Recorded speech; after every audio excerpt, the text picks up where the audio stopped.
Alright. 2.2 time. I'm gonna refill my water really quick, actually.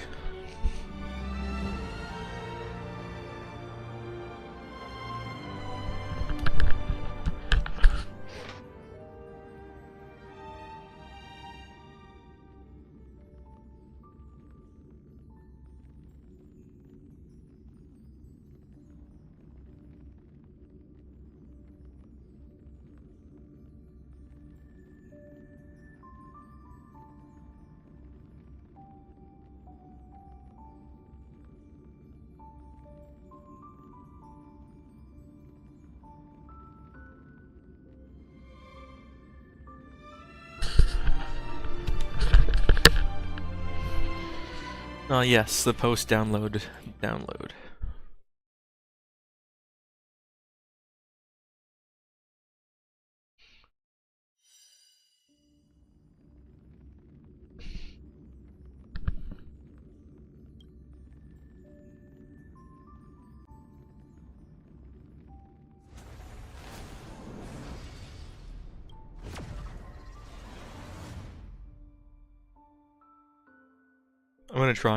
I'm gonna try to get Topaz's light cone as well. Whoop. Newsflash! Penacony's Charmony Festival has entered its countdown phase. Hey. Accompanied by Oh, clubs shit. and TikToks. After 12 system hours, this grand celebration will commence with much fanfare. Pom Pom, stop him. I already told you. We can talk things out. I'm sorry, Fluffy.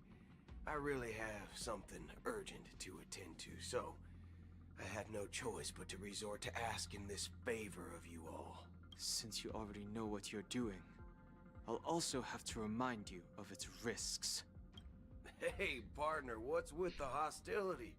I thought pulling this thing out was just a way of saying hello. For the last time, state your identity and purpose. My name's Boot Hill, and I'm a Galaxy Ranger. A Galaxy Ranger? You look like you seen a ghost. Did you think we all went extinct? Well, that's the price you pay for being off-grid for too long. The righteous heroes of the hunt would never hijack the Astral Express. I ain't hijacked anything. What, chatting with someone while holding the gun is considered a hijacking? It probably is. Pardon my frankness, but there are plenty of rumors in the cosmos regarding the Galaxy Ranger's current status, and none of them are pretty stories. I have a hard time believing you. Oh, this is hilarious. The tale that this bunch of fools spin is getting out of hand. There's even a bit about the Galaxy Rangers being turned into gibbons by Dr. Primitive, and they're in some valley screwing around on swings. Of course, I know you won't believe me, which is also why, similarly, I have a hard time believing that you're the real Nameless. See the bullets in this gun? 9mm, an eternal classic.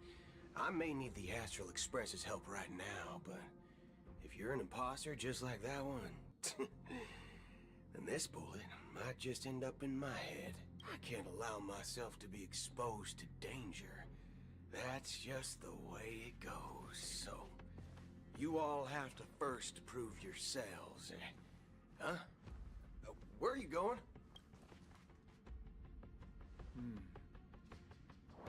Recognize this? It's a model fudger. The Jade Abacus of Ally and Oath. The Xianzhou really gave this to you guys? Model fudger? This is the Jade Abacus gifted to the Express by the Shenzhou Luofu's general, Jing Yuan.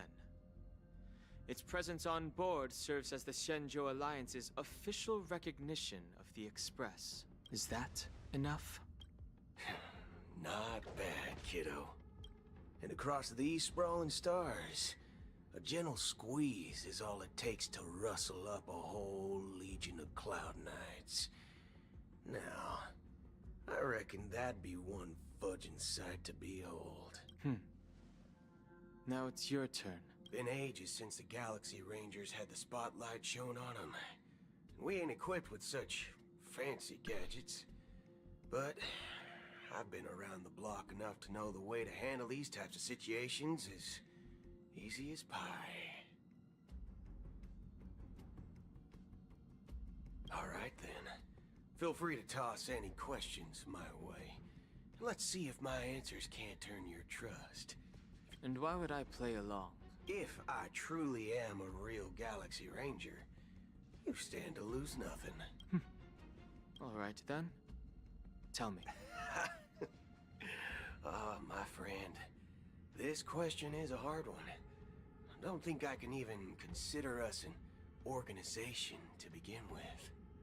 Everyone's on their own fated path along the hunt, with their own resolute sense of righteousness and not so welcome among such so-called universal values.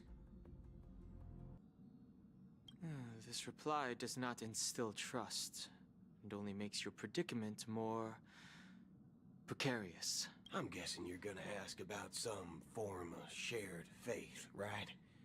But us Galaxy Rangers don't need that sort of thing.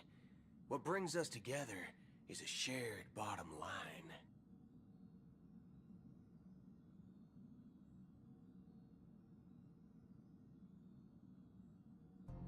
Never bully the weak.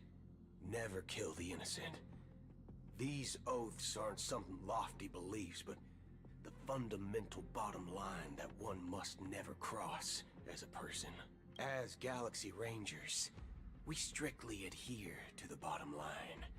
When someone crosses them, the hunt's vengeance will surely come knocking. And in this moment, the other crucial meaning of bottom line comes into play. Second question. I already said that I seek no trouble. I must go to Penacony for a matter, but I don't have an invite, and... Aren't the Galaxy Rangers also esteemed guests? Oh, you've hit the nail on the head. This is why I'm here. It's fine if I tell you. The Rangers are pursuing an imposter. A son of a nice lady posing as one of us. She's on Penacony right now. My informant is a memo keeper. She's the same as all mimetic organisms, appearing one moment and gone the next. Ugh. She scares the fudge out of me. That Galaxy Ranger imposter. Who is it? Is that the third question? Is it a hard question? It isn't. Just that you might not believe me. That person calls herself Acheron. And according to our informant, she could be an emanator of nihility. That's impossible. That's what I said. Don't worry. When I first received the news, I had the exact same reaction as you. IX never gives anyone so much as a first glance, and that's perfectly normal. What reason would they have to bequeath strength unto mortals? Then you must know that emanators can also conceal their own identities, which, for many people, it's better that way. Otherwise, there'd be wanton bloodshed across the cosmos, or even, perhaps, turning their back on the path they're supposed to follow. I had the good fortune of running into an elation emanator. Its appearance was no different than that of those clowns. If it weren't through sheer luck that I got it drunk, I would have never known of its eminent status. Even in the purest hunt, you'll find the Xianzhou Alliance under the spotlight and Galaxy Rangers lurking in the shadows. Paths are inevitably concepts created by people and exist in planes beyond our understanding.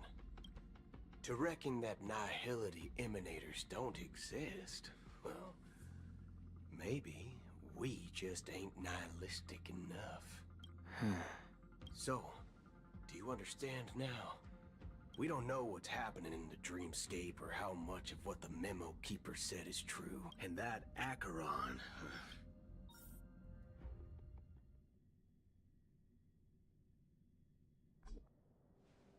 Whoop. I didn't intend to do anything. That's not up to you. What the fuck? Did you know? People who come to the land of dreams for the first time.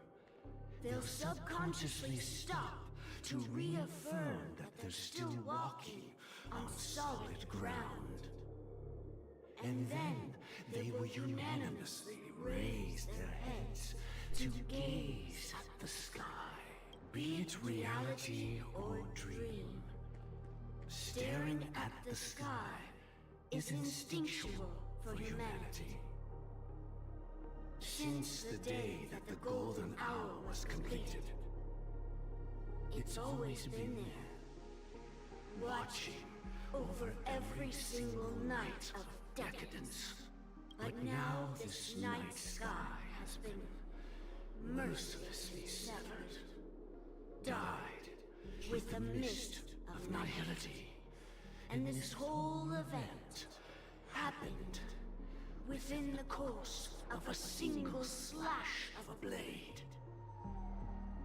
A single slash of a blade isn't really accurate.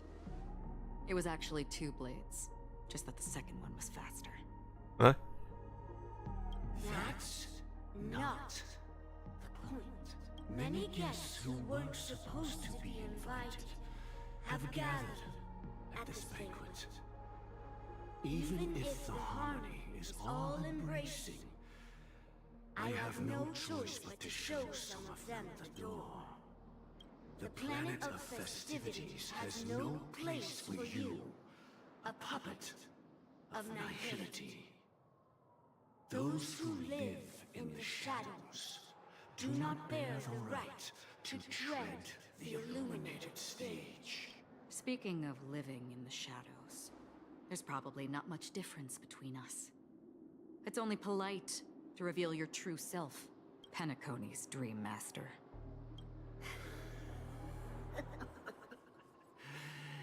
That's just another reason that you can't stay. Whether you believe it or not, this is the real me. We are one. Huh?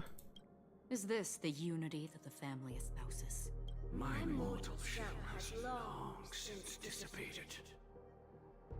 The Oak family's 107,336 offspring are now my eyes, ears, and mouths, spreading joy across dreams when required. And in times of essential need, exiling evil from this haven in my stead. So that's what would have happened to Aventurine From the sound of it, it seems like you're asking if me to Akron leave. didn't sever the connection. I am glad that you're an understanding one. Alas, I'm not asking. If you think you can. Are you threatening me? I ended it with a period. It was a statement, not a threat. Knowing who I am and still showing such malice. You're not the first, nor will you be the last. This scene played out many times before. And usually, when faced with my questions, most people retort, "Why can't I?" The result has invariably been that they can't.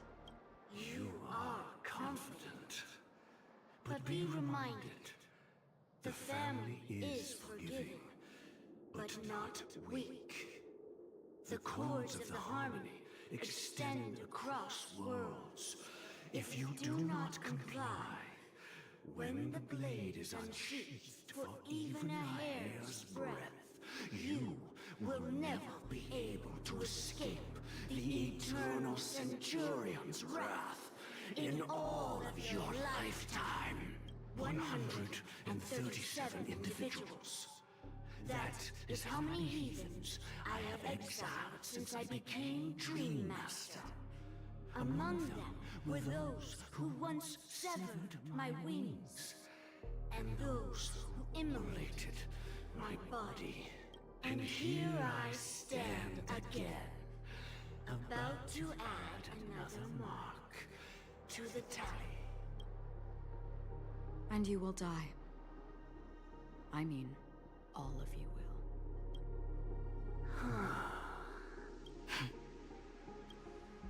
But that won't come to pass.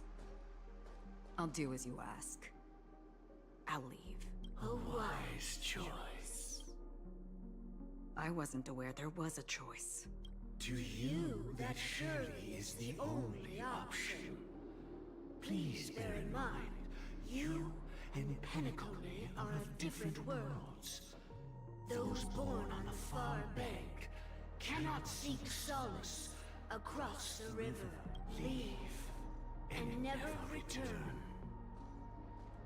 The radiance of the planet of festivities is overwhelmingly bright, luring in tricksters, wrongdoers, and criminals. But even the harmony itself will never welcome the self-annihilator of nihility. And even more so, when this self-annihilator heralds the destruction of everything. Your strength is obviously a gift of the sleeping and shapeless, immeasurable and fathomless, like a tributary spawned from the abyss that brings death and sin to all. Acheron, a befitting name. Take it from someone on the other side of your so-called river. You know better than I do that Penacony has already deviated from the harmony. Whatever your intentions may be, I foresee only one outcome. Its future holds nothing but nihility. Just like all the worlds that have drowned in their shadow. Oh shit. Oh, what? Attention, please. The unusual event that occurred moments ago was due to a technical malfunction at Clock Studios theme park. That was POV question mark. Are we playing as Sparkle? Secure the area, and we're happy to report that there have been no injuries. Uh-huh. I mean, there was a death. That was no movie shoot. So many chips fell from the sky, and I even caught one of them. But it vanished in an instant before my very eyes. Excuse me.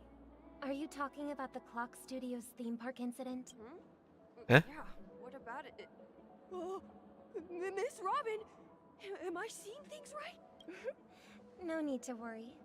I apologize for any inconvenience caused to your delightful dream journey. What you just mentioned about the chips really piqued my interest. Would you mind providing more details about the... Oh, it was just those chips you normally see everywhere. And then those chips simply disappeared. Huh? Miss Robin... Shh. This technology hasn't been made public. Can you help me keep this secret? Oh, I see. Then it all... Thank you. As appreciation, Oh my god. I'd like to give you a token gift. Why is she giving everybody the fucking the nuke button? Press it at just the right moment in the celebration. All right. It looks like there are other guests. So many people talking about it. This commotion at the theme park. The Great Train Robbery?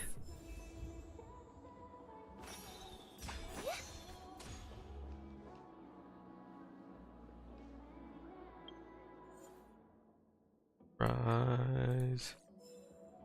Oh, it's not playing the hook. Oh, sick. I like free stuff.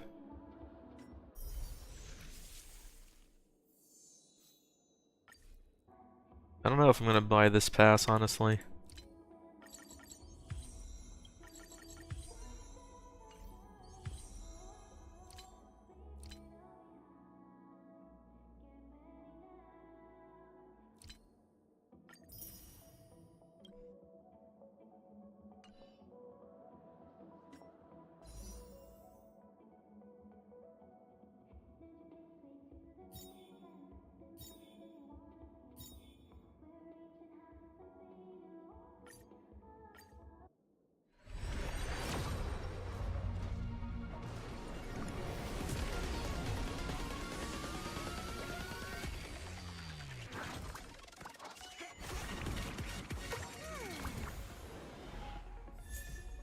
Perfect timing, not bad.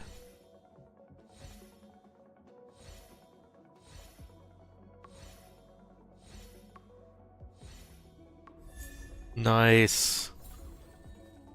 Awesome. I did want a lot of Swordblade merges. It's a normal summon.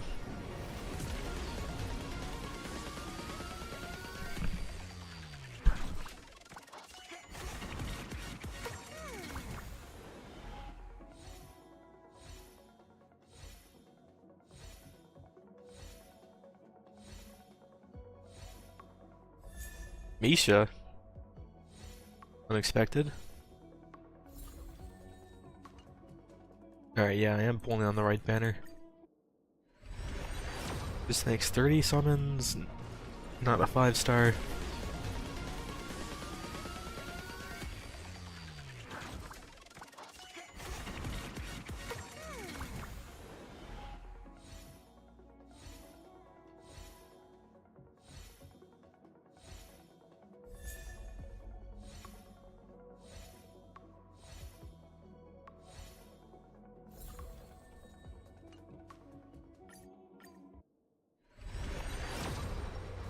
Nothing.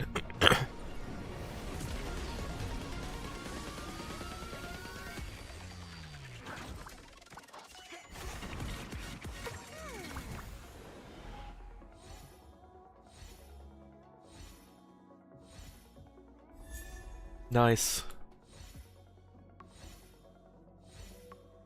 The Acheron Light Cone 4-star.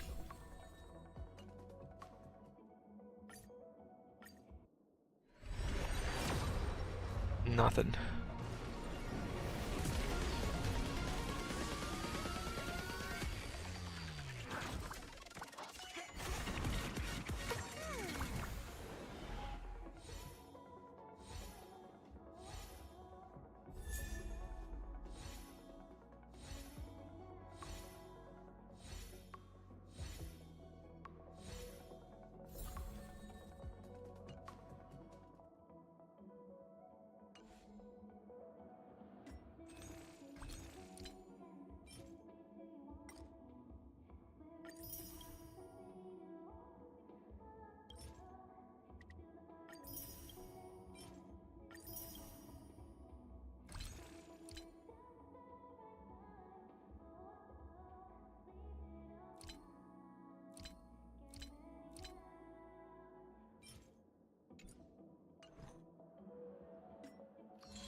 Let the show begin.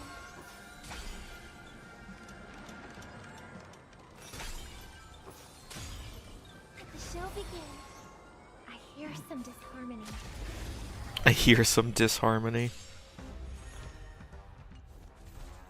Dangerous thoughts. Resonate all together. Light. Stars echo. Welcome to let me through. World. Renew your definition. Let me show.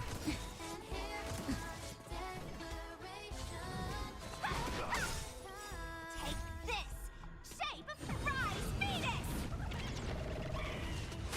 Time to twirl! No more playing night! Do you know who I... This big diamond! It's all yours! Time to twirl! Dodge this!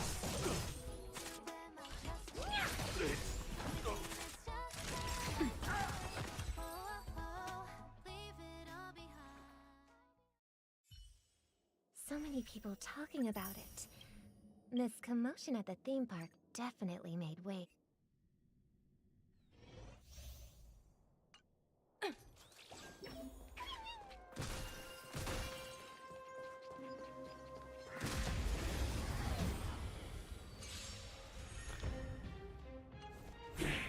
We're in trouble now! Go Nappy! The market is on Right! Investing in victory means playing the long game!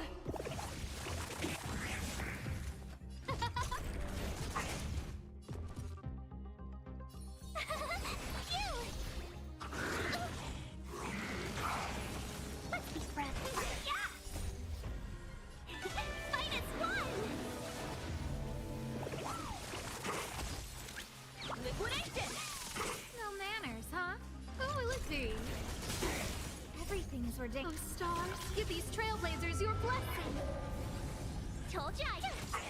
Welcome, customers. Yeah! Let the bell go nutty! The market is unprepared.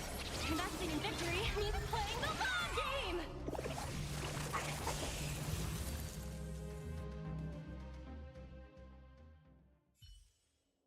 So many people talking about it. This commotion at the thing.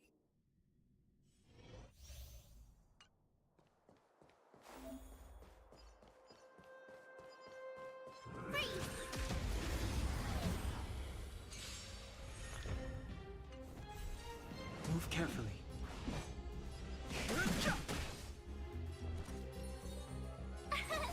Here! Let's go.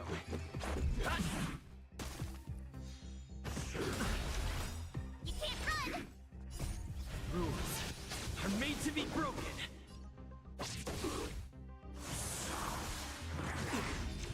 Try that again!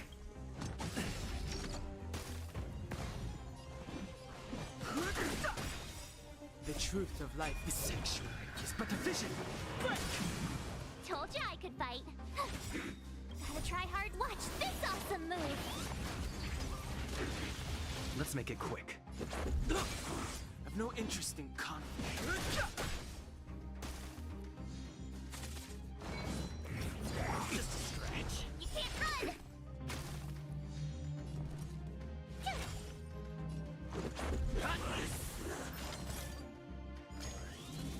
Try that again!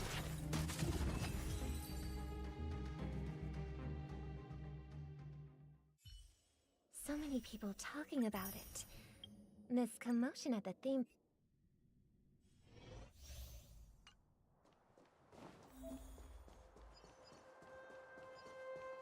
Yield.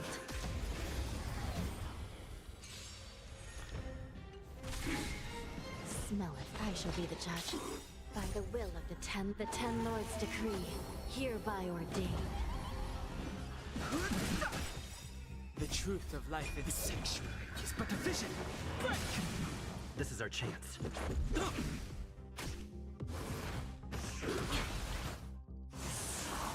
Fighting is meaningless. Recount. Let's go. Rules are made to be broken. I shall be the judge.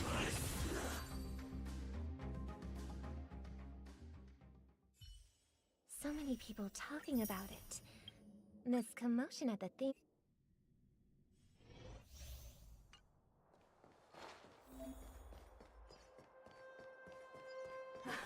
Spirit be gone! The smell of sin. Recount.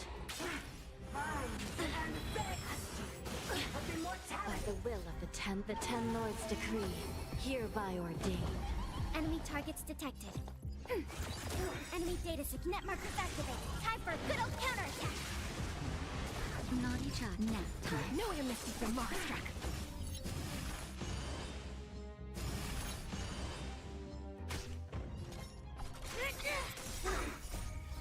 Execute the Marstruck!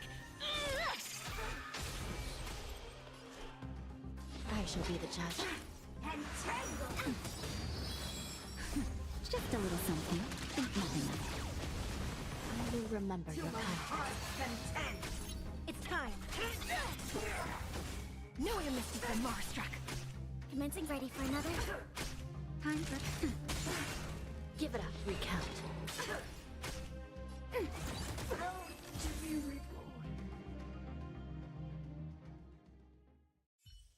So many people talking about it. This commotion at the theme park definitely made waves.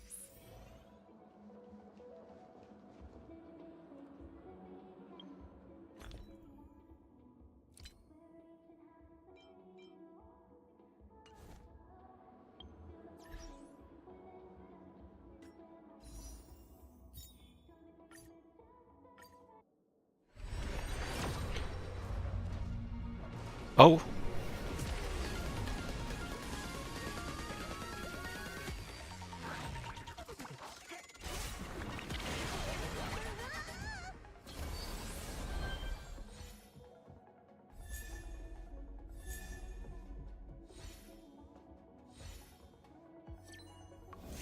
Yes. Oh man, we got it.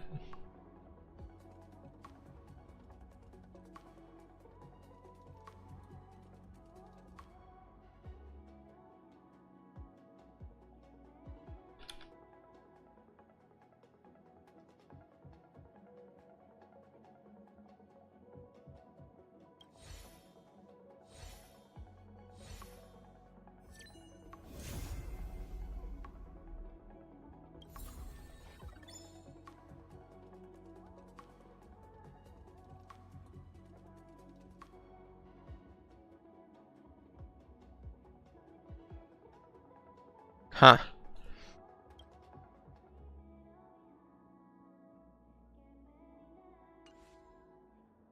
Well.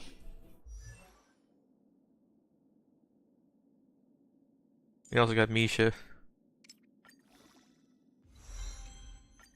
Yes! I feel like I'm getting closer to my dreams!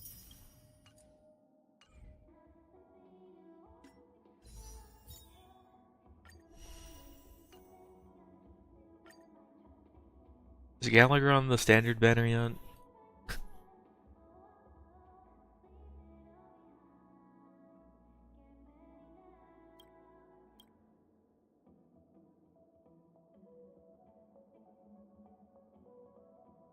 Yeah, he is great.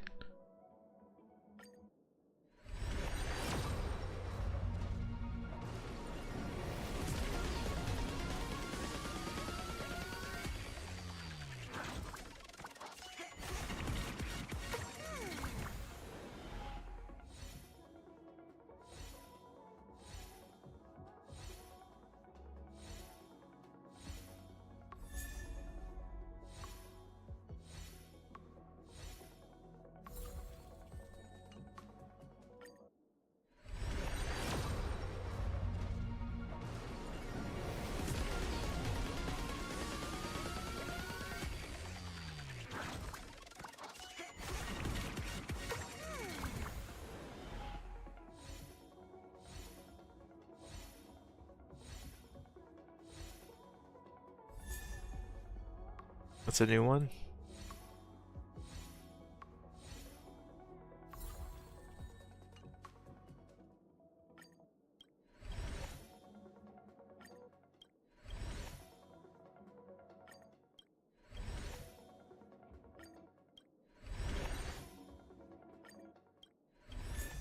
Another Misha?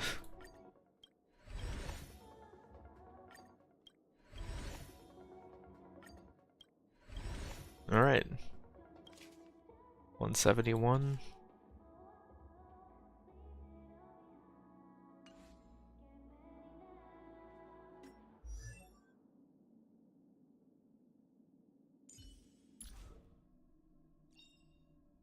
In the obscure prophecy of Dream, a star from the heavens has enlightened my path. The one thing I look forward to? Growing up, of course.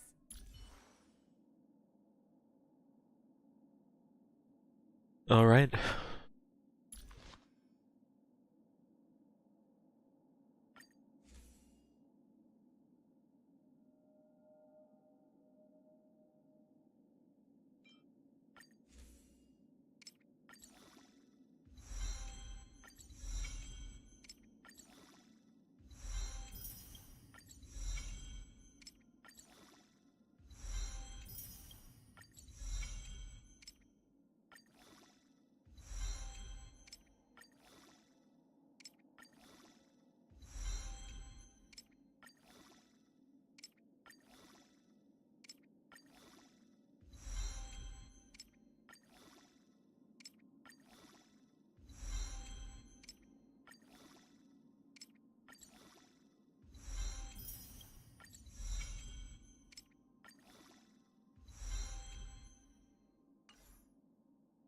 Yeah, so that's what I'm going to be using my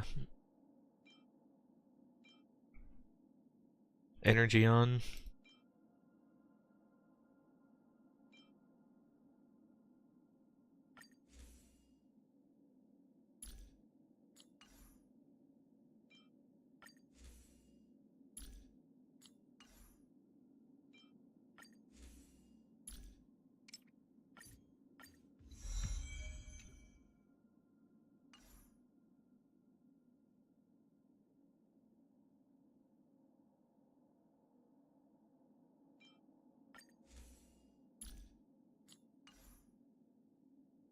Only got one sword play, unfortunately.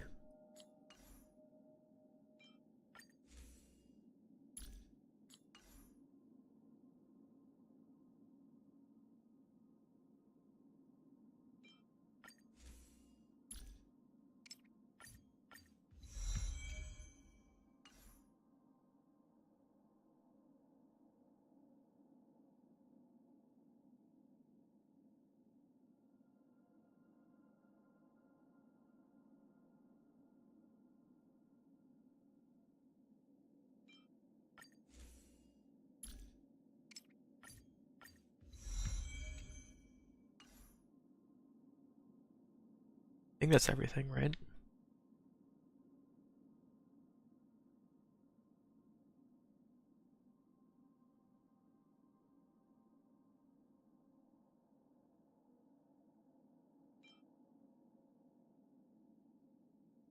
What does this do, superimposition? Crit rate goes up by 3%. Follow-up attack damage goes up by 5%. And 4 more crit damage. Do I just put this other one on ratio? Because it doesn't stack.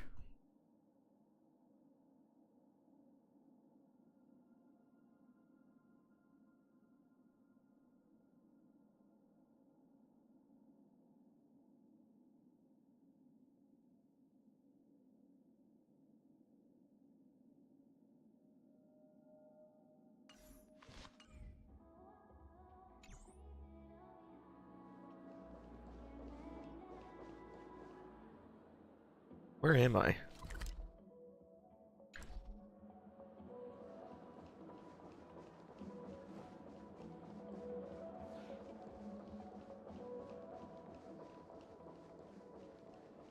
There are origami birds here. This damp will affect my joints. The birds explode. Can I drive it without a license? Why? Don't worry. He's gonna fucking blab to everybody, I know it. Look at him.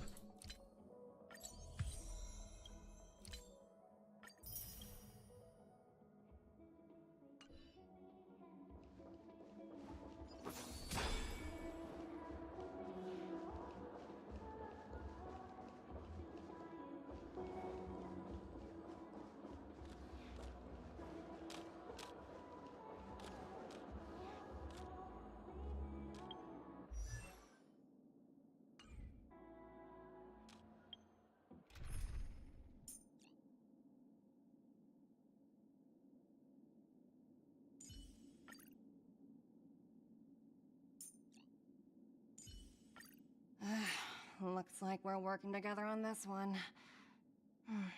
I suppose an extra pair of eyes won't hurt. Keep to yourself, gambler, and spare me the false display of concern.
promised they would protect the guests within the dreamscape, but I witnessed a group of organic life forms making their way to the theme park.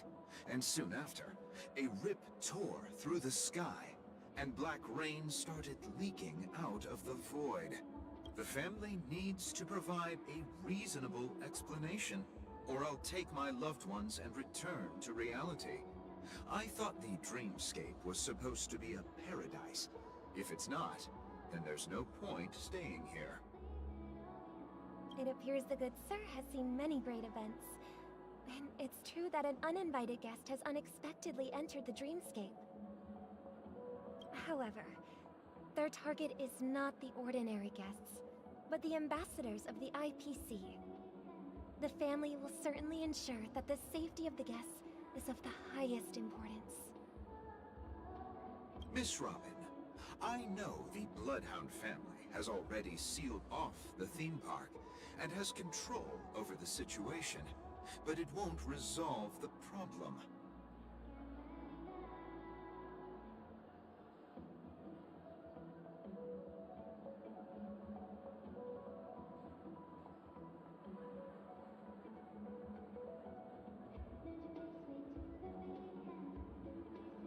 The family can try their best to protect their reputation, but as a guest, I don't wish to gamble with my life.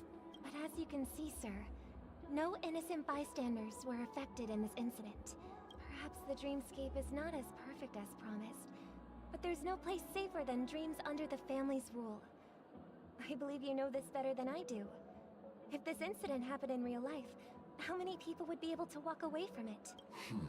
I could stay here, but keep in mind, guests come to Penacony to enjoy the dreamscapes. They do not wish to be entangled in a conflict between the family and the IPC, so let's not have any more unnecessary incidents. Of course. With the Charmony Festival about to commence, we will spare no effort in our preparations. Rest assured. To express our apologies, the family has arranged this gift for the guests. Thank you for understanding. Why is she just giving everybody bombs? Actually, never mind, I know why. You've had quite a bit to drink. It's literally for shits and giggles. Hello. May I ask what happened here? Nothing to be worried about. There's been a small rehearsal mishap at Clock Studios theme park. Please stay calm. Hey, are you a fool? You don't even recognize Miss Robin? Who do you think you're talking to? I'm sorry. I've just been transferred to the Bloodhound family, and I'm still not too used to working on the streets. I didn't realize it was you. I'm so sorry. Hey, don't sweat it. You guys have a tough job.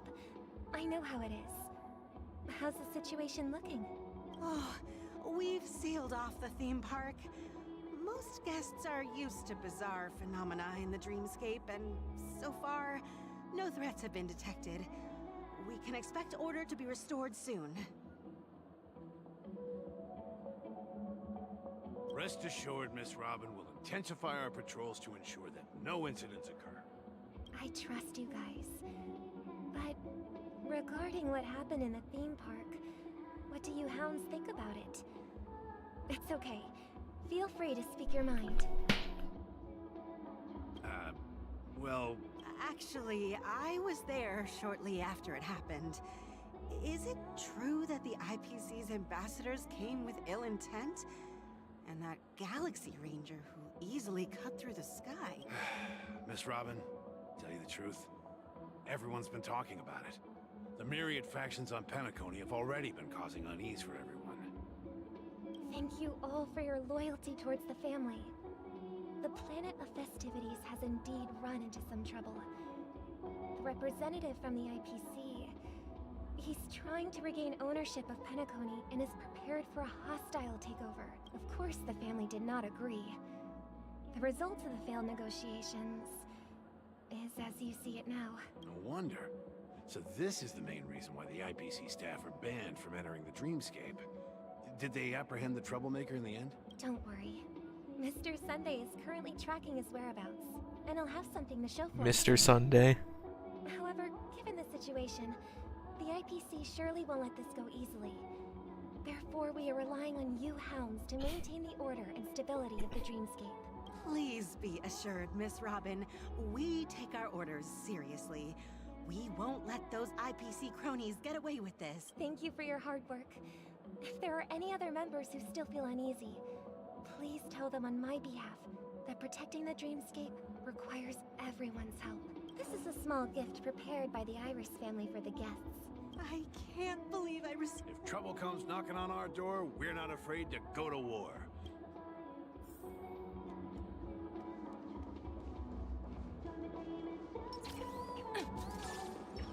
Oh, there's a Hanu thing.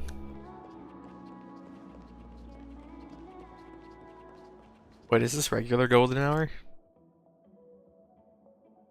Oh, it is. Why did I think I was somewhere else? Miss Robin? That's the renowned cosmic superstar, Miss Robin! I didn't expect to meet a fan here. I can't believe I'm actually meeting the real Robin! Preparation is important, but the ceremony is fundamentally about sharing the Great One's harmony with everyone. Regarding the recent mishap, I understand it But, are you sure it was actually a mishap? Plus, I met that generous gentleman. He looked really out of it and... Everyone, please do not panic. Even if you say so,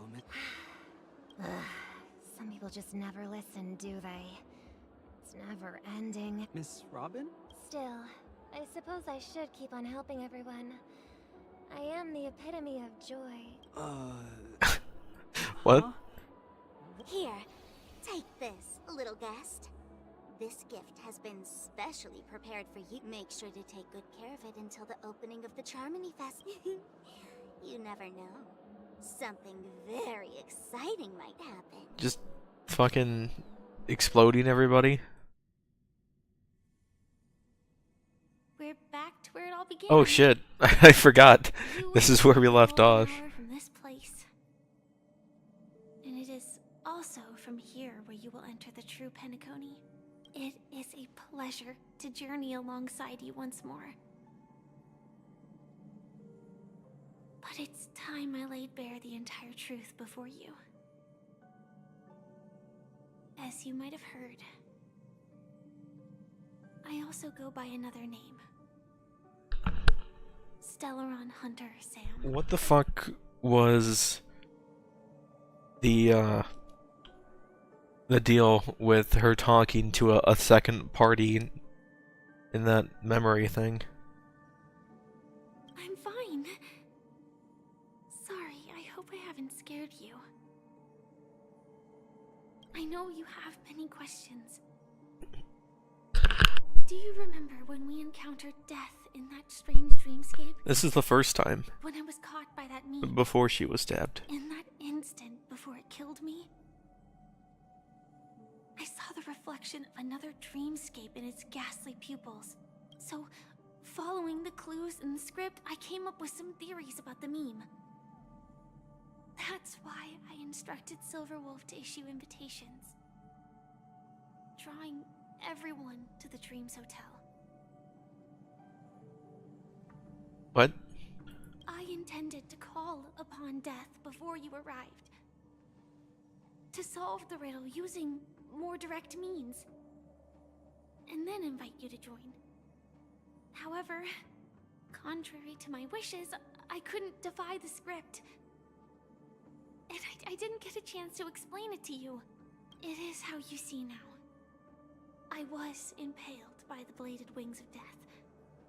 The heavy pressure of concentrated memoria miasma exploded in my mind as if it was actually reality. But after the momentary numbness subsided, I found that my body was absolutely unscathed. I was still alive. And it was just as I thought. I had arrived at a place starkly different from this beautiful dream. Beneath the dreamscape of Penacony lies another, more chaotic, more primal memory zone. Its name? Land of the Exiles. And so, Then I returned to the hotel in the dreamscape, hoping to tell you of its existence. Yet I could not reveal my own identity. So I could only divert your party's attention and lure you away from the battlefield. And after all my attempts proved futile, it wasn't until not long ago when a crimson blade of light shattered the high wall of the dream, causing you all to fall far into the abyssal depths of the dreamscape, that I was able to awaken you and your companions one by one. And that's it. That is all that's happened so far. I know it's tough to believe all this without reservations. I just want to say, you are very close to the final answer. Just one more thing needs to be done. And then I can prove it to you. Wait, she's hiding something else? No. Let's leave this place. Please close your eyes. Take a deep breath. And visualize the dreamscape's outline in your heart. And remember, you must not open your eyes at all times. 3, 2, 1. Don't be afraid. The one who has come to greet us Oh. has arrived. We were fucking summoning the meme? Oh. Oh, we got stabbed.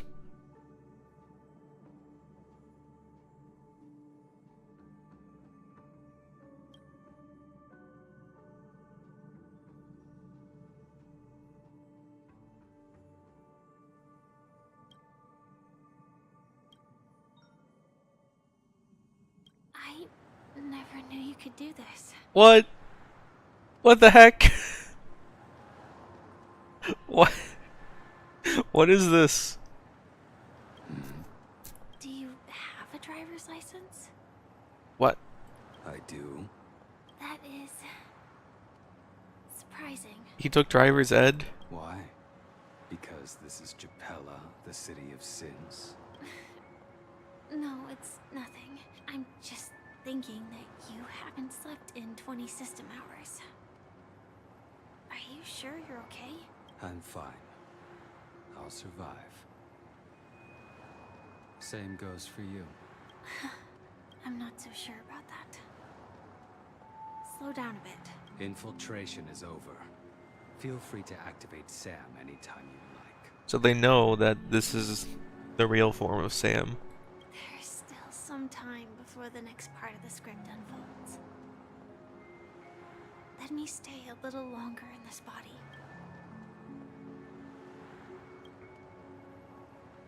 Such a long tunnel. Didn't feel this long when I set off.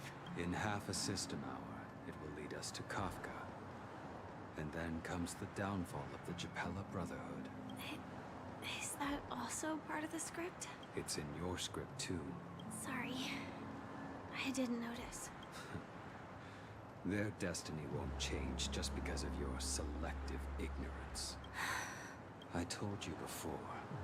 It's a bad habit. What about you then? Is this the moment you finally find the death you've been looking for? As always, it's a blank slate.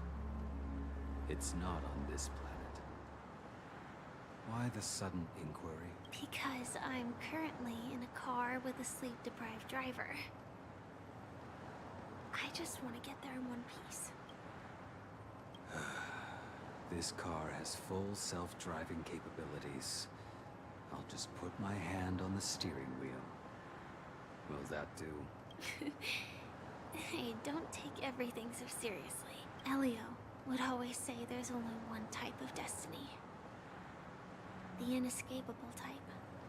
He can see the future, and we, likewise, are aware of our predetermined end. But before that moment arrives, we can still choose what we do.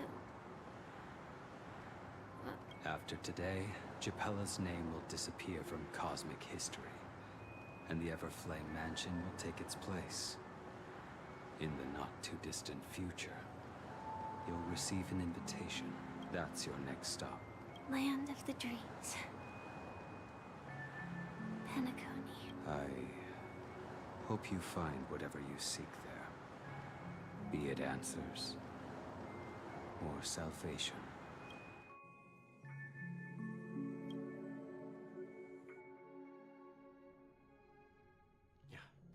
Glad to see you're safe and sound. Close your eyes. This is the answer. Isn't it incredible? The monster that we have always known as Death is actually the guardian of the land of the exiles. It abides by a certain rule. Abducting people from their dreams and bringing them here. The question that has been perplexing us, does death really exist in Dreamscape, appears to be a cognitive trap. It was laid by those orchestrating events from the shadows to cover up the truth behind the disappearances and the existence of this fortress known as Dreamflux Reef. Every emergence of that meme is related to the Watchmaker. Since Dreamflux Reef is where it brings its captives, it's likely that many of our long-standing questions will be answered in this place. The atmosphere here is starkly different from the beautiful dream. There are no regulators here like the family. And they all look like they're mildly dazed. But from the whispers of the residents, they've heard a familiar name. Gallagher. It's that man again. Always in the right place at the right time. Though that does save us the trouble of looking for him. Himiko and March have already made a move. Get ready. We're about to set off. The real Dreamscape, the land of the exiles. Before we go, should we speak to everyone first?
So there are places, huh?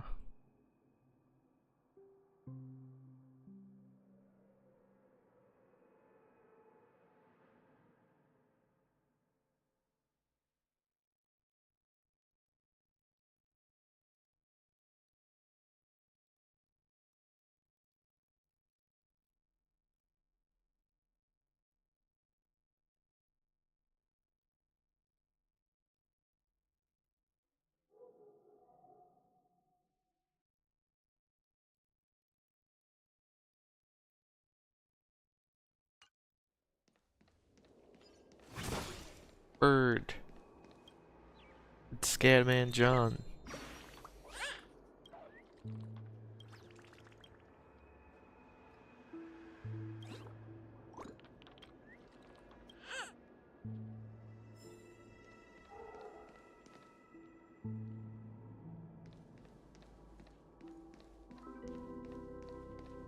Why is the music so good? This is nice.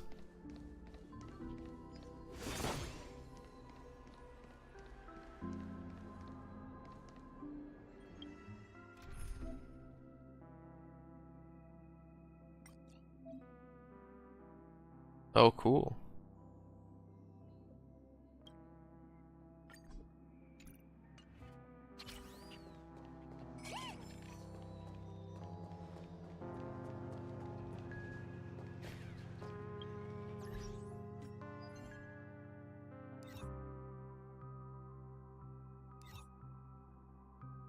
Hmm?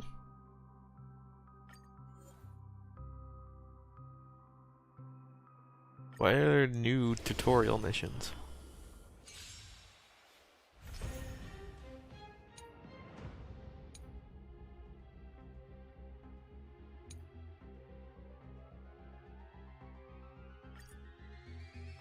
Let me through!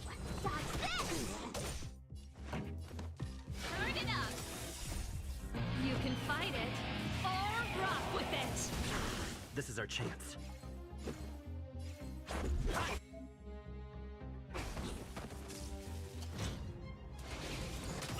Want to see what I can do? Rules are made to be broken.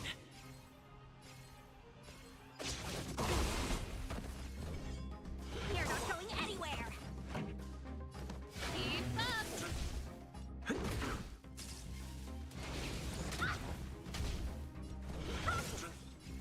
Turn it up! Let me through. Take this. Rise, Venus!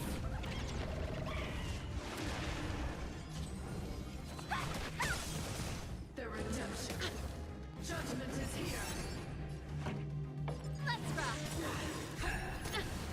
Ready to lose yours? You can fight it, or rock with it!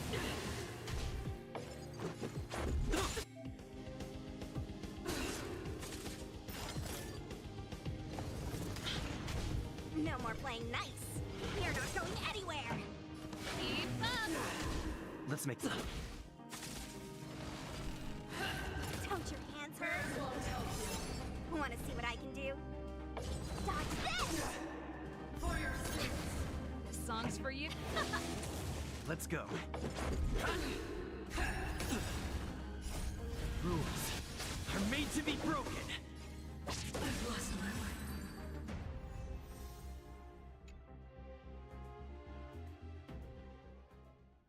The real dreamscape, the land of the exiles.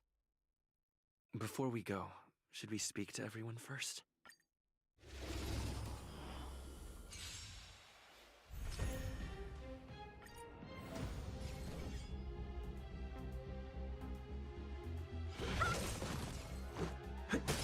No more playing nice. You're not going anywhere.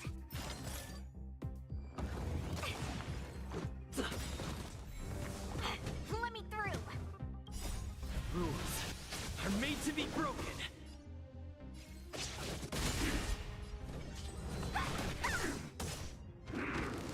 Don't your hands hurt?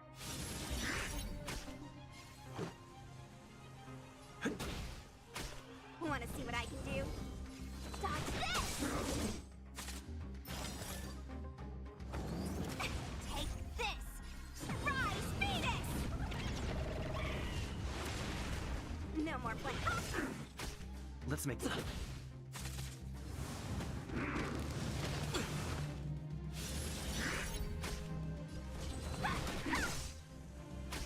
Let's go. Just a scratch. Let me through. Dodge this!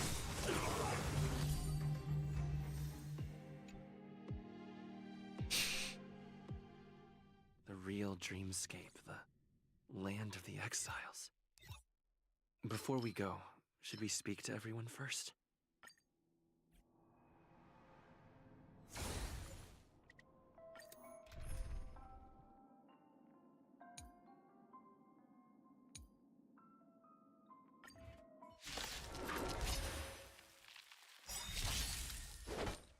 Good times. Time to say bye. Boom. Happy New Year! May as well kill them all. There's more to life, eternal. Every petal, all will be swept away by the wind. Forget your wallet? Stand still. Say bye to breathing.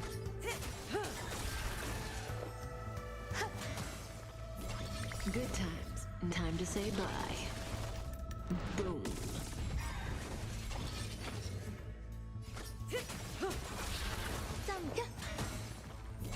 May as well kill them all. Every petal and all will be swept away by the wind. There's more to life. Relax. Let me tell you!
What a headache. What? You could have surrendered. Specimen sighted. Seize the moment. Don't mess with me. I'll free you from your disappear among the sea of butterflies. Illusions of the past. I'll end your misery. 1,000 wonders. Fight as one! I'll free you from your chains. Disappear among the sea of butterflies. Illusions of the past. What a who's next? Let's be friends. Yeah! It's time. Don't mess with me. What? No one misses the Marstruck. Commencing research. Do you admit this crime? Execute the Marstruck! So you are afraid of me. Thanks.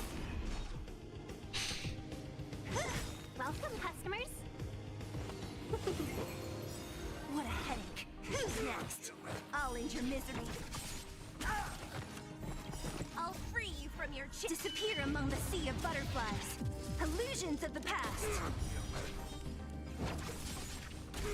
Don't mess with me. 1,000 wonders.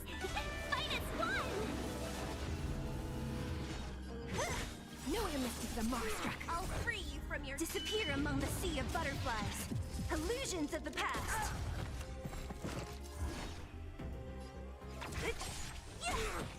I'll end your misery. Let's be friends. Specimen sighted.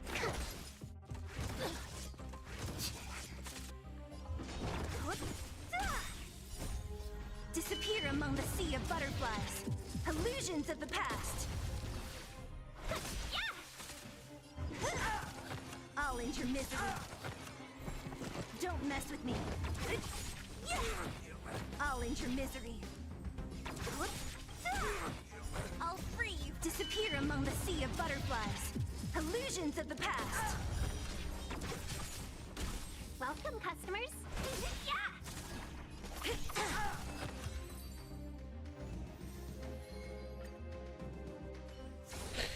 Well, a little bit more than the bare minimum from that Calyx.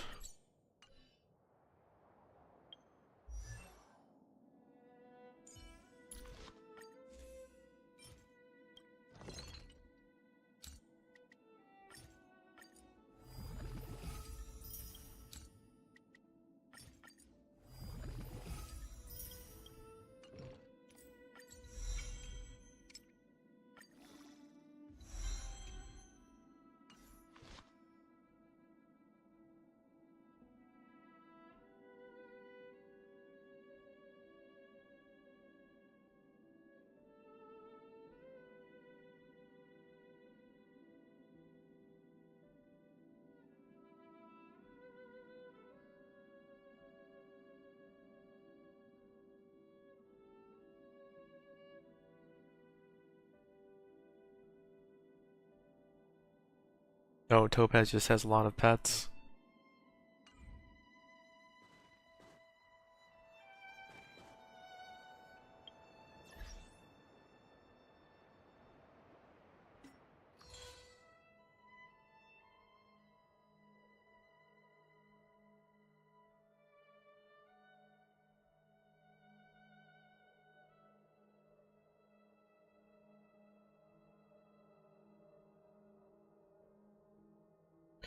It could take the nameless honor thing.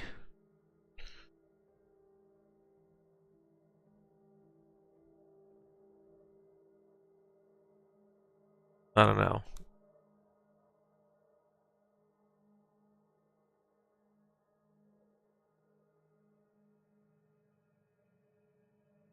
I don't know what box thing I'd even get.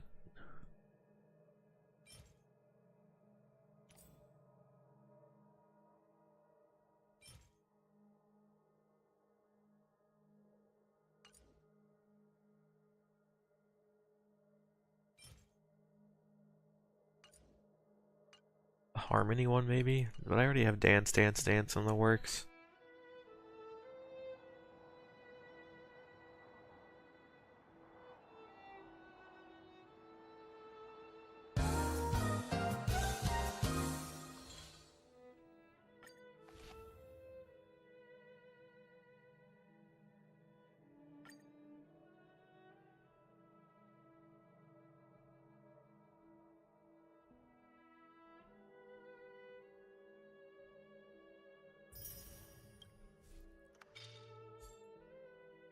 I took it.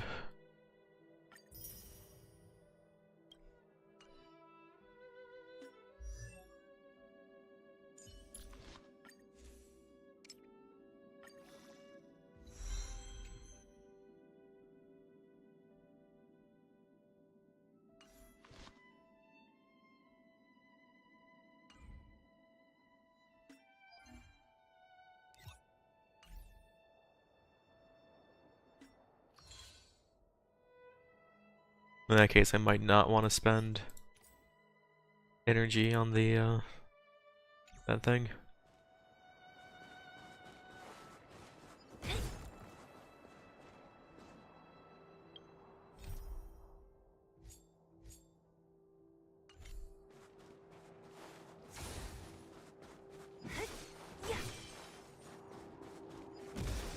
It's time to save for Firefly.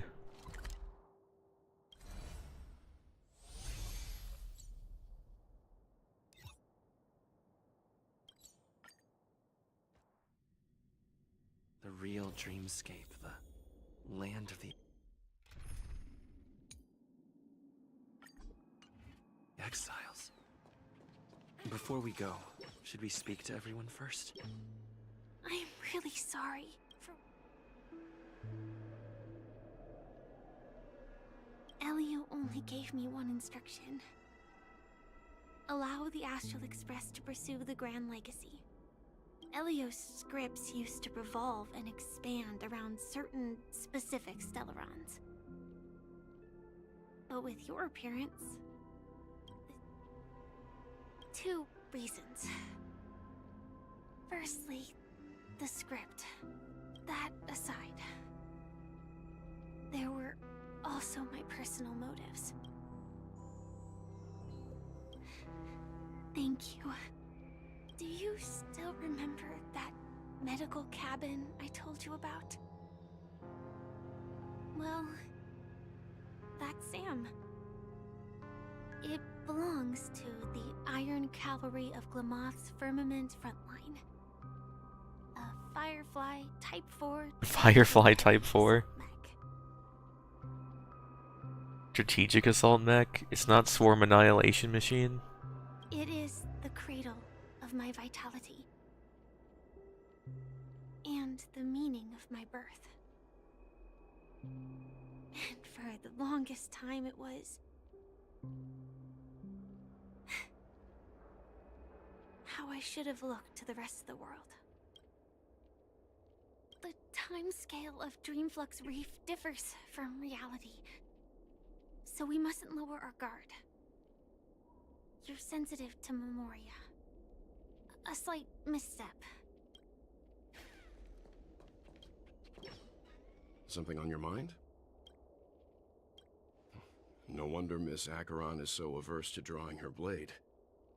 It's hard to imagine such terrifying power could reside in an ordinary sheath.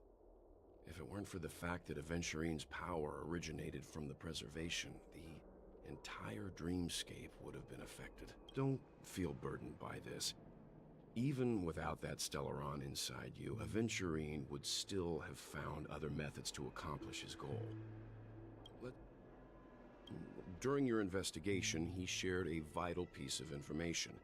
Mikhail, the former watchmaker who collaborated with the family to construct the Penacony we're familiar with today, had a falling out with the family for specific reasons. But this is precisely where the problem lies. You were clearly investigating a murder, so then why, as a security officer, is he changing the subject to talk about his past with the watchmaker? And now, with Firefly mentioning his name again, it's hard not to be suspicious. Before we found you, she'd already revealed her Stellaron Hunter identity and shared a lot of information. Who would have thought that the Molten Knight's true identity was actually a young girl? For her, this is a secret that she cannot allow others to know. That being the case, I think we can believe she's willing to cooperate. But she didn't reveal all her secrets. I just can't shake the feeling that her situation is different from that of the typical dreamer. And I hope that doesn't lead to any dangerous predicaments. I hope you've regained a little composure.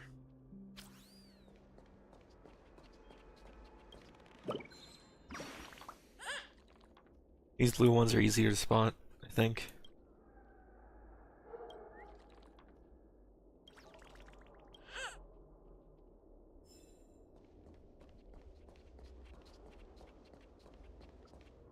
That's not text. I can...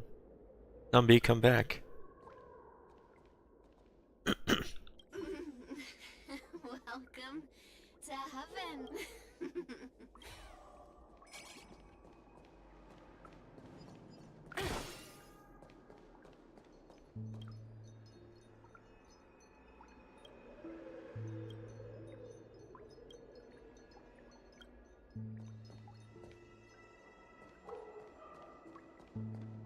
Keep going straight down this alley and it'll lead to an elevator.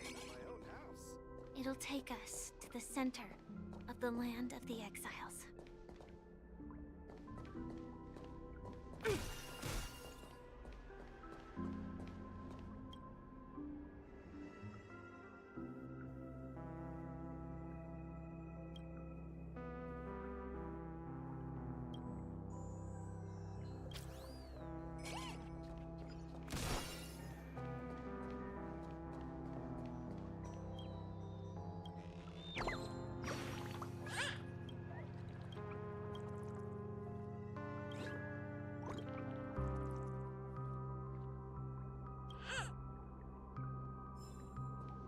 Rougeville? Guys jamming?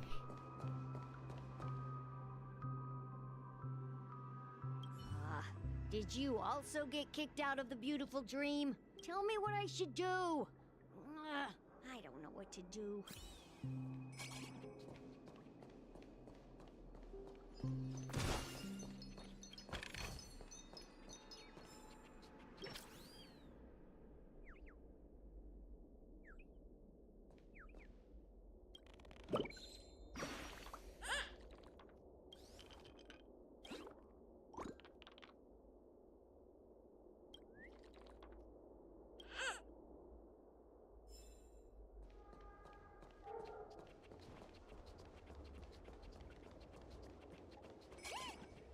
Hi there, friend from a distant land.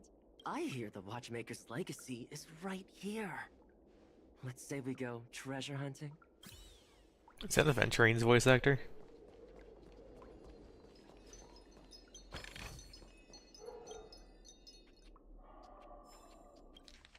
Stowaway.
Counterfeit dream pools.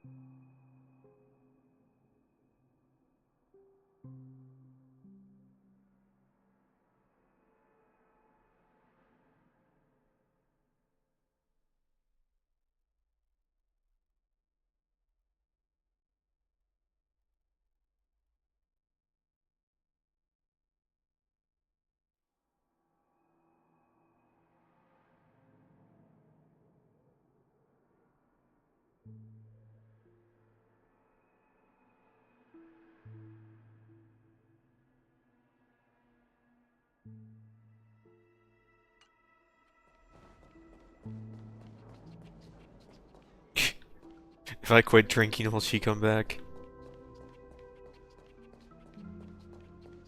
That's rough, buddy.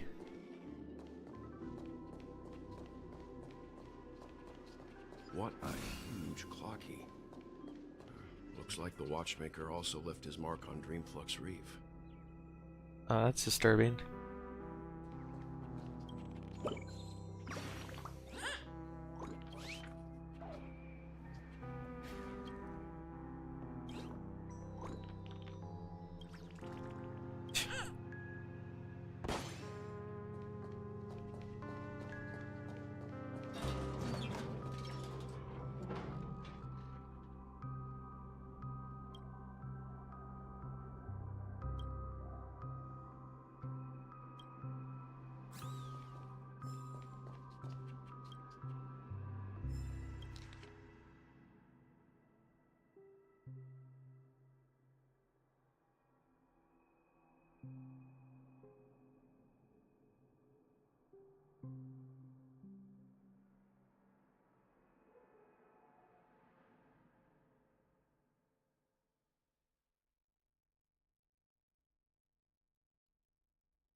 Clever and brave Clocky is coming.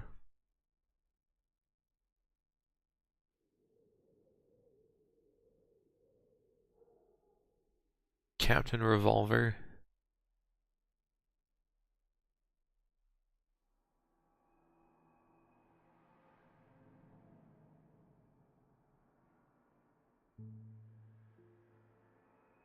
It's a sentient gun.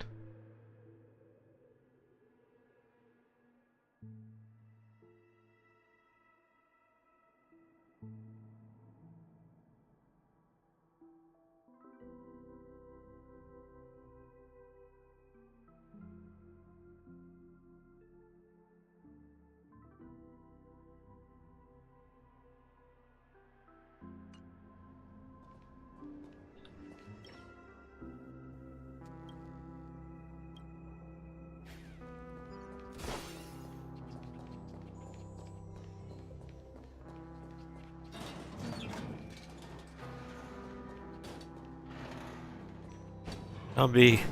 No. Okay, it's fine. He can warp.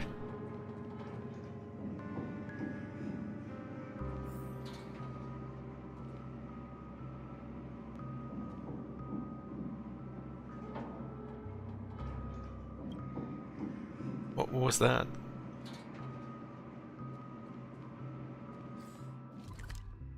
I got a prompt to investigate. Unbelievable. To think there's a settlement of this size within the dreamscape. And all beyond the family's reach.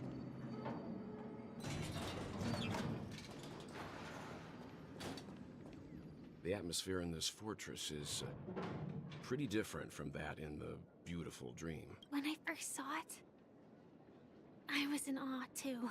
What's even more bizarre is that this place is also separated into trade and residential areas. The layout may be simple, but the facilities are very comprehensive. It seems that there are quite a number of people living here. Though both dreamscapes have distinct styles, the architectural designs are quite similar. Works of the same hand, perhaps. Hard not to speculate on the connection. But there's no point in overthinking things. Let's meet up with Himiko and the others first. Take a right turn at the end of this road and you'll reach the trade district. There are more people there. And perhaps someone knows where she is. Not coming with us? The Astral Express likely needs room for some internal deliberation. Sure. Letting her go was the right decision. Further observations are needed before we decide whether to trust her. Let's go. I'm sure you've already noticed him. He's right over there. The Reverie Hotel's bellboy. How did he end up here? And right after Miss Acheron severed the beautiful dream. We'd better check, just to be sure. And it's perfect for me, and perfectly legal for me to stay in. Perfectly legal for me to stay in.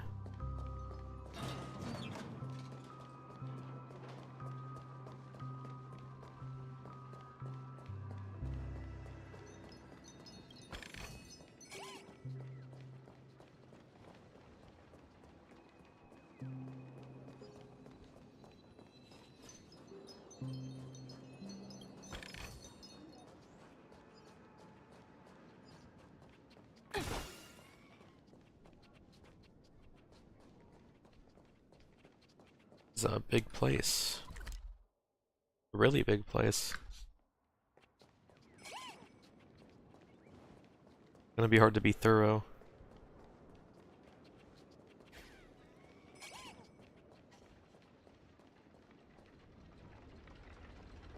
The Mexican, Space Mexican channel?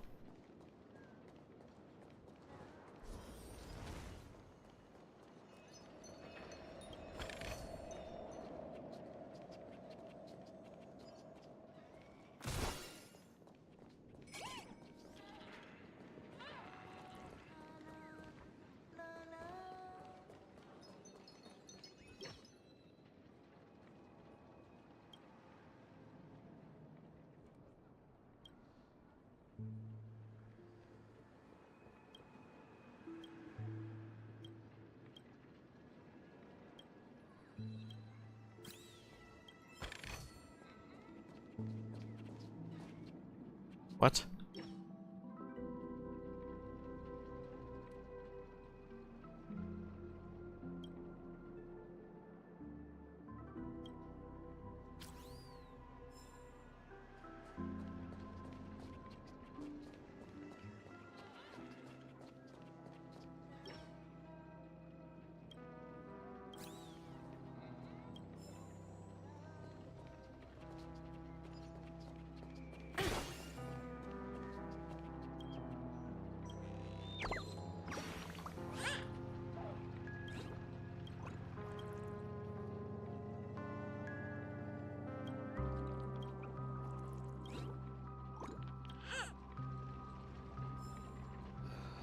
I'm just a wallflower. It's Lumbertown.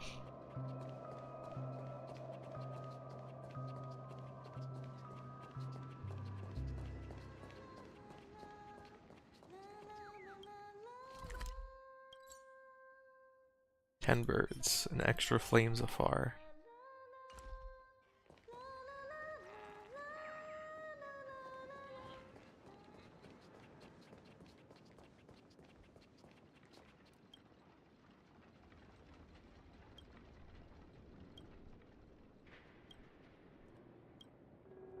Hmm.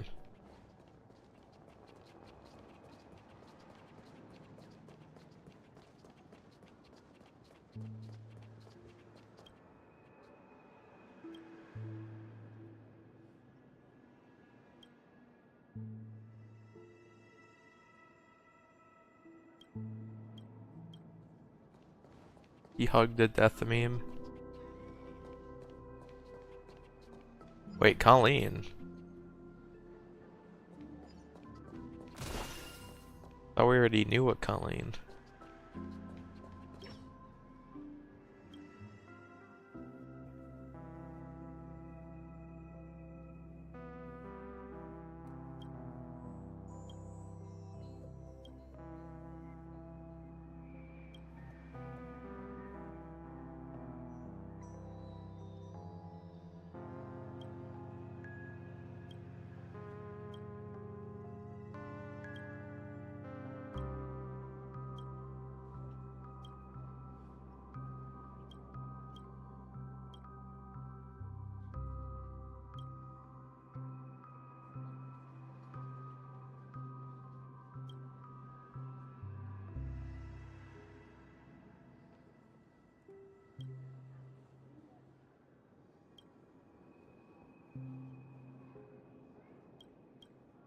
Ah, crap, I hit the same button.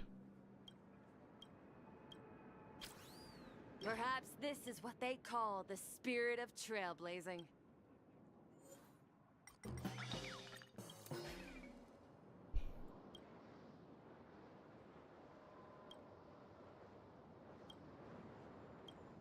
The people here, they spark such envy in me.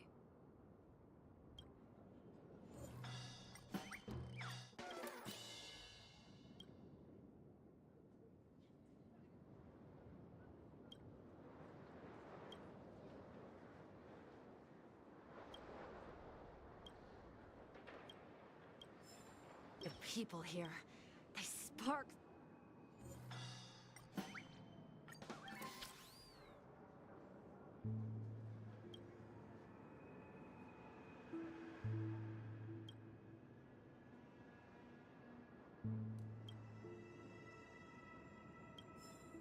Perhaps this is what they call this.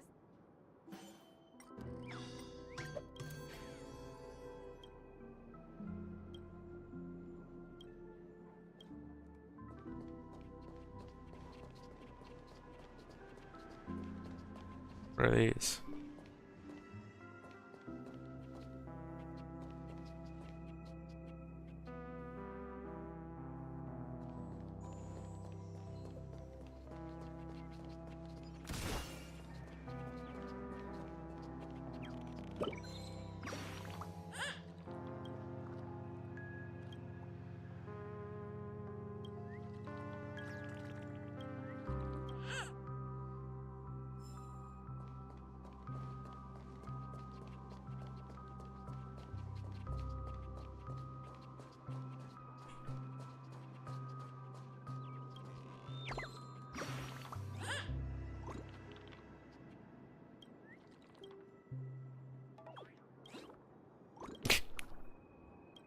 forgot I could fly. Relatable.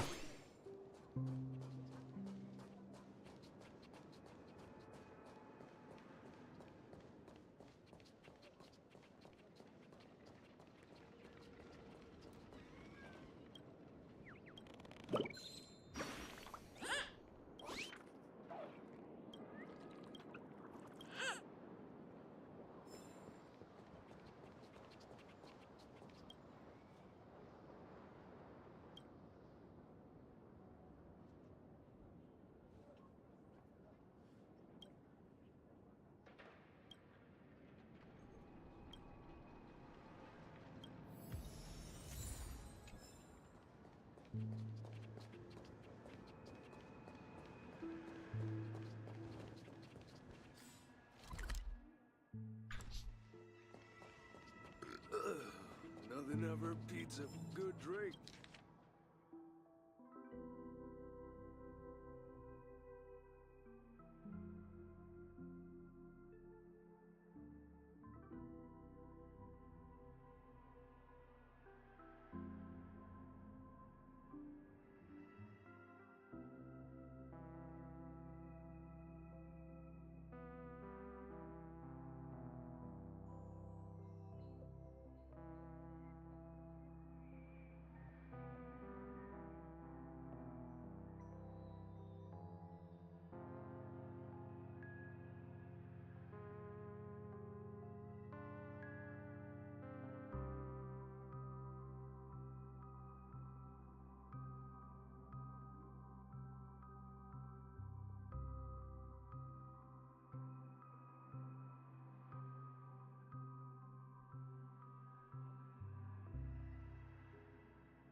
Are you really leaving?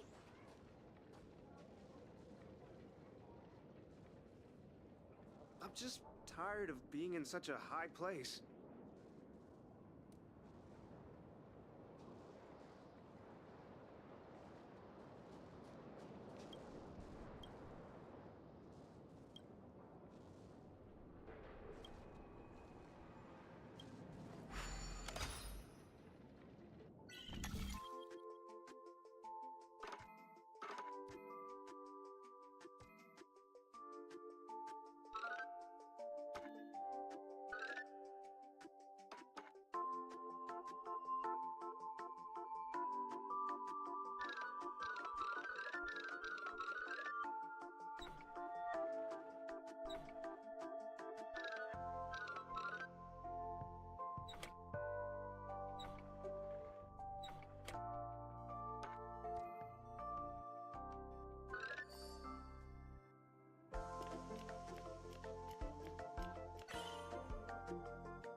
Why did I even check the stats of that?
Candelagraphos?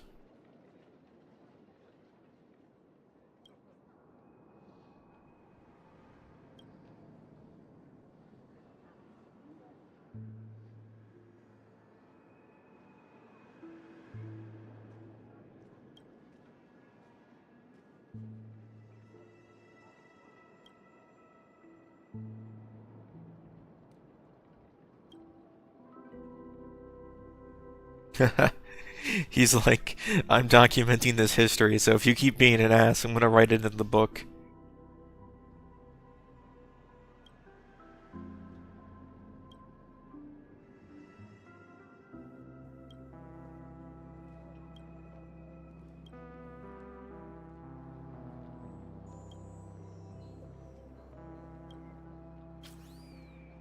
Dreams are a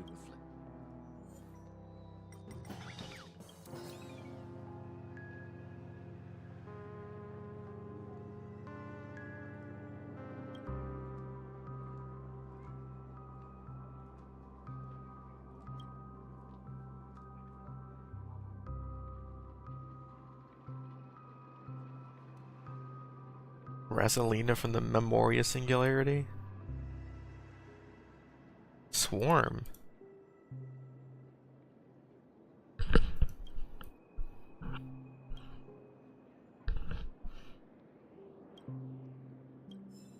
Dreams are a reflection upon reality.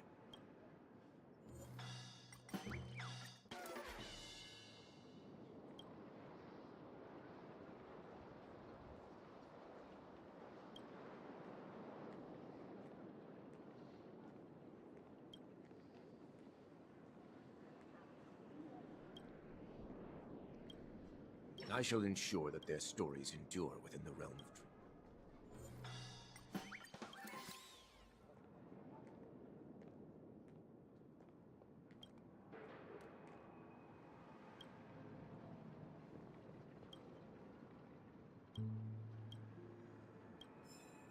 of Mythos nuts.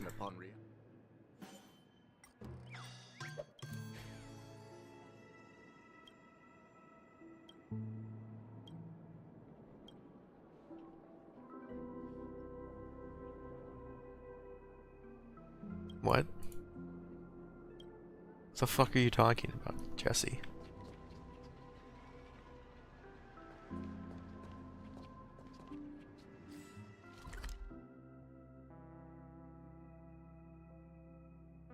What, you can jump from this location?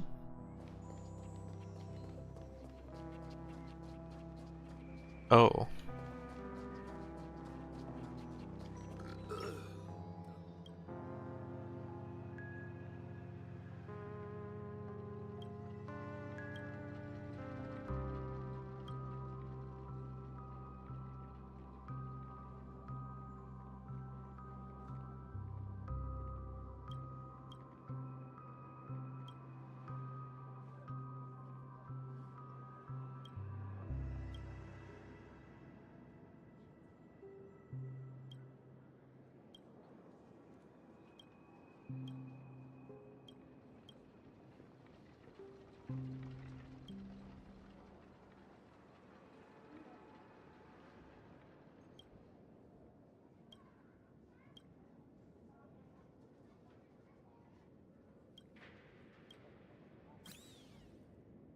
Make sure you all eat well, drink well, and remember to stay safe out there.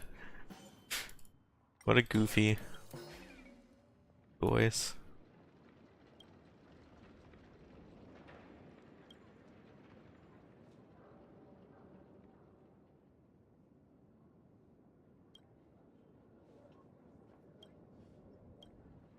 Make sure you all eat well.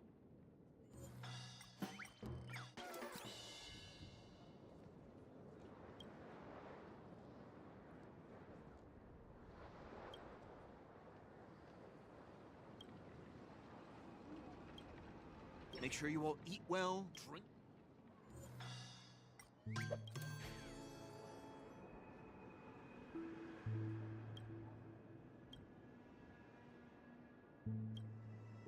Oh, there's multiple.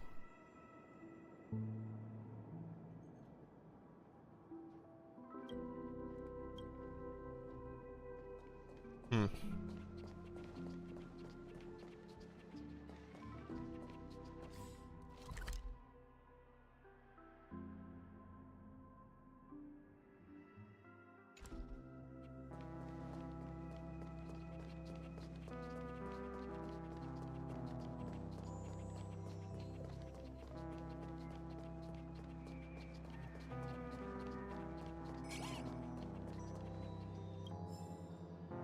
Light guide.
Let's see how you handle a stroke of genius like this.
Oh no.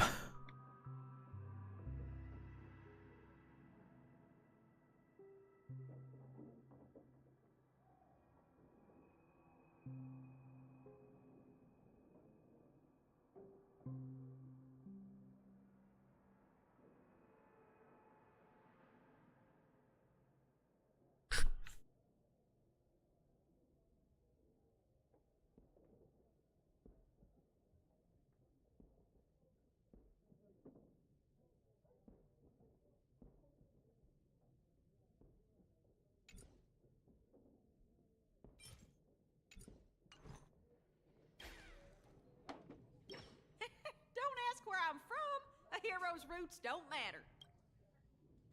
Yeehaw.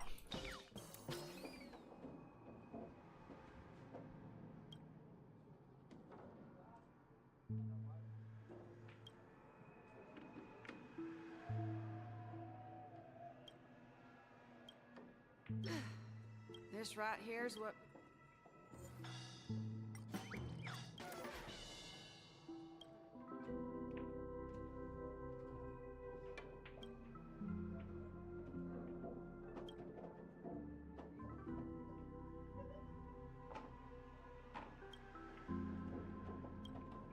This right here's what being a cat...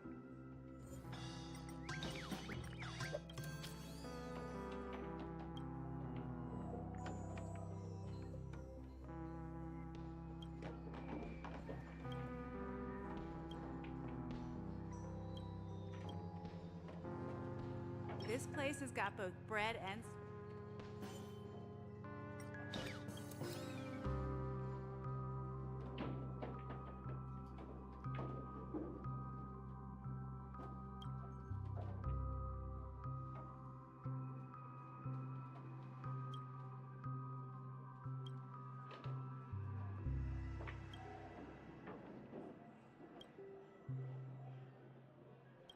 Stroke of genius like this. Hey there, welcome. What can I get for...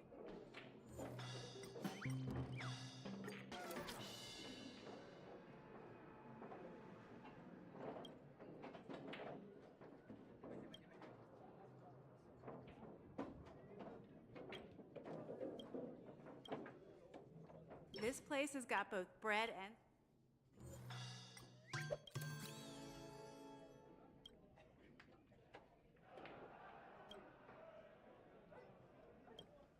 Always mung bean soda.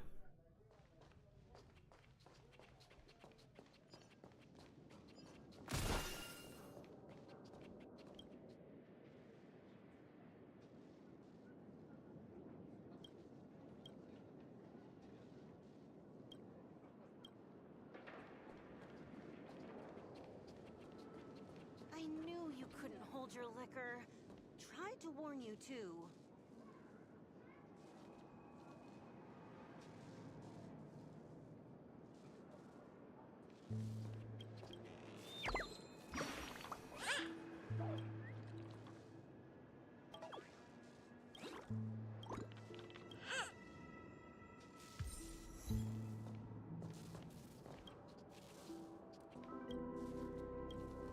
Evil ticker.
Tell me about the songs that make your heart sing.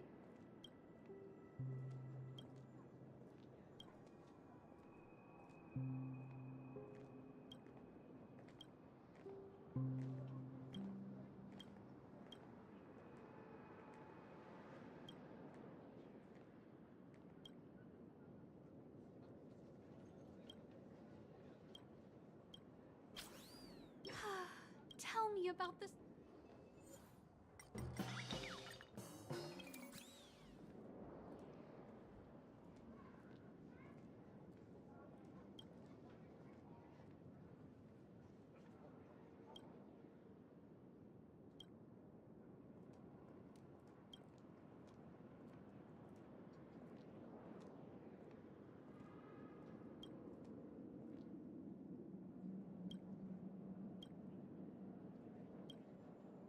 How about a little impromptu?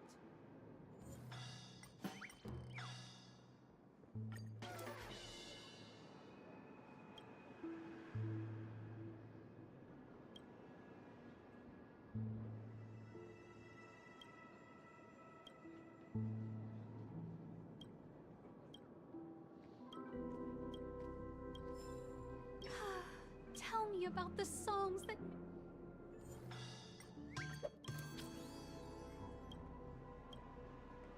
How about a little impromptu concert?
Real happiness.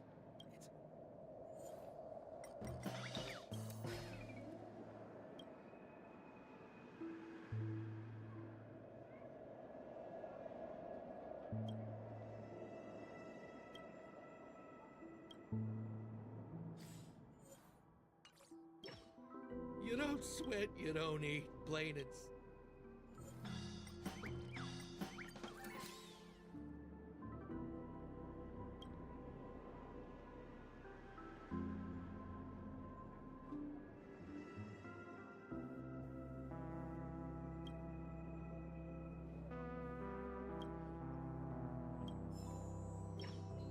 real happiness.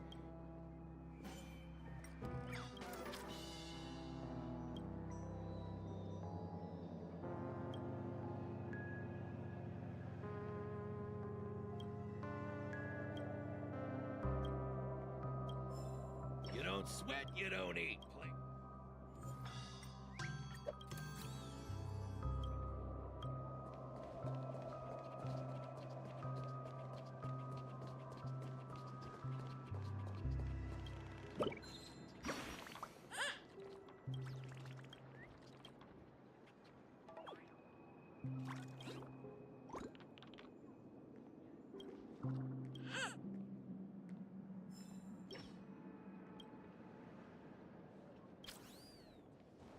Abundant manhole. I remember when this place was all hustling.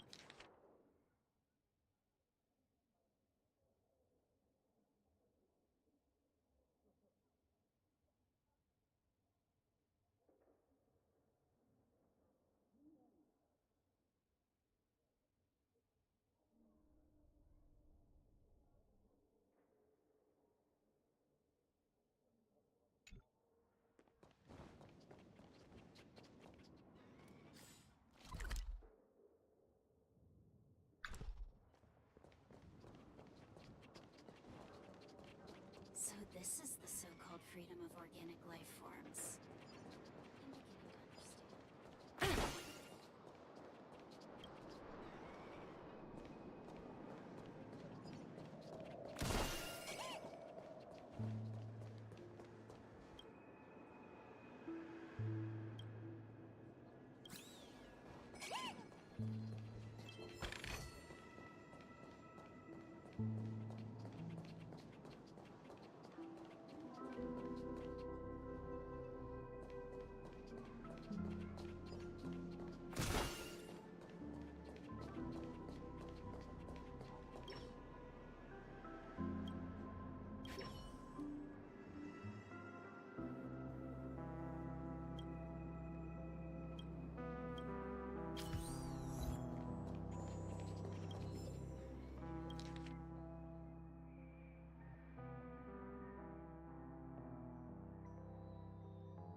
Feel free to express your emotions.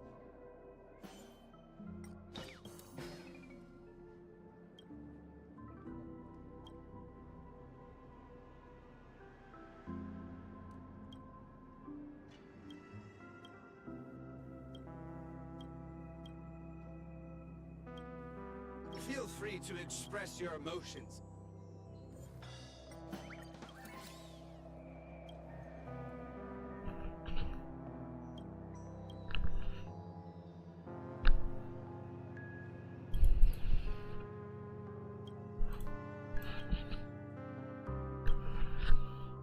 In dreams, embracing your innermost.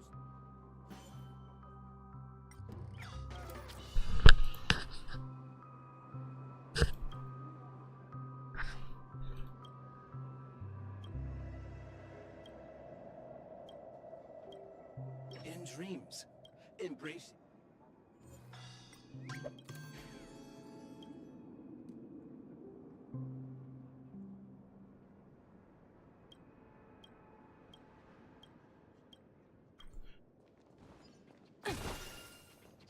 Let's have a toast to dreamscapes.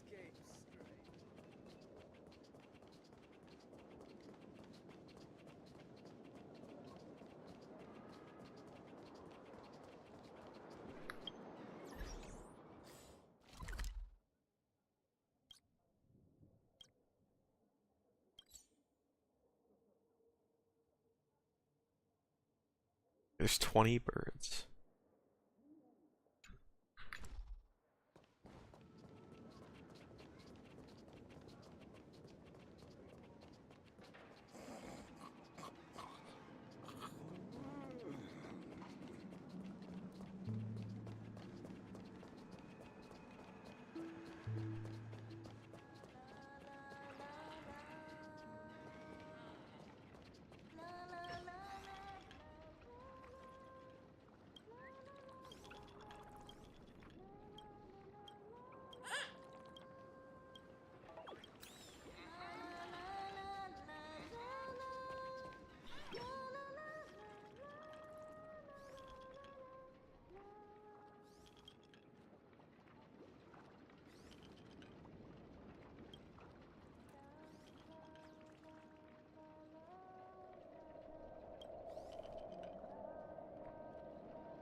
I'm out of those.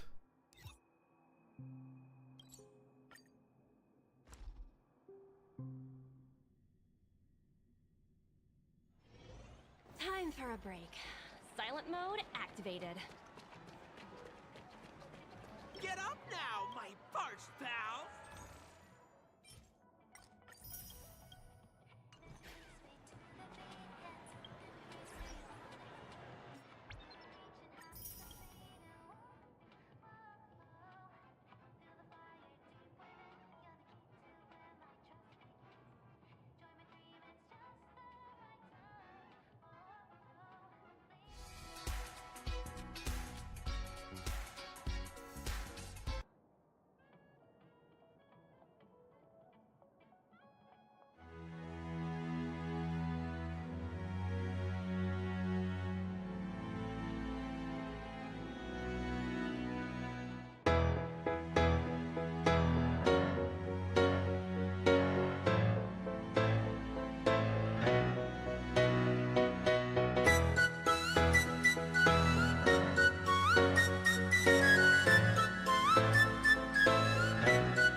Nobody steal that code.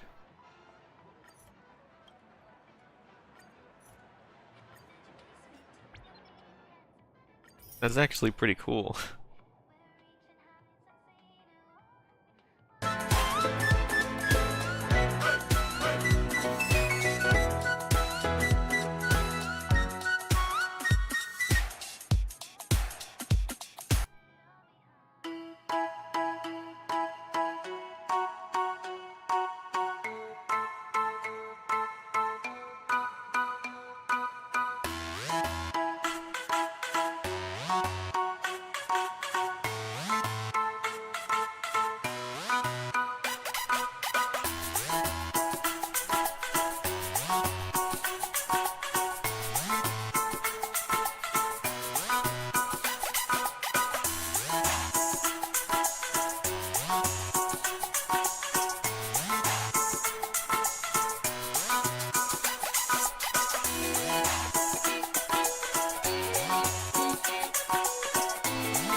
It does work, okay.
That's really cool.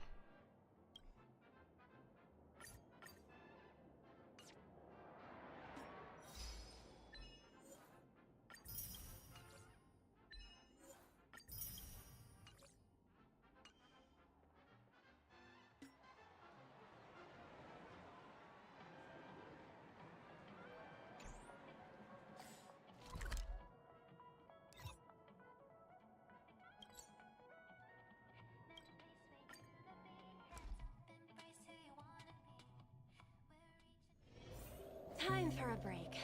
Silent mode activated. Bustling. Oh, now look at it.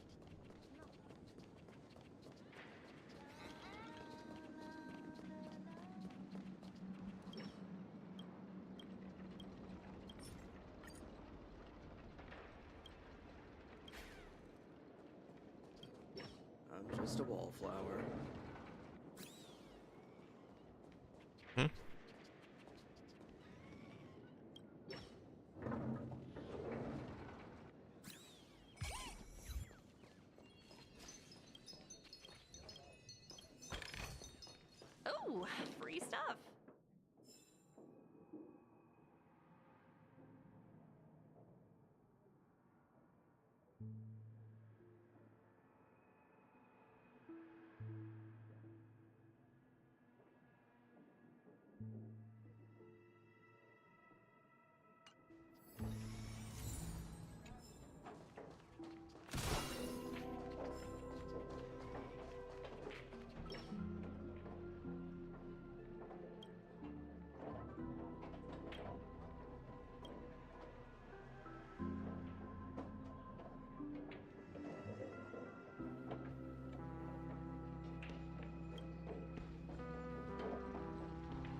There's something profoundly heroic about Hanunu.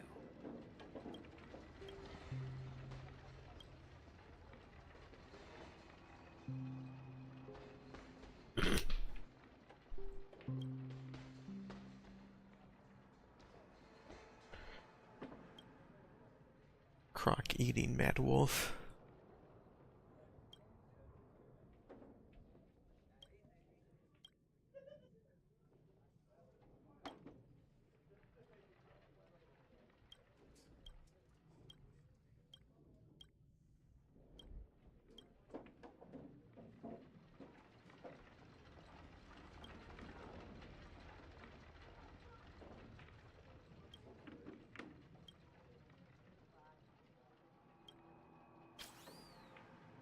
There's something profoundly heroic.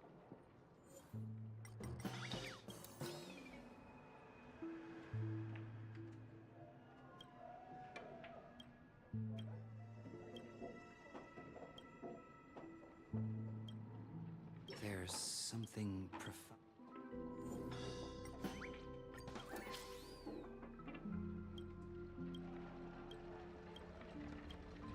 ensuring that the name Hanunu is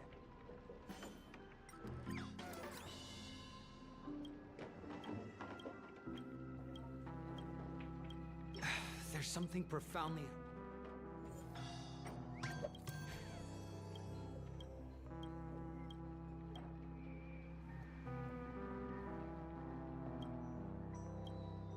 there's something profoundly heroic.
I'm just a wallflower.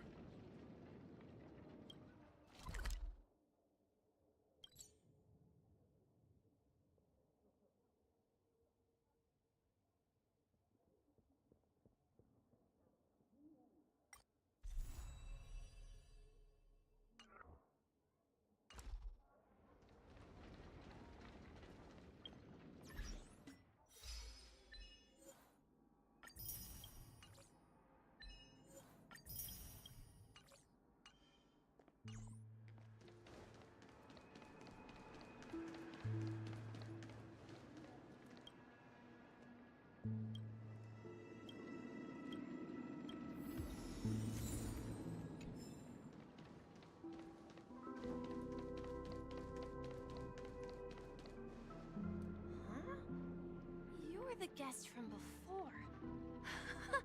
We meet again! And a new friend. Forgot to introduce myself. I'm the hotel's bellboy, Misha. Hello, Misha. I'm Welt. We met in a dream. Oh. And who might this be? Tick-tock! Old friend and new friend! Let's high-five! Your, memory zone meme? No, Clocky is a good friend of mine. We all live here. How did you two get here? This dreamscape isn't supposed to be open to the public. I wonder if it has something to do with Sleepy. So, this is your home? Yep. After my work in the beautiful dream ends, I'll go back home. Commuting used to be more convenient, but ever since travel became cumbersome, Sleepy started ferrying people back and forth between the two dreamscapes. This Sleepy. It's Can you death. describe what it looks like? Sleepy is a memory zone meme. Looks fierce and has many eyes. But it's actually really well behaved. Gallagher's been taking care of it. Based on the description, that meme is indisputably death. A nightmare for the family, but for the people who live here, well, that couldn't be further from the truth. Death? Not in a dream, surely. Sleepy's just a little aggressive, and I see. Has it brought back any guests recently? Say, I see. Then you'll have to speak with Gallagher. But he's currently busy hosting a visitor from the Oak family and specifically asked not to be disturbed.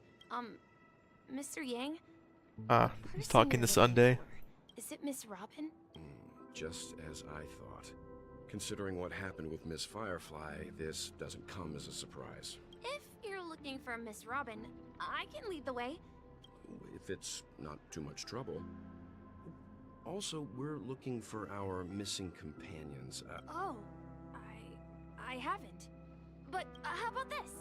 Since it's your first time here in Dreamflux Reef, she's gone to Mrs. Grace's to visit the children. All right then, we'll follow your plan. Well, we now know the answer to both murder cases that have caused such commotion in Penacony.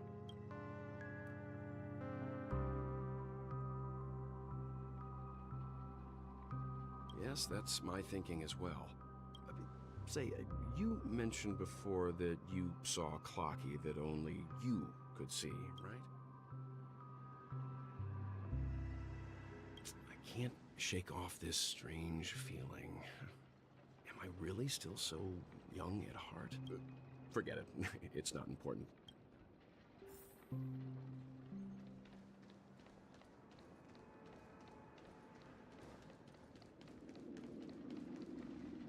Everyone, look!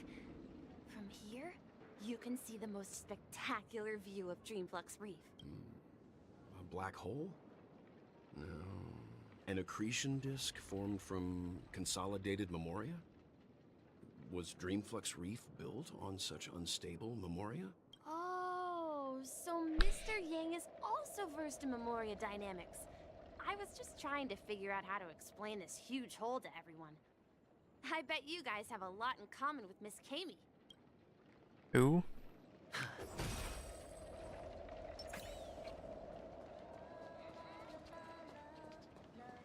Look! There she is!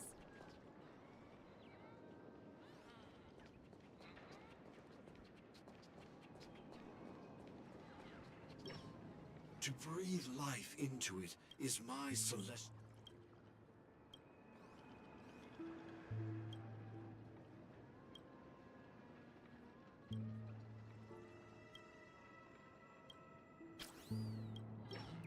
To breathe life into...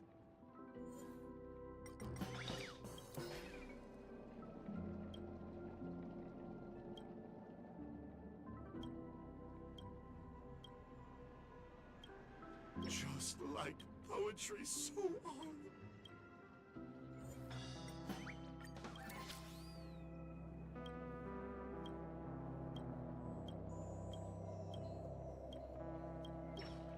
To breathe life into...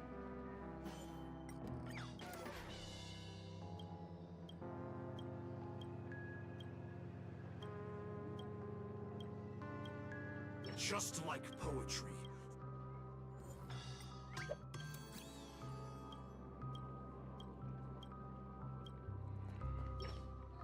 My calculations are finally done. In another 10 system hours, the above dream will swallow the dream below. My hypothesis was correct. Who are you all, and why haven't you left yet?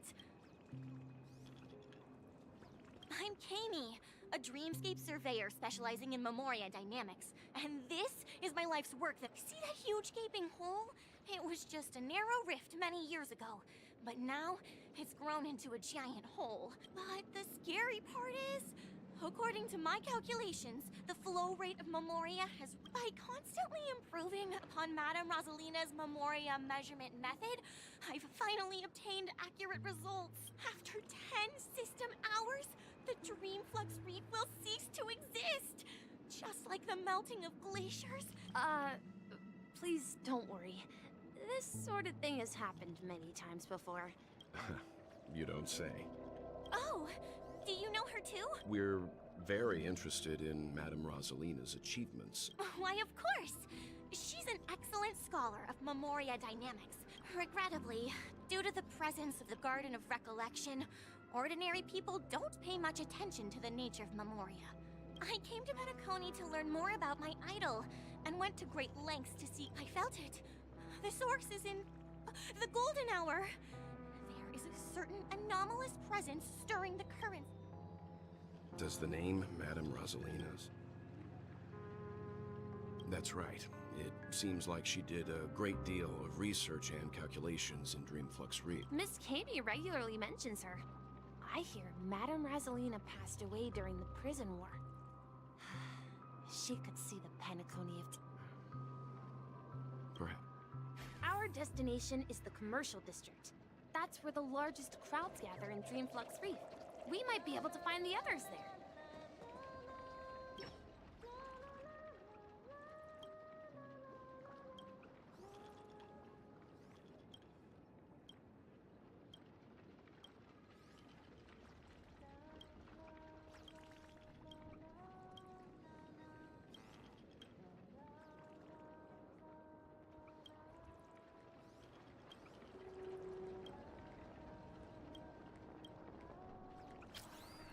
In our dreams, dear.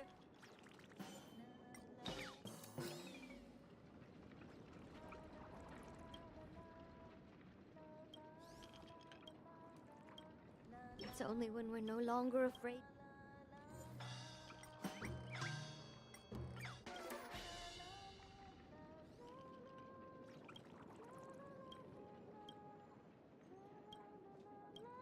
It's only when we're no longer afraid to fall that we truly learn how to fly.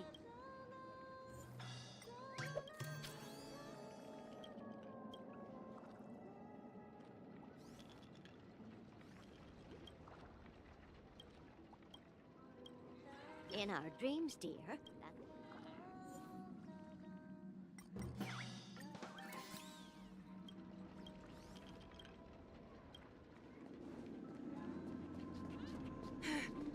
Let me go! Please, come to your senses. I'm begging you. Ghost! There's a ghost! Don't come near me! Oh my. I'm human and so are you. Can you get a grip? He's not a human. Mr. Yang and Mr. Trailblazer, quickly, come help. I bumped into a member of the family. Let me go! Let me go! Well, this is how it turned out. Ha ha, you're a regular comedian. He thinks he's dead. Dear guest, this is not the afterlife. That's right. Did you... You're talking to someone invisible. If I'm not dead, what am I? I shouldn't have pushed my luck and tried sleeping in my dream. Curiosity kills the Papeshi. Stop asking! You're not... Don't say that name! Deception's crown?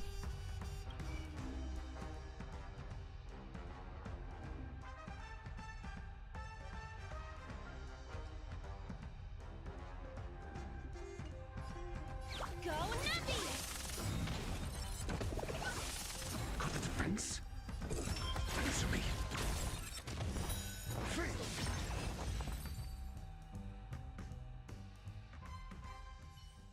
He passed out. His intense negative emotions attracted the nearby memory zone memes. I see. Unlike in the Sweet Dream, people here don't see memory zone memes as dangerous monsters. But we can't just leave this man. We can ask Jessie for help. I've gotten to know many locals while waiting for you guys. Everyone here is living a self-sufficient life. I don't know how to describe it, but this place feels like the real dreamscape.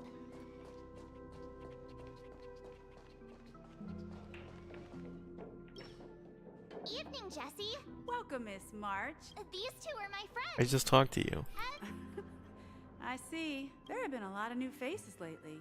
Do such things often? Not really, but they're becoming more frequent now. This man has had quite the shock. Hello, Vian. That must be Robin. Huh? Robin? But I thought she... Oh, right. Misha is about to take us to her to find out what happened. We met some stowaways. I heard that places like Dreamflux Reef are scattered throughout the memory zone of that. I also heard that when Dreamflux Reef took... If that's true, it's no... Himeko must be gathering in for... Let's see how you handle a stroke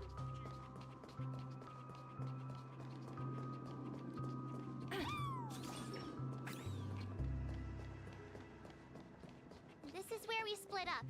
She can't be too far away. So that's how it is. I never imagined we'd gather the remaining details here. To borrow Gallagher's catchphrase, what an unpredictable twist of fate. Himeko, here they are. Ah, perfect timing. Now that everyone's here... It's a pleasure to meet the Nameless. You know us? I've been keeping an eye on you since the day you arrived in Penacony. We would have met under more appropriate circumstances. Please, allow me to formally introduce myself. I'm Micah. Gravekeeper. Life in Dreamflux Reef is pretty liberating. Everyone here mostly keeps to themselves. You're too modest, Micah. When lost dream chasers stumble upon this place... So, guardian of sorts. Were you talking to me, Mr. Yang? On that note, Mr. Mika, they're actually just Oh, the three of them. stones. But since you're curious, but before that, you have An important guest. Who could it be? This way, please. The roads here in Dreamflux Reef are a bit run down, so watch your step.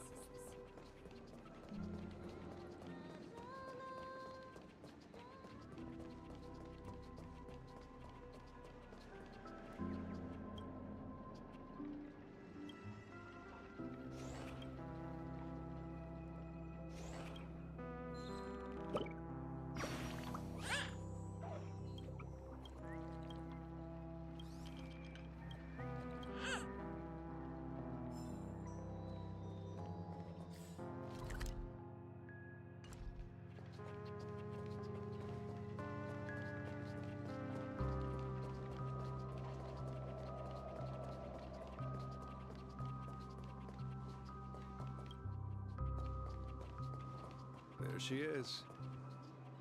It really is her. Miss Robin! Everyone sang so wonderfully. It's not often that I tried this music style.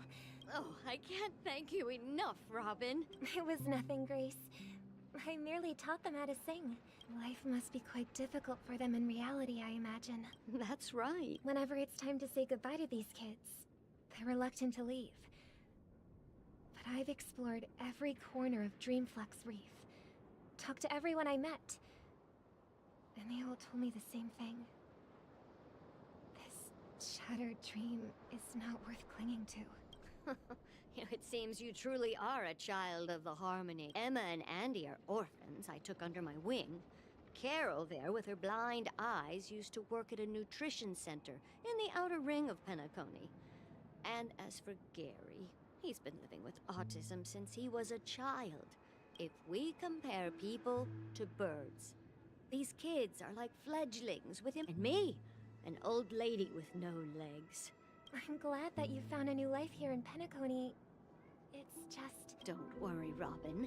Dreams have their significance, but they aren't everything. But you know what? Emma and Gary aren't plagued by their insecurities anymore. No, you see, in dreams we learn how to live. And should our feathers be damaged, there's no need to covet an illusory sky in dreams. Because we... It's a relief to see you safe and sound, Miss Robin. It's nice to see you all again, Astral Express crew. I heard my disappearance caused quite the... Since you're here... Ever since I returned to Penacony, my voice started to change, until it gradually faded away. At first, but now it seems... the root of the problem goes way beyond me. There are elements around me that don't align with the harmony. Losing my voice is just one of the signs of the Sweet Dreams collapse. The Sweet Dreams collapse. That memo keeper mentioned the same thing. So it's real. While I was away from Penacony, the boundaries of the 12 dreamscapes kept expanding outward. But whenever I mentioned the anomalies in my dreams, the family heads refused to talk about it. Later, I discovered the secret letters from the IPC ambassador, which further convinced me that there are hidden secrets beneath the surface of Penacony. So, following the clues in the Oak family's dossiers, I found my way here, the land of the exiles, concealed by the family under the guise of death. A dream within a dream. Hearing you speak, it sounds as if your voice has made somewhat of a recovery. I hate to admit it, but the harmony in this place resonates more broadly than within the Sweet Dream. It's regrettable, but the family has experienced betrayal.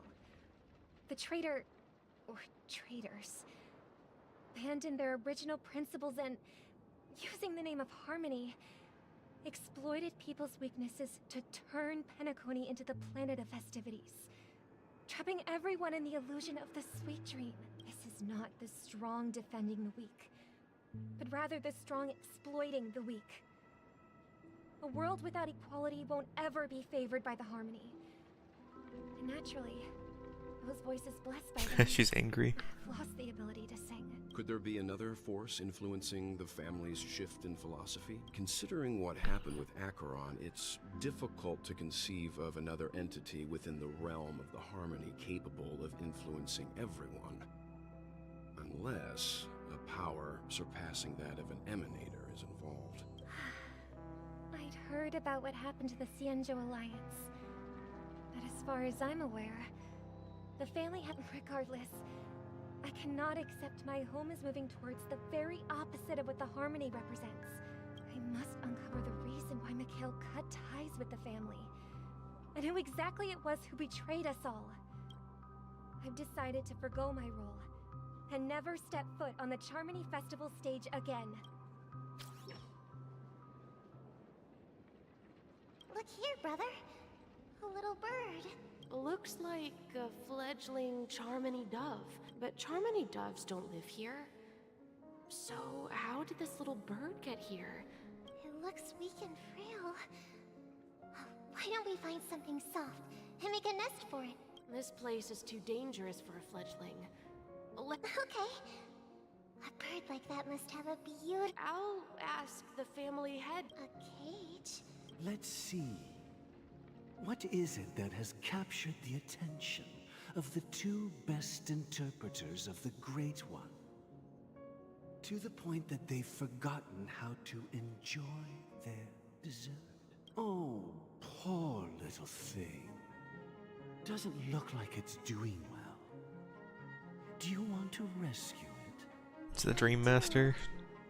But I don't want to lock it up in a cage. Why? Even if it's small and not fully feathered. Can't sing. Birds. They should be flying free in the sky. That's quite the romantic idea. I think she's right. But if we leave it out in the wild... Ah, I see. As you probably know, Charmony doves can fly through the air. When they fly really high, We've seen this spectacle so many times that we think it's just something their ancestors were too weak to survive on the ground after countless attempts by many generations. So, you mean... Well, that's an idealistic way. I think people believe birds are meant to fly because they've never seen those birds crashing to their death. That's an interesting perspective. For now, I want it to live. No matter what. Well said, kids. We will take good care of it. Yeah, but Mr. Gopherwood, there's one thing I don't quite understand. And what might that be, my son?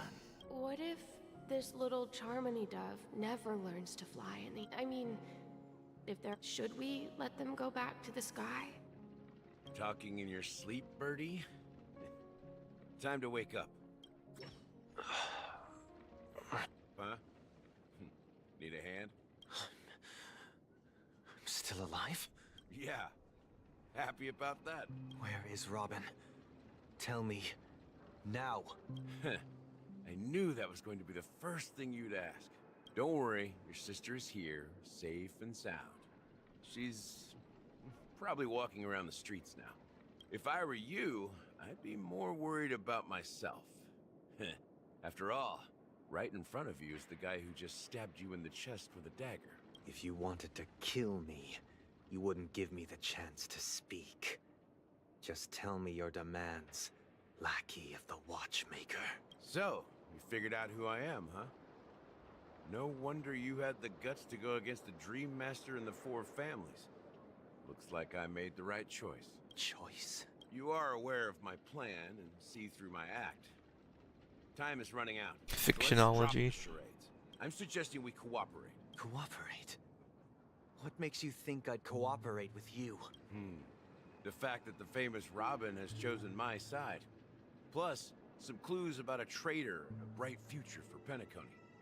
Any of that catch your interest? I find it hard to believe a man who's full of deception. Fine. You don't have to trust me. What you should trust is the sense of justice inside of you. Show me Robin first. All right. As you wish. Here she is. Huh? What's your trick this time? Just kidding. I mean, this lady will lead us to Robin, right? And the crew, too. There are too many people who you owe an explanation. That'd be great. Please follow me, Honorable Oak Family Head. Now, all the actors are on the stage. Yep. This is the monument I mentioned earlier. Rosalina and Tiernan. When Penacony was known as a frontier prison, it was the Trailblazers who connected it with the stars. They were the heroes who saved Astana, and their names deserve to be immortalized. However, today, the planet of festivities is nothing but sweet dreams. That heavy piece of history is all a distant memory. If their names are inscribed here, then that means... According to Micah, they died long ago. Rosalina was killed during the War of Independence. She ventured alone into the heart of the star system to investigate the flow of Memoria, but she never returned. Tiernan was a skilled gunslinger, strong and reliable. He led the people through countless battles, but he didn't live long enough to witness the arrival of true peace. In the decade following the war, Penacony faced challenges internal and external. To protect Astana, Tiernan took up the way of the Trailblaze and led the Lampmoth family to explore beyond the system, only to be surrounded and wiped out by the Swarm. Though I had expected as much, the tales of these heroes truly are sorrowful. True to the title of Trailblazer, they spent their lives venturing into the unknown. When Dreamflux Reef was created, its owner was still alive. However, he insisted on erecting a monument for himself, saying that it will happen someday. Here we meet again. Everyone from the Astral Express. Robin.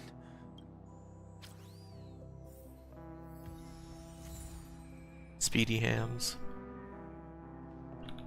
Huh. The atmosphere sure is livened up with all... I brought Gallagher here.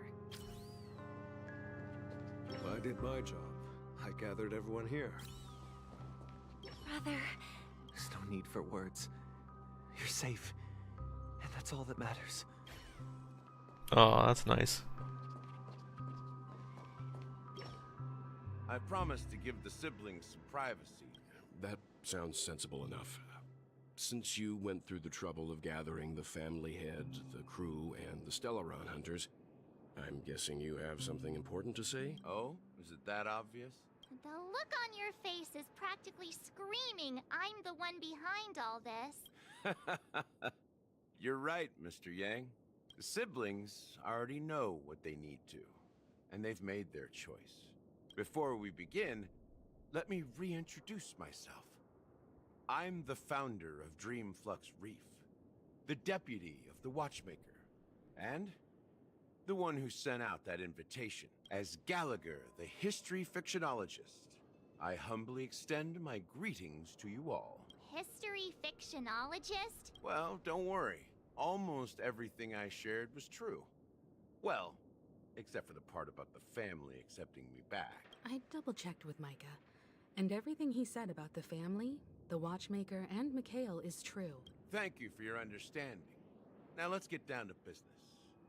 I'm sure you're all wondering why I went through the trouble of setting up this battle for the legacy. Inviting different factions and stirring up a ruckus all over Penacony. Well, it all boils down to something very familiar to all of you. The Stellaron. The Stellaron?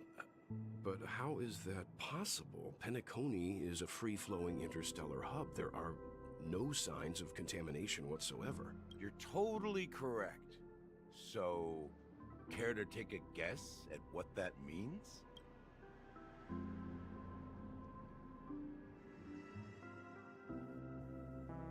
How keen. Well, what should I say? I expected nothing less from the person here who is the most familiar with Stellarons. The sweet dream doesn't come out of thin air. If you think of the memory zone as the sea, creating the land of the dreams is like filling that wild ocean with earth to make an island. To achieve this feat, without the help of an emanator of remembrance or enigmata, the only way is to use a Stellaron. And that's not something you can achieve with a simple wish. It requires vast quantities of knowledge, time, and manpower. In Azdana, the planet of festivities itself is a Stellaron disaster. The planet of festivities itself is a Stellaron disaster? It all started a long time ago, back when the Watchmaker and his crew liberated the frontier prison. They faced countless challenges as they began building Penacony from the ground up. That's when the idea of using the Stellaron came into play. The Stellaron first entered the Azdana system during the war. The Nameless warned everyone against the folly of attempting to tamper with such a power, and most heeded their words. But there are always people in the shadows with ulterior motives. The turning point came after Tiernan's death. With two of the Nameless gone, the Watchmaker had to go to the front lines. It was at that moment his rivals saw an opportunity. By the time a representative from the Montour system's family arrived at the Watchmaker's call, the Stellaron had already been activated and was seeping into the primordial synesthesia dreamscape. And I suppose the family happened to possess the knowledge to seal the Stellaron? Not just that. They knew far more about the Stellaron than the average person. They helped Mikhail swiftly quell the civil unrest and played a part in building Penacony under the disguise of the Harmony. Those three eras were known as the Age of Dreaming. The Watchmaker, who had been left in the dark, sent out invitations across the universe, spreading the hype around the land of the dreams. Then, how did they turn against each other? Remember the island in the ocean metaphor? The truth is, the Stellaron was never truly sealed. It existed in a different form within the dreamscape. Think about this. What would it cost to create and maintain such a lavish dreamland? Its people's lives, The opulent dream is built upon the decay of spirits, with a toxic elixir called pleasure flowing through the dreamscape.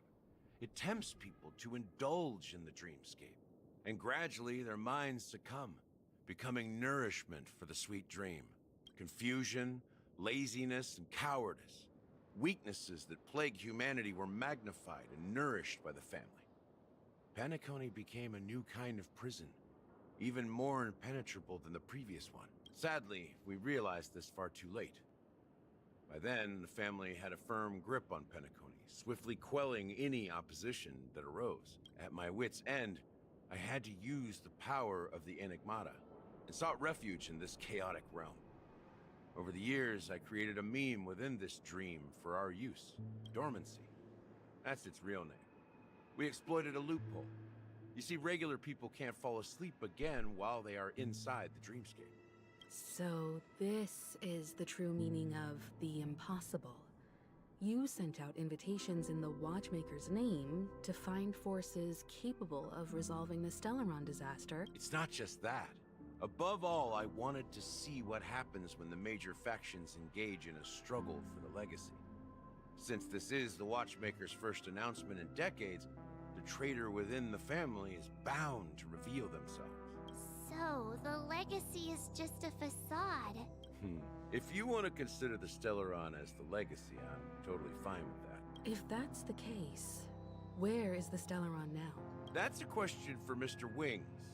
The Stellaron is still under the family's control, and as the head of the Oak family, I'm sure he holds all the answers. Go ahead. I'm sure Mr. You all look quite serious. Are you done talking? It is the Penacony Grand Theater itself. As I suspected, it's the embodiment of the family. The edifice that first materialized within the Sweet Dream. That's what turned Penacony into its current state. As for the person who employed its power, it is in fact Mr. Gopherwood, the current Dream Master. Well, that was easier than I thought. Did you conduct your own investigation already? Correct. When I was trying to track down the person who murdered my sister, apart from you, Gopherwood was my second suspect. Confronting me first turned out to be a smart move on your part. I didn't have other options. The Dream Master has been elusive, and even the heads of the families can hardly get an audience with him. Moreover, Mr. Gopherwood has been kind to my sister and me. And I didn't want it all to end like this. What do you mean by that? To be honest, my brother and I are also victims of the cancer of all worlds. We grew up as orphans, and were adopted by the family when they came to help. But I can't just stand by and watch Mr. Gopherwood become an enemy of the Harmony. I won't step on that stage and sing, no matter who the traitor is, or what orders they give me. I won't let the Charmony Festival become an event that destroys Harmony itself, or the paradise in our dreams. Indeed. For the paradise in our dreams. As the head of the Oak family, He looks so sad. I'm responsible for ensuring Penacony's promising future. Robin and I will head into the Sweet Dream and confront the Dream Master. And if it turns out that the family has truly strayed from the Harmony, I'll fight alongside you. We'll put the Charmony Festival on hold and make sure Mr. Gopherwood pays for his blood debt. The enemies you are about to face aren't like this old dog here, who can barely even bark. Since our interests are aligned, why don't we team up? We have always been following in the footsteps of our nameless predecessors. Yeah, we Nameless won't back down from a challenge.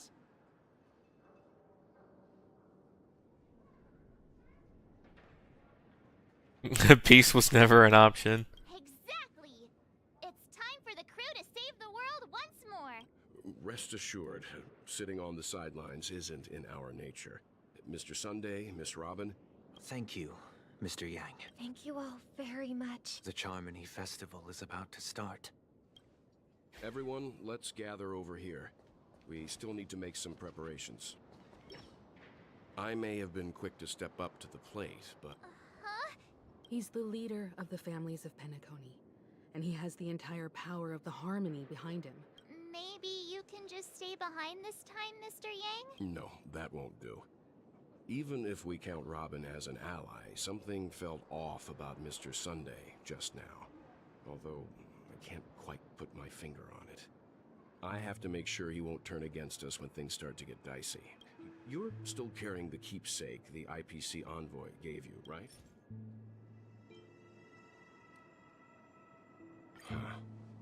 I knew it.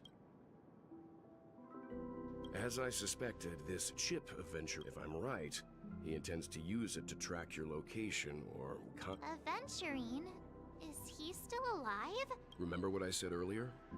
Working with the... If negotiations go south and the family show their true colors by going after the Stellaron, I'll use this transmitter to send a message to the IPC. The only question mark in all of this is Aventurine's current status. But the IPC is always listening. Good luck to you, Welt. Well, you take care too. If anything goes wrong, don't worry about me. Just... Spoken like a true hero. Even if the Dream Master is innocent, the family's corruption runs deep. I won't make the same mistake Mikhail did. Don't you have something else to tell us? Why would you say so? Before we departed, the conductor asked us to inquire about the three nameless in if I'm not mistaken. We've already met him somewhere. It's not enough to say meet, but the answer is pretty obvious. After all, I've hinted at it in quite an evident way. I've been watching over you ever since I received the reply from the Astral Express. And I've seen the great effort you all put into linking different realms together across... Miss Himiko, were you the one who repaired the Express and got... Yes. And you two, young Nameless. What? You're full of energy. Please send my regards to the conductor, Pom Pom. Please let them know that their friend had fond memories from his time aboard the Express, which he reminisced on every time he had a good drink. As for the last Nameless, he embarked, disembarked, and embarked again, traveling in a great circle, ending up back where he started. On his deathbed, he told me to find the Astral Express and deliver an invitation to the future Nameless. He left behind a special gift, a true legacy. Come with me. Now...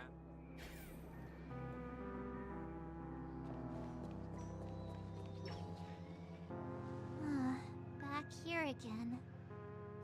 Sometimes I feel like you're still alive, old friend. Like you've still got so much to say and do. I've kept my promise. Brought the future trailblazers you've waited so long for. I don't know why you were so obsessed with that train. But I remember your last words. Don't let us down, old man.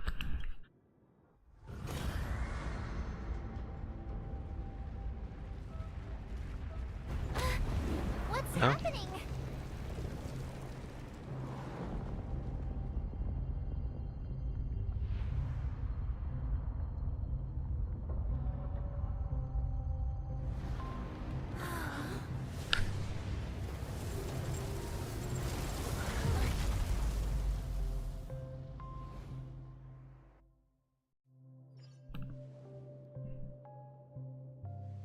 Go ahead. His resting place lies in the garden up ahead. The first and last Nameless of Penacony, Mikhail Char Legward, the Watchmaker.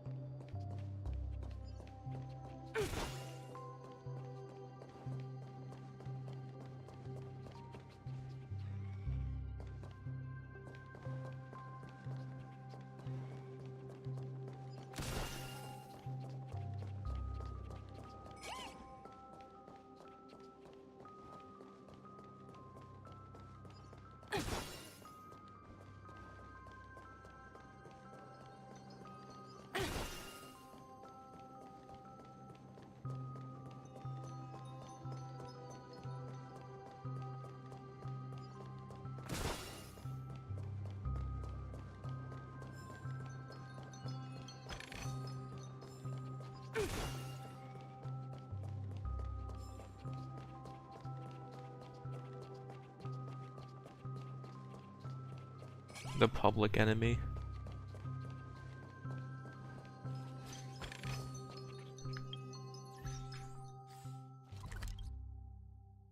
Two lordly trash cans. I don't think they've spawned yet.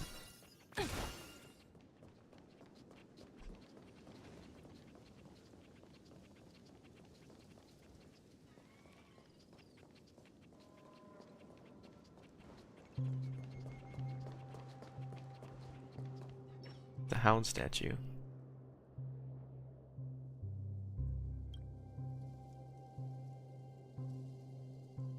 Sure enough, the Watchmaker is the third nameless. The legacy he left behind was a dream bubble. After all, when I checked its contents, I found nothing inside. Maybe some Trailblaze runes? Well,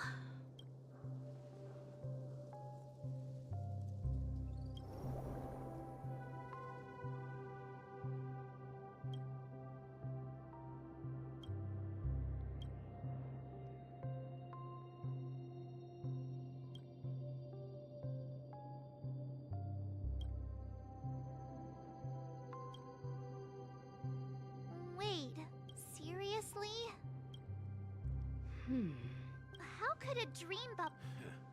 That old man always had this strange belief in the Nameless and the Trailblaze. I could never figure out what was going on in that old man's head. That mischievous old man. don't think that's the case, Gallagher. Don't start getting all philosophical on me, alright? Just as Mikhail believes in the nameless of the future, we unconditionally believe in the nameless of the past. There must be something contained in this dream bubble. Well, I'm a follower of the Enigmata. My philosophy forbids me to have faith in anything. That's why I understand what faith means in the path of Trail. Can I borrow your pet? I need to make a trip back to Golden Hour and check something at the Dreamscape sales store. It's for Mikhail, and for the future of Penacony.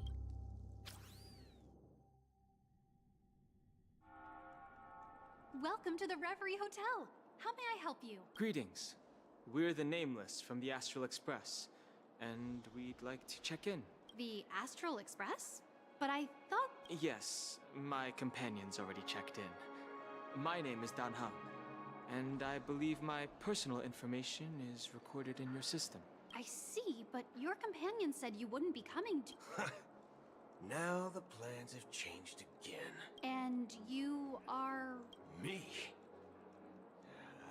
I'm Pom Pom, a new Nameless who's also with the Astral Express.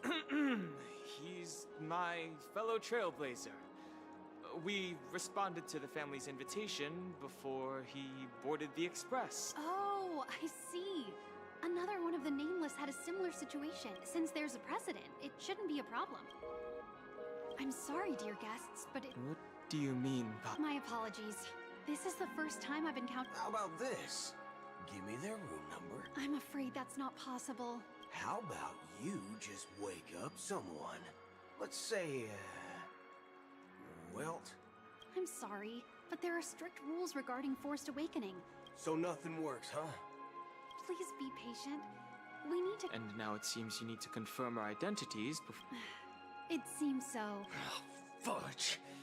Look, nothing personal. Please calm down, dear guests. I don't think she's trying to give us a hard time. I have a bad feeling about this. Something doesn't seem right. I need to leave for a moment. Sure thing. Just don't keep me waiting forever. Don Hung seems pretty worried about his companions. I should give him some space. Stressing out about it won't help anything.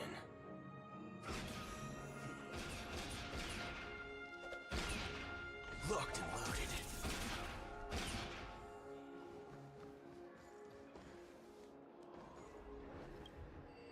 The Charmony Festival is about to start. Hey!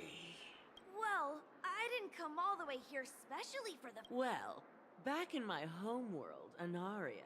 Oh, come on. The Charmony Festival is a once-in-an-Amber-era event. Well, you never know, right? Anyway, let's forget about that.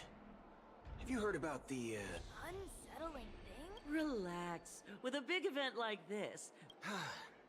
Oh, that's a relief. Well, looks like I won't get any fudging clues out of these two. They're clueless.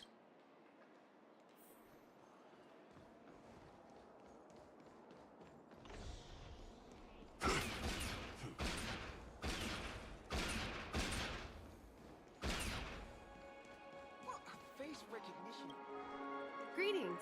I'm Cody of the Bloodhound family. Hello. So, there's something I wanted to ask about. Do you think there's anything to be worried about? I've traveled all the way from the Hayai Federation and... I'm not sure where you heard those rumors. At present, all of the family... she doesn't appear to be acting. So... back already? Hasn't she returned yet? Nope. Neither the staff nor the guests seem to know anything about what's happening in the dreamscape, and... I agree. Another unusual thing is that the Oak family is supposed to be in charge of organizing the council and managing everything inside and outside the dreamscape. I walked around the hotel, but didn't meet a single member of the Oak family. Well, I'll be forked. If I remember correctly, the head of the Oak family is that Sunday guy, right? We shouldn't linger here too long. Not so fast. Have you ever robbed VIPC, bro? If you run away now, everyone will be chasing after you. Are you suggesting we sit here and do nothing? I wouldn't say do nothing, but let's stay put for now. They don't want to attract unwanted attention from certain outsiders, so... If I were a family member, I'd find an official excuse and keep the surprise factors here. Of course, we don't need to walk into their trap. I give a backup plan to the Memo Keeper. If it turns out we won't be allowed to enter the dreamscape. A secret signal. That's right. Oh, a concrete object can indeed help the Memo Keeper establish a connection with you. But Boot Hill, if you have more backup plans in the future, I hope you'll let me know in advance. I'm sorry, but it's one of my quirks. I have too many unreliable friends. And if I reveal that I have backup plans, things can go awry. How do we get into the VIP lounge? This is where my street smarts come into play. You're the lobby manager. Yes, I am. We're the Nameless from the Astral. Now, we've been waiting here forever. Is this your... It's called... I apologize for the inconvenience. Just don't call yourself Nameless next time. Wow, this bar's something else. Certainly worthy of the planet of festivities.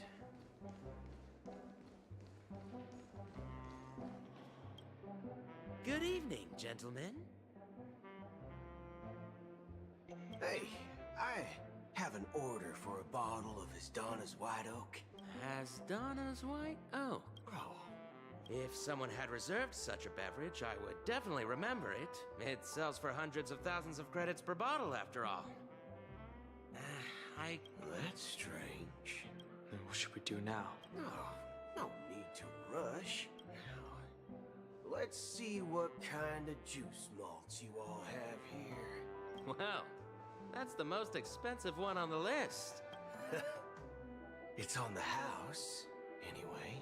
What can I get for you? Anything you recommend is fine. Then I would recommend today's special, Glass Village. It's classic Soul Glad mixed with Laboon juice. It's refreshing and suits your cool demeanor. This flavor. Dynamite barbecue with rocket fuel. Ooh, really hits the spot. Truly the finest sherry cask aged malt juice in the cosmos. Dynamite barbecue with rocket fuel. Hey, this guy doesn't know anything at all. As long as you're satisfied, dear guests. Let's give the memo keeper another half-system hour. The situation is unclear. Something must have happened on the planet of festivities. It's unusual for the followers of the Harmony to invite other factions, let alone the IPC and the Masked Fools. Actually, there's something else I'm concerned about. Regarding Acheron, as you know, the faction that follows the path of the Hunt are some of the most dangerous folks in the cosmos to mess with.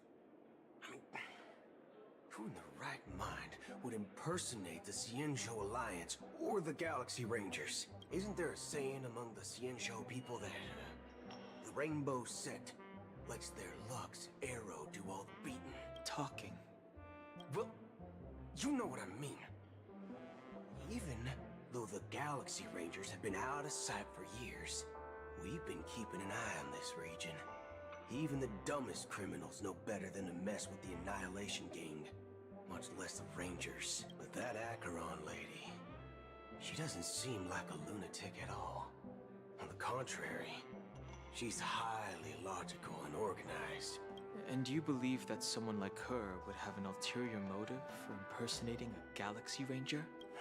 I'm not entirely sure, but I do have my suspicions. Maybe she knows a Galaxy Ranger, or perhaps she's trying to lure us out for some reason. Anyway, what worries me more are the anomalies within the family. They've summoned followers from various paths for the festival. No matter how generous such a gesture is, this move seems highly unusual, unless the invitations weren't sent by them. If that's the case, it's even more intriguing that the family insists on organizing the Charmony Festival. Maybe it's Shipei the Harmony pulling the strings. You find it beyond human understanding because it wasn't arranged by humans at all. People do stupid things out of irrational impulses. They abandon their principles when self-interest is involved, but Eons don't. They stick to their determined path and never turn back. You think Shipei's will is behind all this? It may not necessarily be Shipei, but there's definitely some higher entity involved. I know it may sound pessimistic, but if human free will were reliable, why would we even need Galaxy Rangers? It's much simpler when you boil it down to the eons and paths. Like how Lon always follows the path of the Hunt. But in my opinion, Akavili's fall holds significance for the Nameless. Oh, so you're saying the Nameless now have to take responsibility for their own choices because their absolutely right leader is gone? Exactly.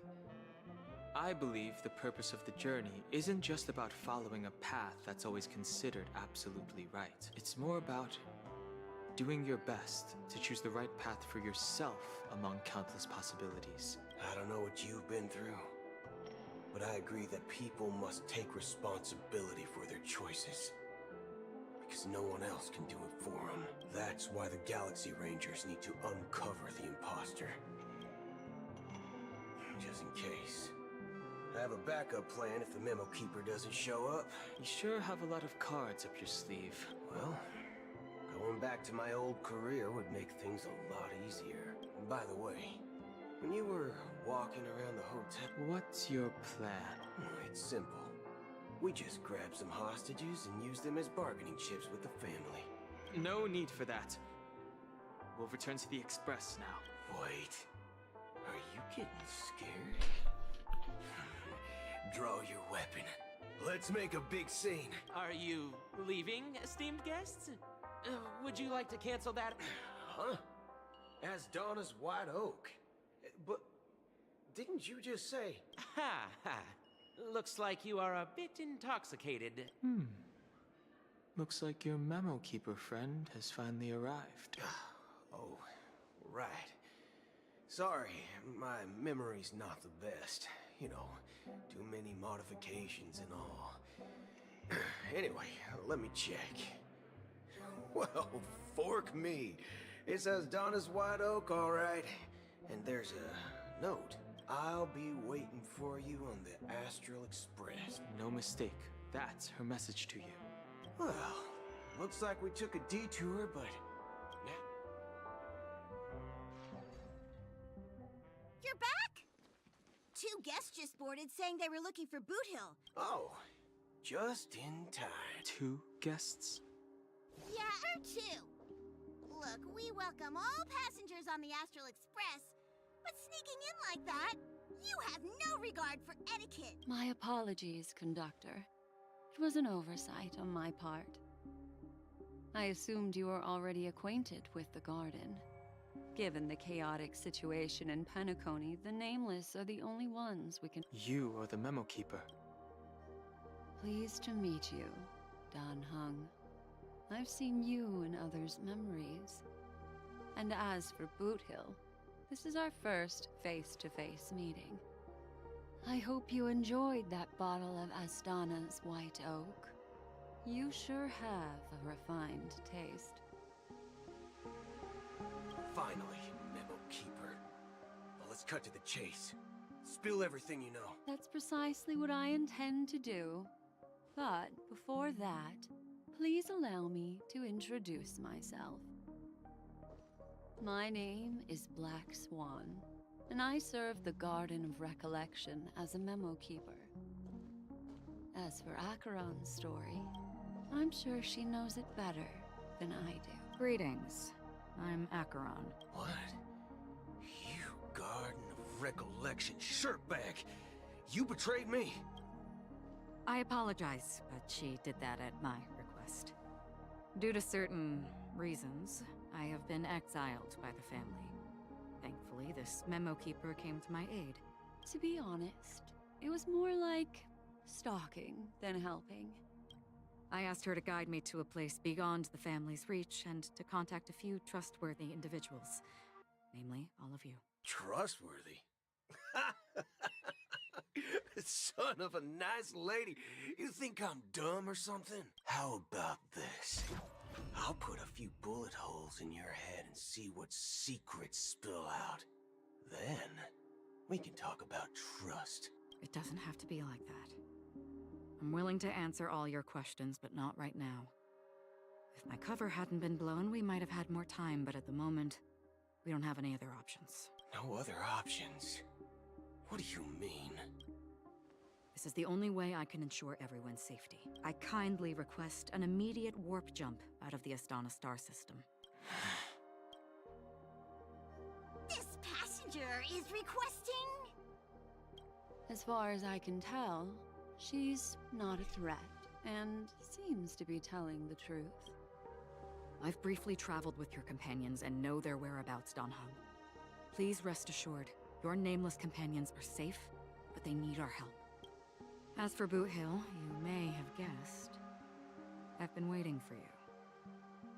Galaxy Rangers are known for their elusive nature and limited contact with each other, so this was the only way I could reach out to you. Only by doing this can I find a true Galaxy Ranger and fulfill a long-standing promise. To return his relics to their rightful owner.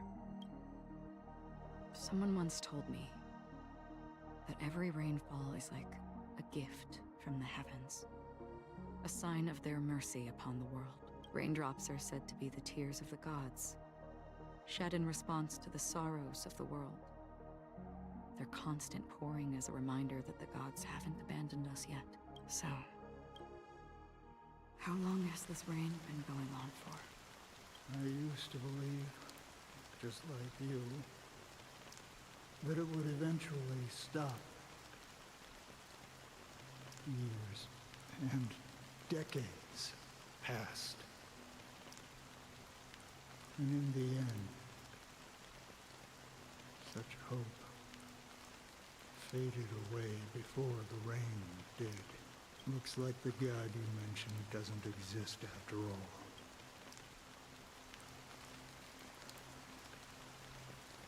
Well, let me share a story Mortals who walk the paths are like sailors on a vast ocean, leaving behind a trail that creates countless ripples of possibilities. And for some, their presence leaves such a strong mark that it's reflected in the waves. Like those shadows on the ocean. Sin thirsters.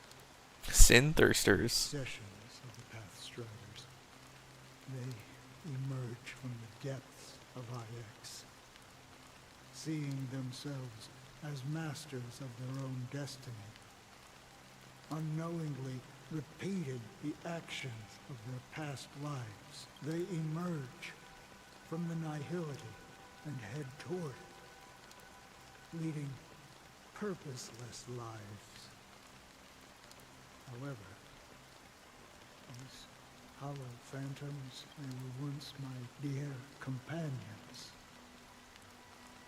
A group of Galaxy Rangers. Are you watching over them? Watching over them? No. I'm guiding them toward transcendence. It was a brutal war. A crusade that shook the universe. The universe witnessed the fall of Zuro, the Lord Ravager, but it came at a price. A price so hefty that only those who were there still remember. The unwavering determination of the Hunt followers persists even in death. So someone must guide these lost souls to their life beyond. They were heroes in their time, and they shouldn't be reduced to mere puppets of nihility. As for me, I've suffered too many losses on that battlefield to advance any further. And that makes me the most fitting person to carry out this task. But you know, these Sin Thirsters, they're not who they used to be. Does this seem pointless to you? Well, some tasks have to be done, even if they are pointless. I can help you. For what? For the meaning of the nihility. I see. After all, this realm is off limits to ordinary souls, right? Thank you, stranger. Before we part ways, I have one more question. It is true that their actions and even their entire lives may seem pointless from our perspective. But if, and it's just an if this is what the departed ones expected, should we try to change it? A good question. And a profound one. I don't know the answer. What I do know is that one day, I too will pass away. And when I bid farewell to this world, someone will stand at my grave and place a bouquet of flowers on it.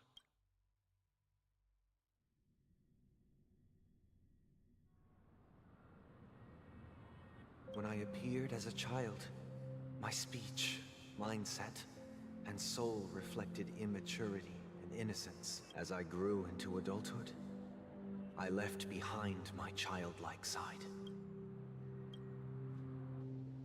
I humbly request your blessings, esteemed advocate of Xipe. Come to me, my kinship. I have sought their presence with us. Confessional? As you wish. I have faithfully served the Alfalfa family for nearly a decade, promoting the path of the harmony to the out of laziness. I lied and claimed that everything was ready. Although the head has dismissed me as punishment, it has been tough to sleep. Do you sincerely repent? Yes. Have you examined your soul? Yes. Are you willing to accept the problem? Yes. Very well. Show your dedication and goodwill to the family. Oh, praise Sheepy. Next, I wholeheartedly confess to you. rest assured, I have implored their presence to be... Oh, great. You know, I see. My children were starving, and I hoped they'd have a chance at survival if they became slaves here. If I can strike it rich here, I'll lift them out of that situation. But the Bloodhound family got wind of it. They're on my tail, hunting me down. The family is ready to forgive all sinners. Oh, thank you. Thank you. Next, Hey! Long time no see, Mr. Sunday! I have sought their presence with us. Let us proceed. Sure, let's just get this over with. I have sinned, please forgive me. I wasted half a pizza at breakfast, and a bottle of Soul Glad. That's it. Nothing more. Do you... My sins? Starting to sound like a saint, huh? You think nobody knows what your precious family has done? About the Watchmaker? Before you start spouting off your holy verses, answer me this. Well, I've spent enough time in confession today to enter the Harmony's paradise, right? Then I'll take my leave. Oh, revered triple-faced soul, hear my doubts. Who can judge the strong when their power hides their crimes? Who can vouch for the weak when they will pay any price to survive? Who can comfort the purest souls when even they get led astray? If the strong defending the weak is truly the foundation of paradise, then who is responsible for the suffering and anguish in this wretched world? Brother? Brother, are you all right? I'm fine. I've been working long hours, and I just made a trip to Dreamflux Reef and back. You've been working non-stop on the Charmony Festival, Mr. Sunday, and no one could have predicted this incident. No need to worry about troubling anyone. The Charmony Festival was meant to spread joy and harmony across the cosmos. It has always been our wish to make everyone happy, so even if the negotiation does not go smoothly, I'll refuse to go on stage. I'm relieved to see your determination. You know, since arriving in Penacony, we haven't had any contact with this Dream Master himself. The Dream Master rarely grants an audience, even for us. Perhaps you'll be the first guest to meet the Dream Master in years, Mr. Yang. Let's hope we can reach a consensus that satisfies everyone. Indeed. Let us hope so. It's about time. We'll have to get ready for the meeting. Don't worry. I'll be waiting here.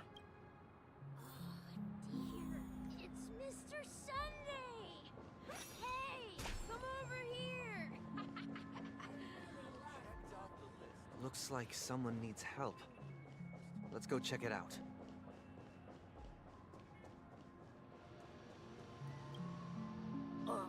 Mr. Sunday, if I just reached out...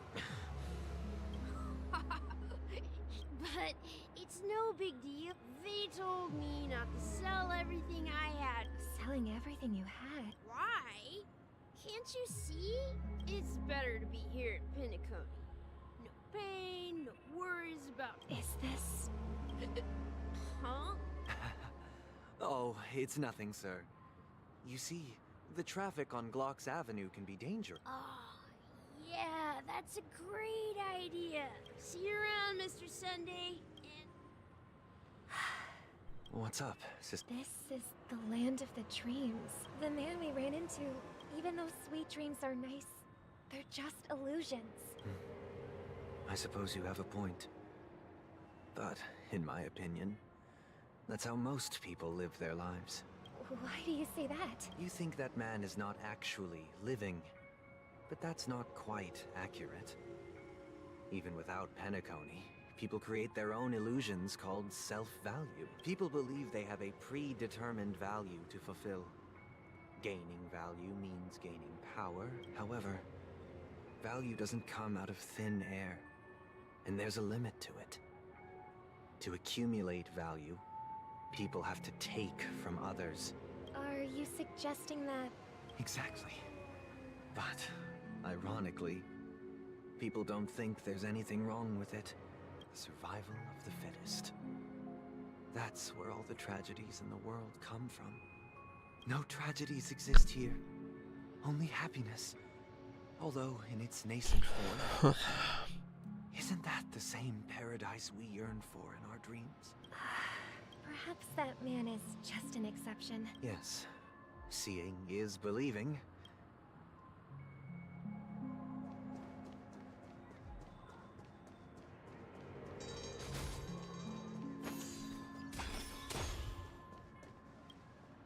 Glad to meet you again, Robin.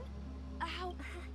It's going... You're too kind, Robin. I can't stand being lonely or bored. But if this went on forever... Nah, not every day. You get to wear fancy clothes, But you know that only a few things... That's exactly why I don't plan on bringing anything back. Only in this sweet dream can I truly feel like... And I wish you a fantastic Seems like that guest's perspective didn't resonate with you either. She had a valid point. What you're trying to say is, she thinks she's in control of her life, but in Well, she did make mention of being However, the paradise in our dreams, it doesn't have to end. No. And the paradise we yearn for shouldn't be just a fleeting dream either.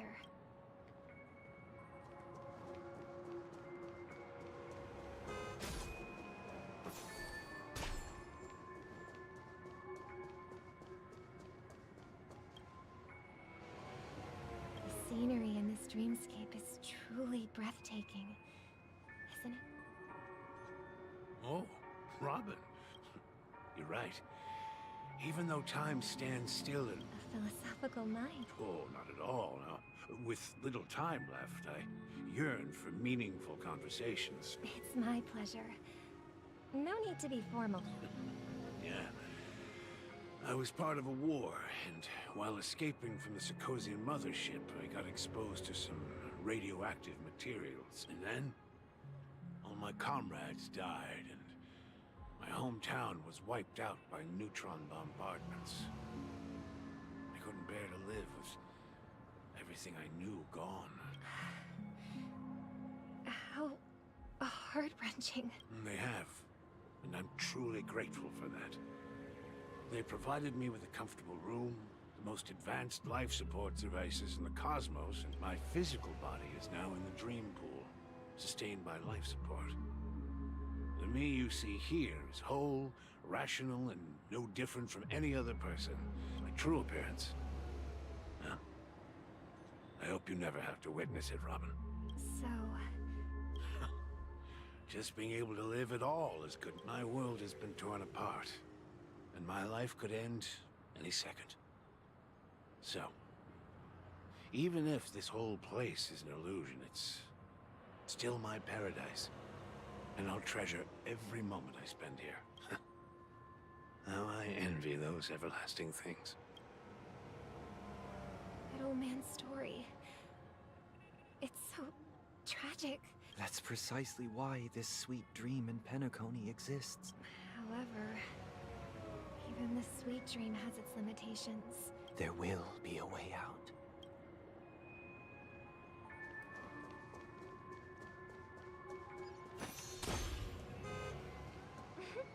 Look what we have here.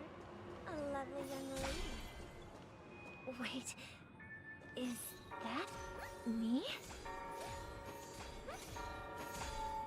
Slap. Brother. Show yourself. Your trick won't work on us. I've heard that a skilled mass fool received an invitation to... Barely. The people here are way too gullible. A little bait is all it takes for them to bite. Now that you've had your fill, it'd be wise to leave before it's too late. What? Now that you have the real Robin, I'm useless? Oh, how disheartening. You should be thanking me, because if it weren't for me cleaning up this mess... That was a personal request from the head of the Iris family, and it has nothing to do with us. Step aside and stop causing trouble for the Charmony Festival. The Charmony Festival? You think you can scare me? You think I've no idea what you're planning. I don't care what you're thinking, Chicken Wing Boy.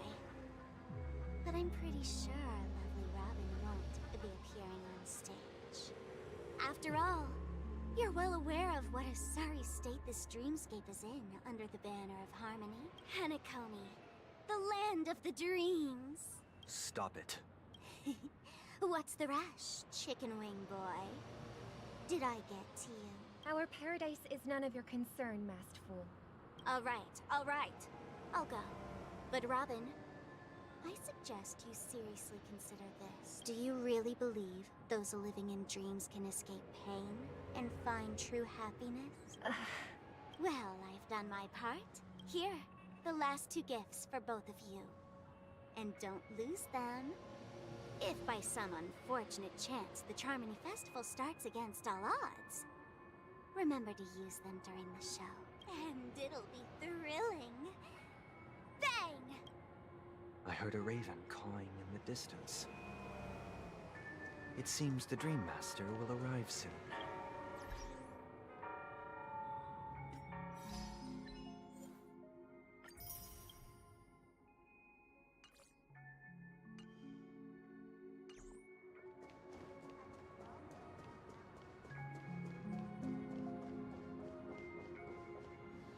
Let's wait here for the Dream Master to arrive. Okay. By the way, brother, I heard you no longer have a sweet tooth. Seems like a lot has changed during my absence. Well, someone has to stay awake even in this sweet dream. But that someone doesn't have to be you, or anyone in particular. The paradise in our dreams. It shouldn't be like this. Penacony is nothing more than a dream. It can't erase the worries and pain of reality. Remember the old man we met earlier? Without this dream, he might have completely lost himself. That might be true, but even without Penacony, that path may have been more ordinary and challenging.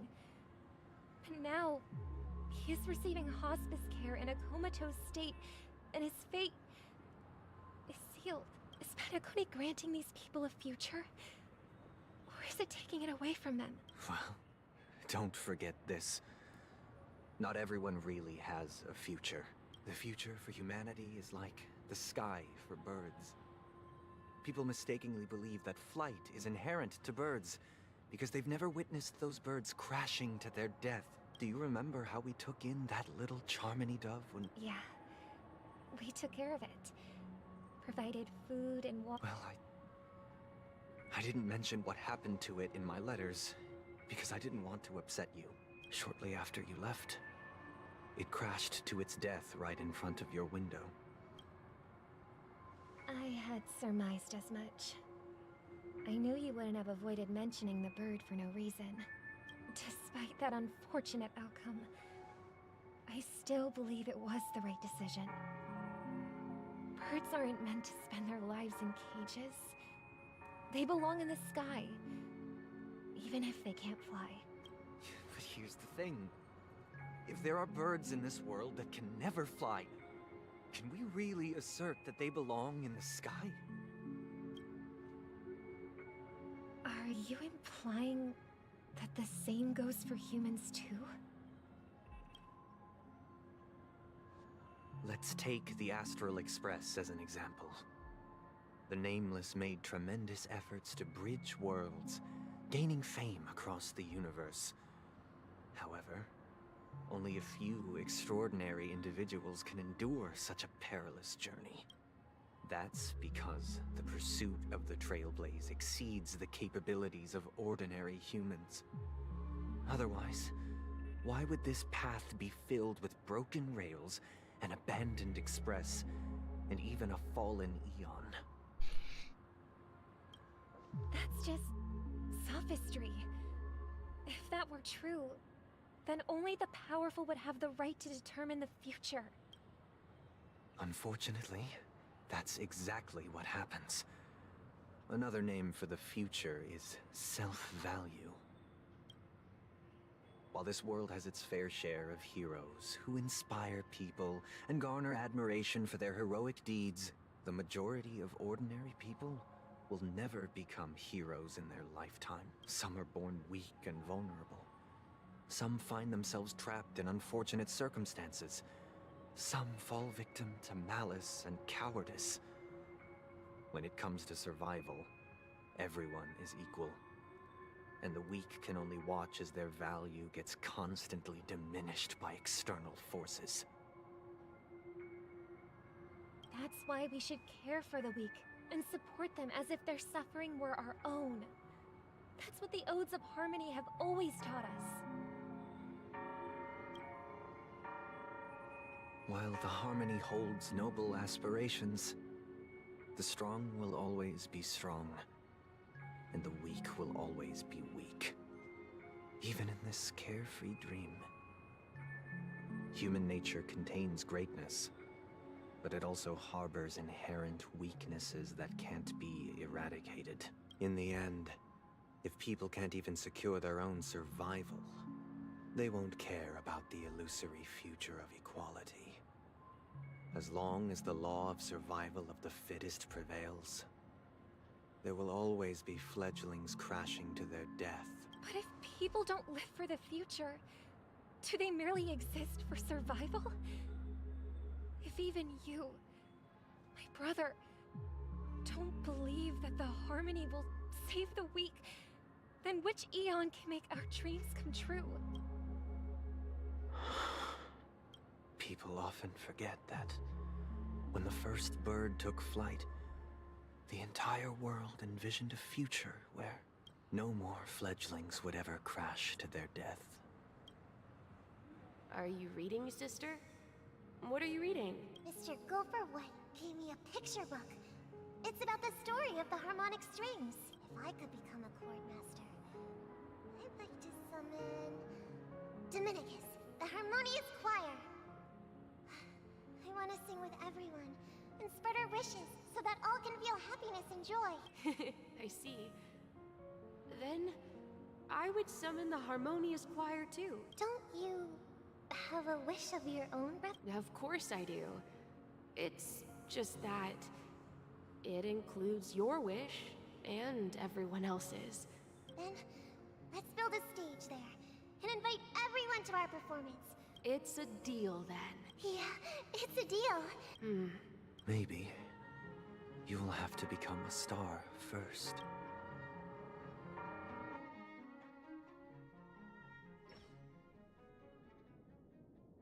You're back sooner than I thought. Any results? Yes. And now, it's up to us to forge ahead. What are these results? He's already carried out his last wish, but pardon me if I sound curt. It's good to have determination. Why else would he have chosen to sleep in solitude? Now, do you have the numbers? And in numbers comes strength.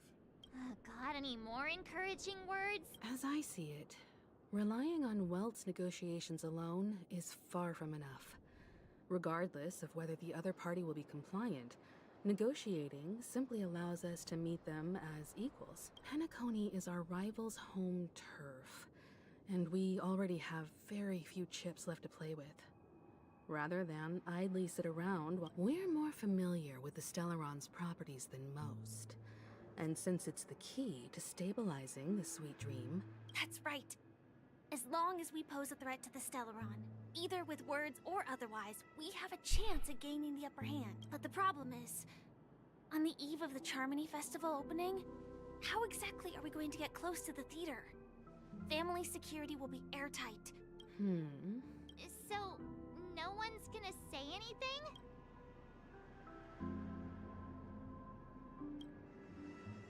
Why are you speaking acting like the general of the Law Fu. So, I heard that before the Charmony Festival begins, there'll be a pageant to kick off the festival. As long as we clinch the top spot, we'll be able to attain the title of Festive Superstar. So, how do we go about participating in these festivity auditions? I've already procured special invite tickets from Miss Robin's fan club. To tell you the truth, I had been preparing to join the auditions all along. So they're still running this thing, huh? It was originally just a publicity stunt, set up by Mikhail to drum up attention. We'll follow Marge's plan. I'm afraid I won't have the time. As a virtual character, I've already completed my final mission. Whether Penacony can awaken from this dream is all down to you. Should we ever cross paths again? I'd love for you to visit the Express. All right. I'll have to add to that data bank of yours you've got on the Express. And Miss Firefly, we thank you for all your support. We're faced with a formidable enemy. We've already come this far together. I'd like to join you for the rest of your journey on Penacony. This is also the spirit of the Trailblaze.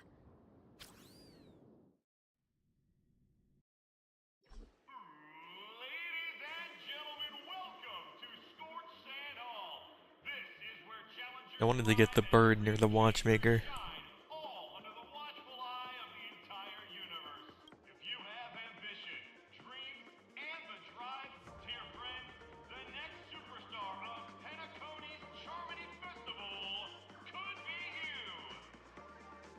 Oh, wow, they've really outdone themselves. Oh, I'm starting to get excited.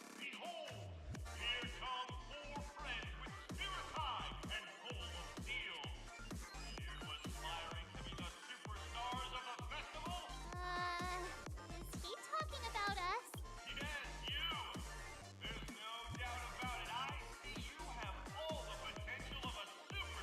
Excuse me, you four. What are you hoping to get out of all this? As the last group of contestants, how confident are you in overcoming all of the challenges? Would you be open to a brief exclusive interview with us? Your journey is long and fraught with peril, yet The sword and rose!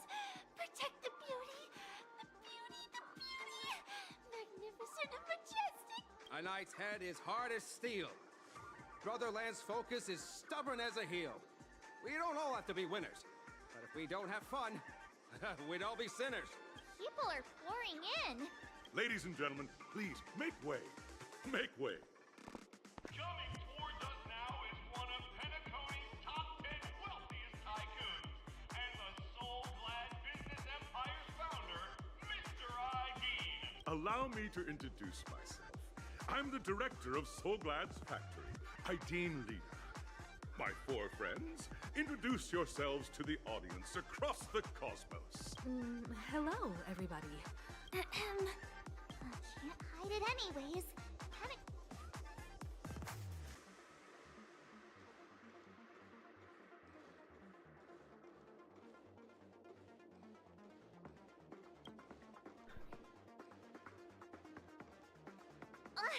Don't expose my net handle to everyone. Hello, everyone. I'm March 7th. Hello, everyone. I'm Firefly. I am also an ordinary girl who enjoys adventures. So it's a bunch of nameless guests.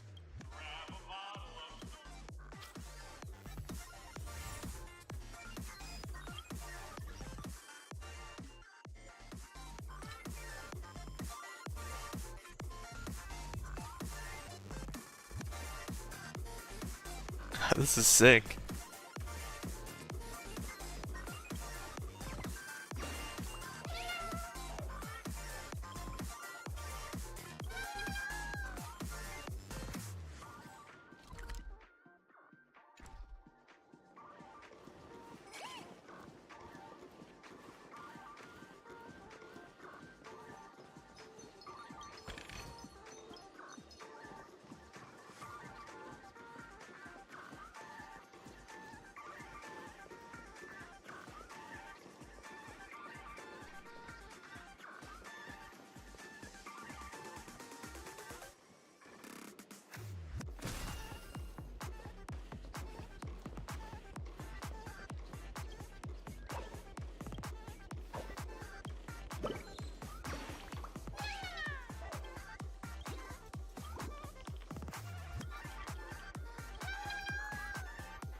Onklord.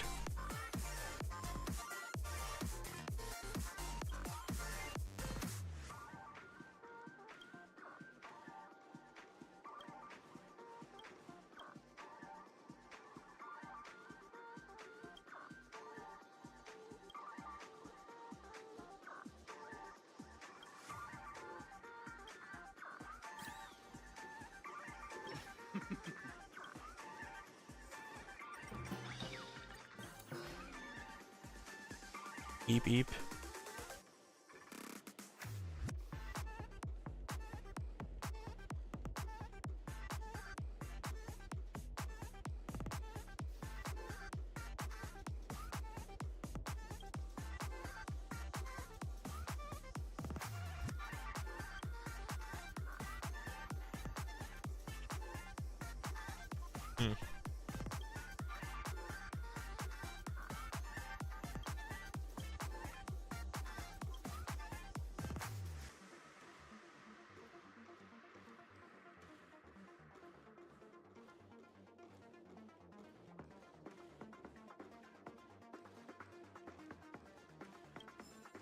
Oh, figured out.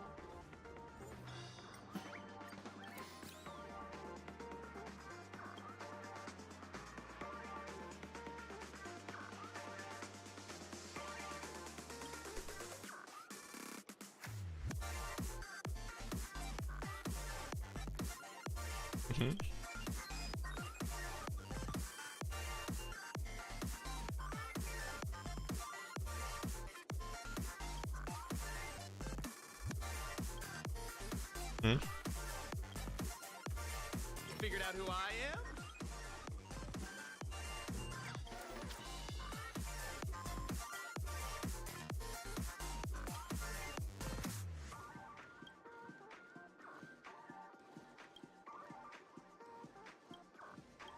Figured out who I am?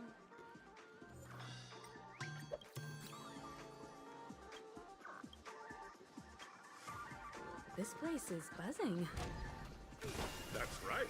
This event is a miniature representation of that time known as the era filled with boundless possibilities.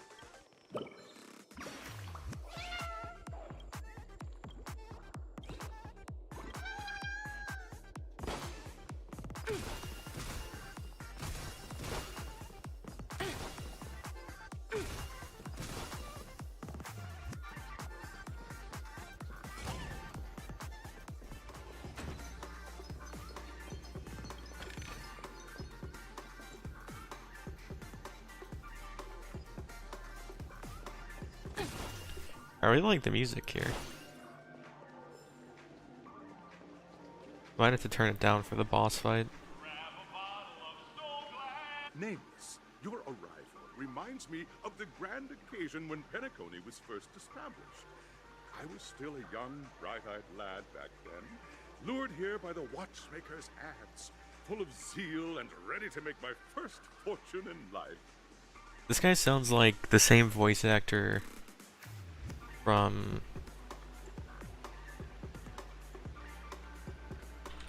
Hearthstone, Reno, Jackson, VA. Who voices ID and us? Sorry.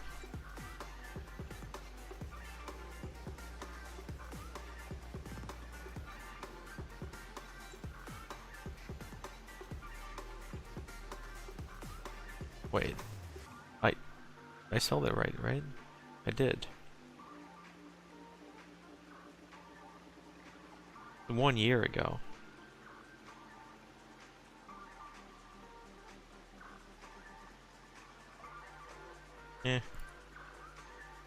Guess we don't know.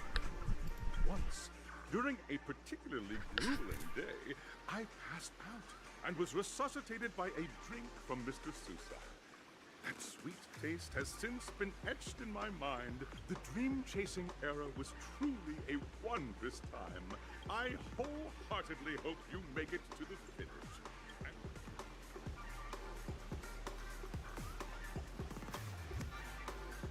Fucking Choo-Choo Kaisen. Hello, everyone! Next up, get ready for the Mega March 7th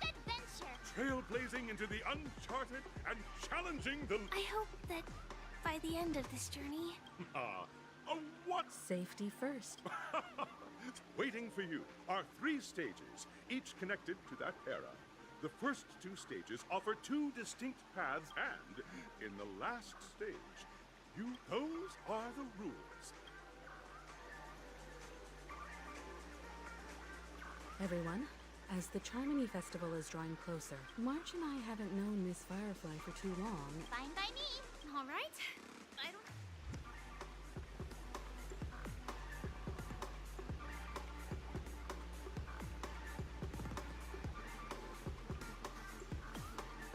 We'll split into the assigned groups then.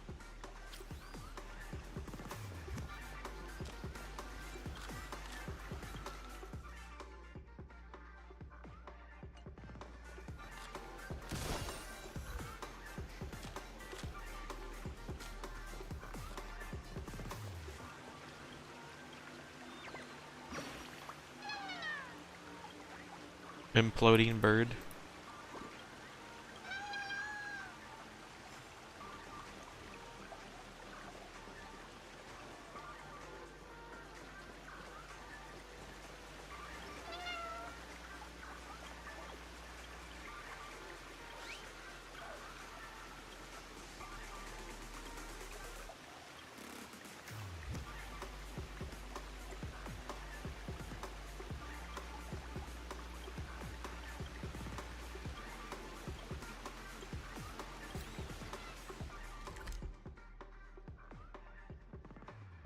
Interesting.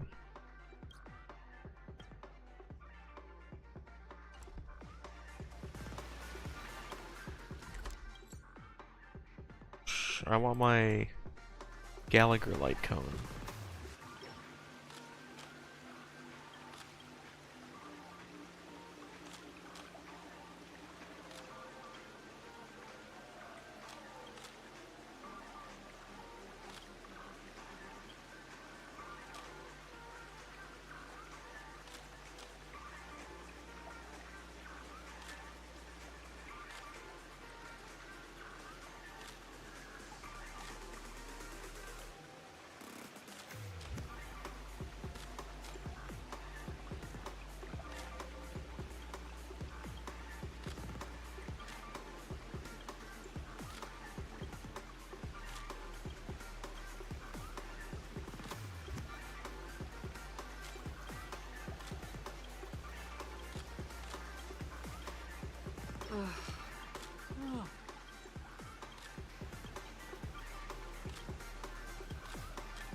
No more all-nighters.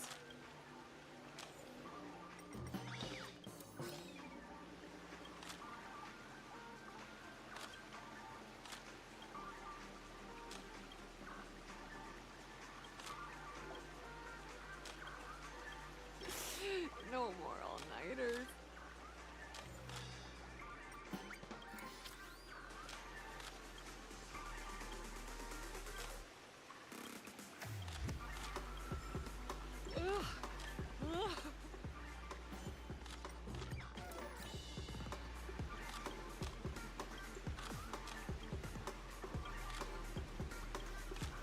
No more all-nighters.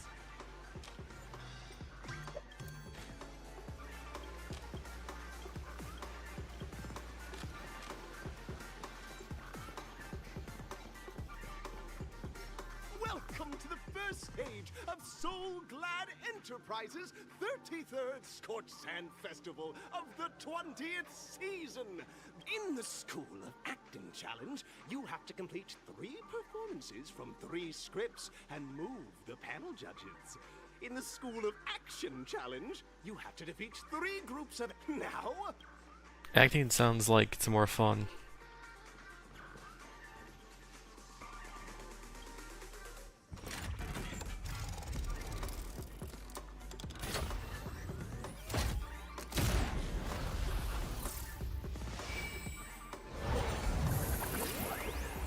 Whoa.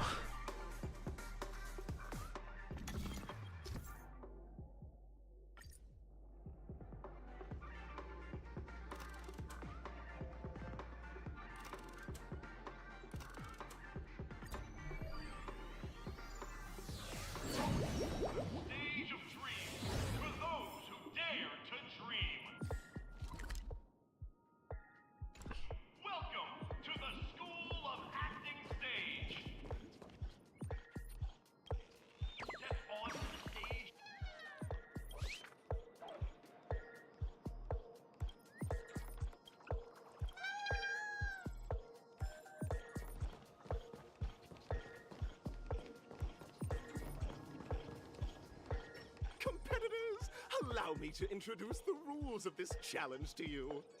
There are 3 stages up ahead.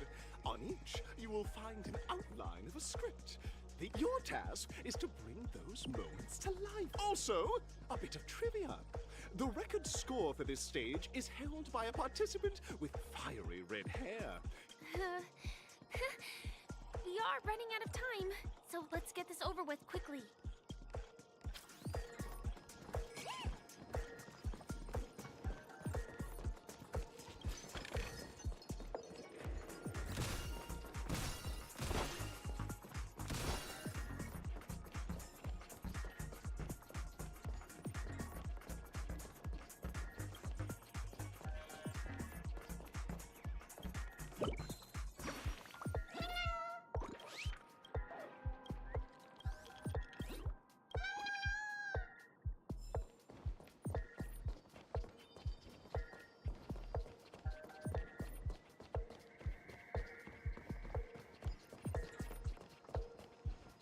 Feeling lucky.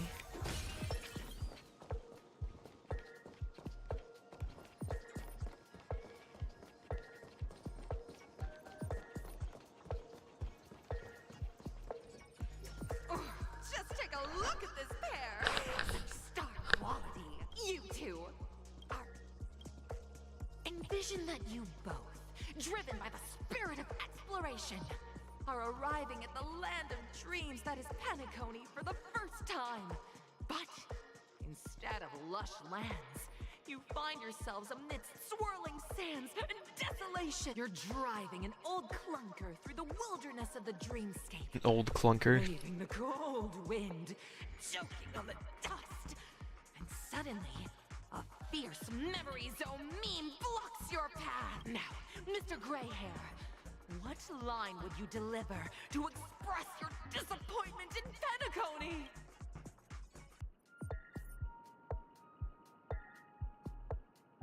What in tarnation? Very good. Now, though you're disappointed, your screen partner is conversely very enthusiastic. Now, young lady, you will say... This is great! I love living on the wild side! Very good, very intense! And then we cut to the story's next scene.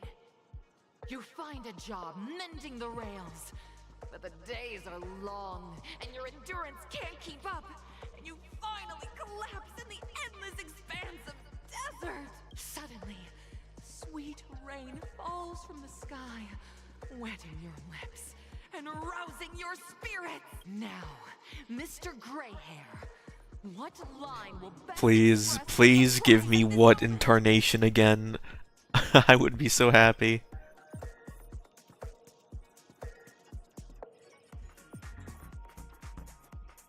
Wowee.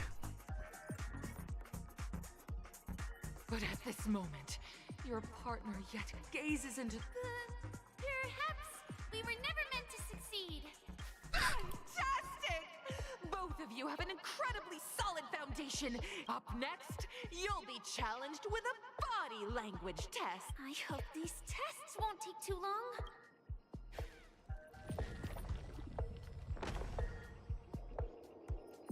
Stair summon no jutsu. Boom. Boom.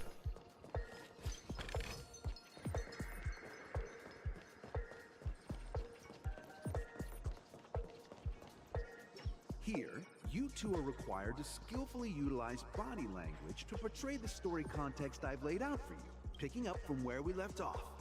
A heavy downpour saves you both stranded in the desert. This rain quenches the anger in your heart. You look to your companion, now completely devoid of fighting spirit, wanting to comfort her. At this moment, what should you do to make her laugh?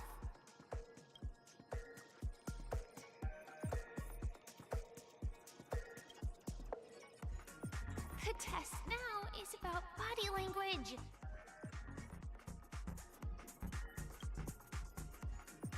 You seriously think that would make someone laugh?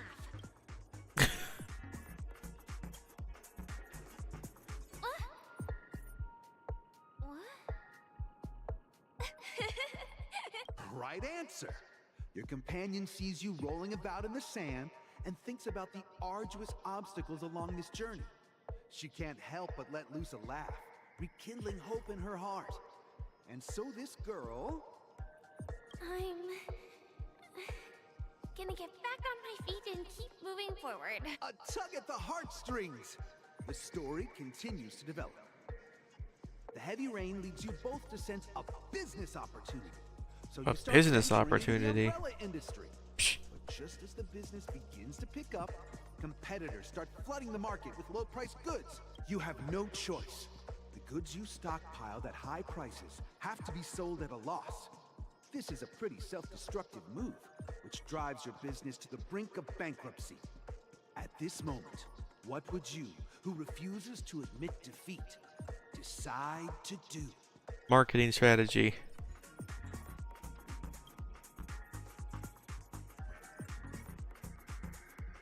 Fantastic! But it's a pity your friend does not agree. Of course!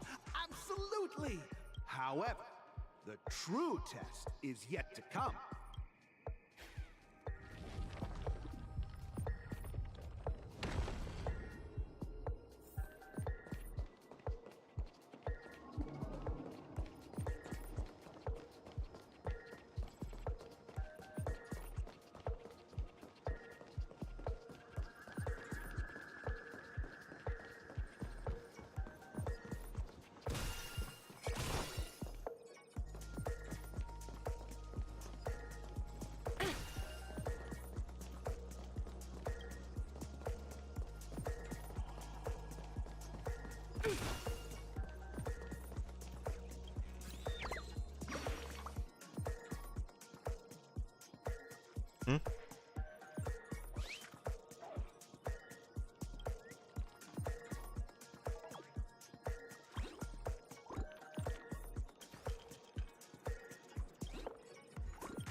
Can you just sneak up here?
New music. The market is unpriced. Investing in victory means playing the long game.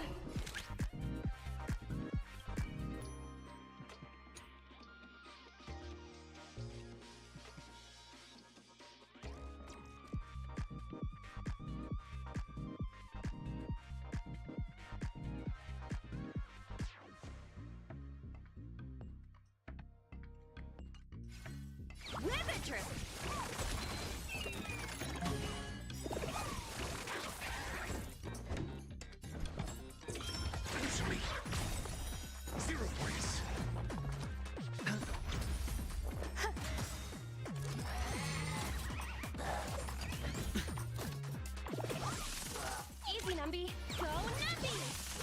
Watch your head.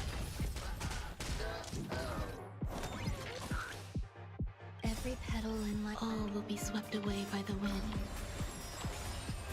The market is on. Right! Investing in victory means playing the long game!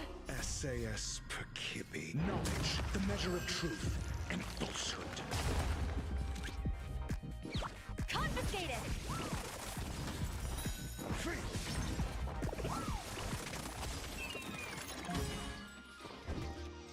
The dice have been cast. Bust. Or maybe I'll take it off. Oh. Adjust. 0 points.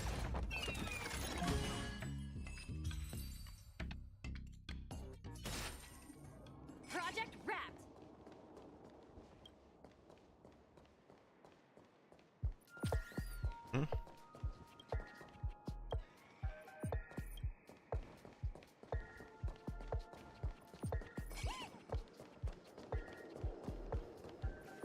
Welcome to the final stage. Two companions arrive on Penacony with nothing but a dream.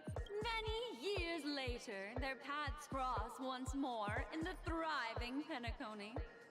Yet, they refuse to acknowledge each other because...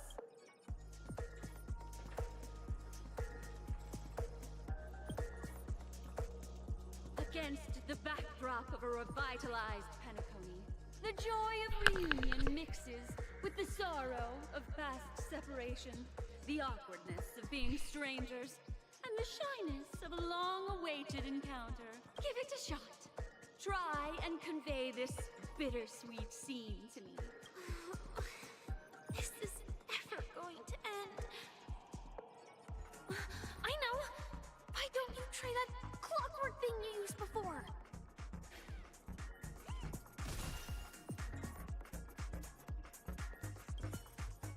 Your performance is...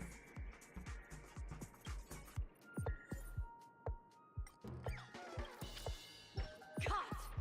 A mogul who went from rags to riches, treating a former companion with such disdain. Huh? Brilliant! Your portrayal outdoes the original. Beautiful! We have passed the test. A mogul who went from rags, you passed! I was hoping to get all the dialogue there, but I chose the right one first.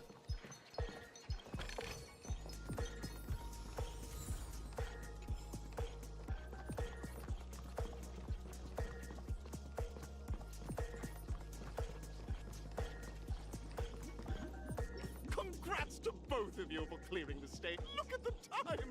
That red-haired contestant. You'll find out eventually, but only if you What, clear the next Luca? stage first.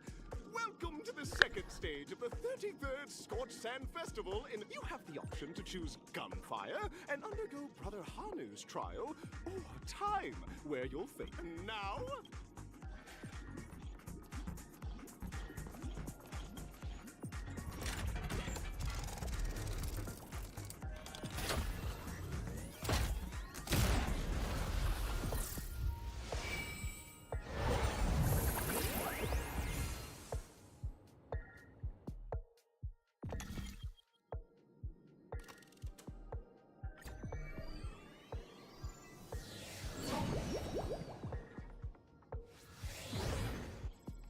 dear friends, welcome to the enchanting universe created by the Watchmaker. It is said that these cartoon characters were inspired by the Watchmaker's own experiences. Enter into the world of Hanu. If it's a gunfire trial, we should be able to settle this with a fight, right?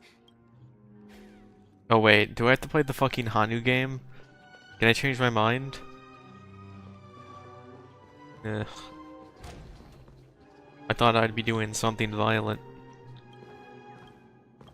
Which is the only reason I agreed.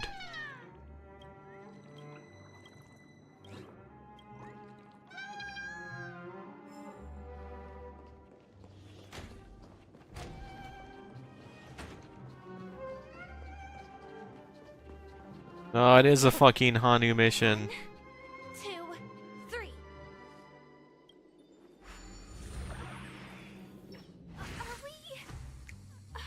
Very. In this Hanu's adventure episode. Alas, Hanu presently. I really don't like the Hanu levels. Oh, brave Hanu, you look like you could Long time no see, Hanu.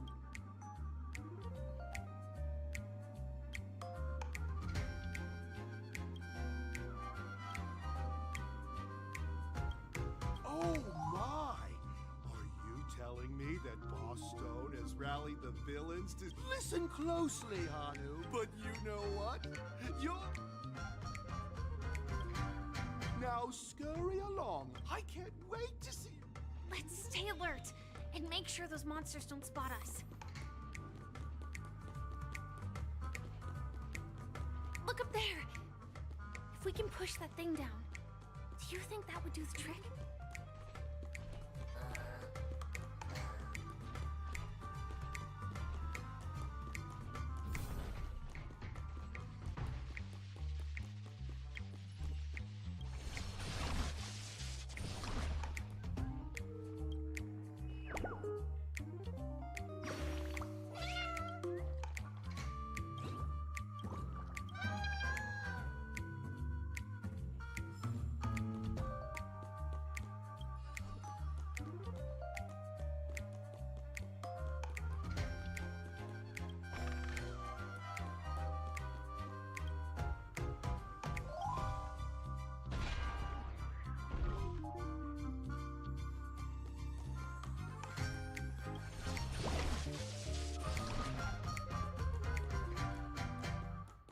Finally, that's all the jigsaw pieces.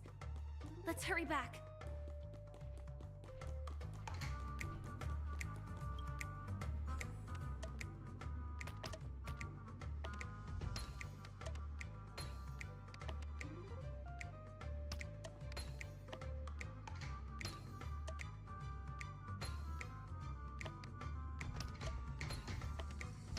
Oh my! Hurry now, Hanu. Such...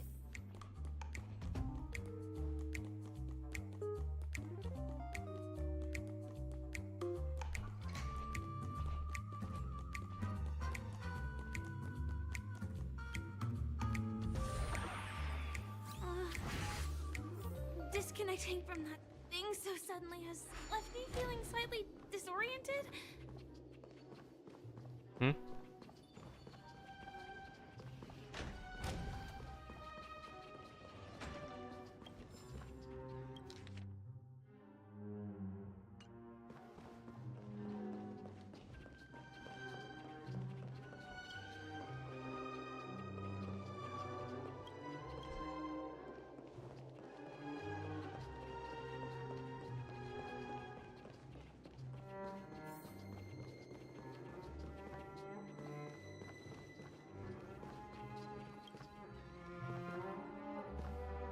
Is that Hanu?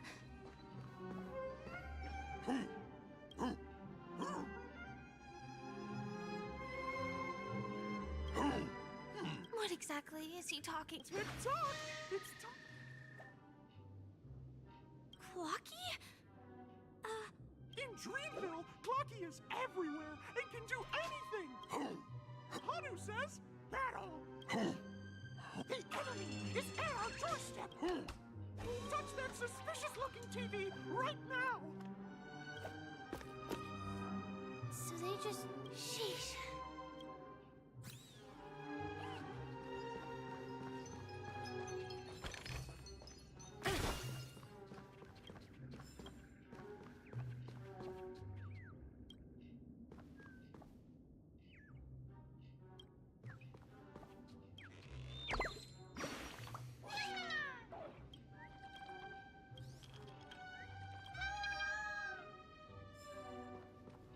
Well, here we go again. Ready? Oh, did someone say high-level movie? Last we saw, Hanu was preparing, but brave Hanu... But... Guess what? Hanu...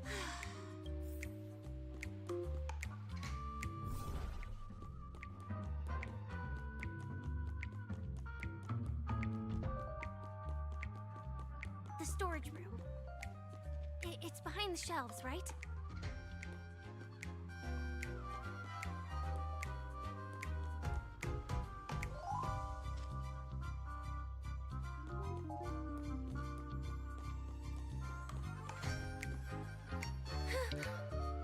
He wasn't lying. There's actually a bazooka here.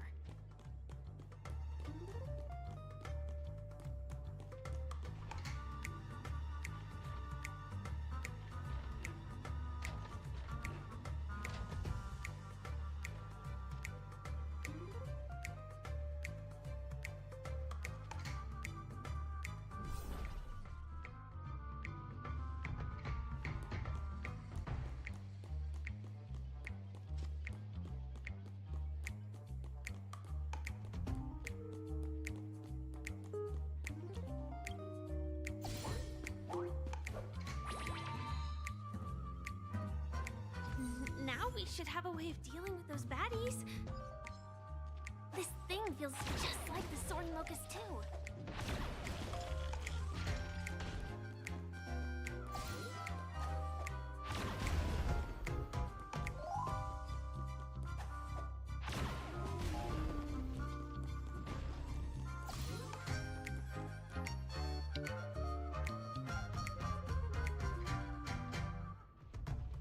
Oh. I just used the explosives.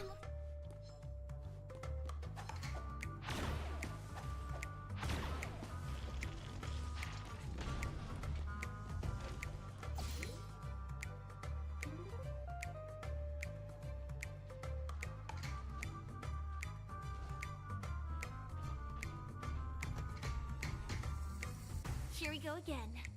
But no big deal. Come here.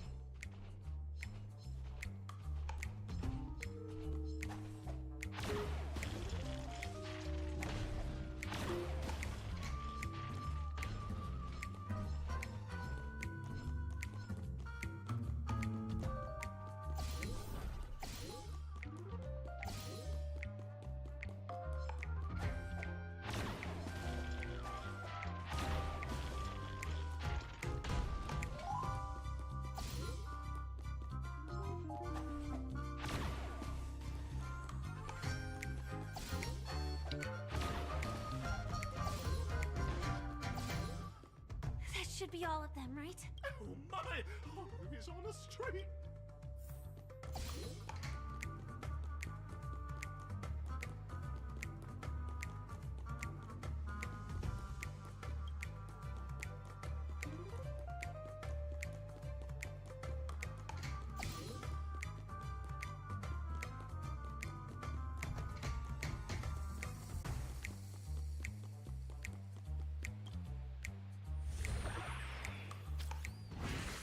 Well, that's that.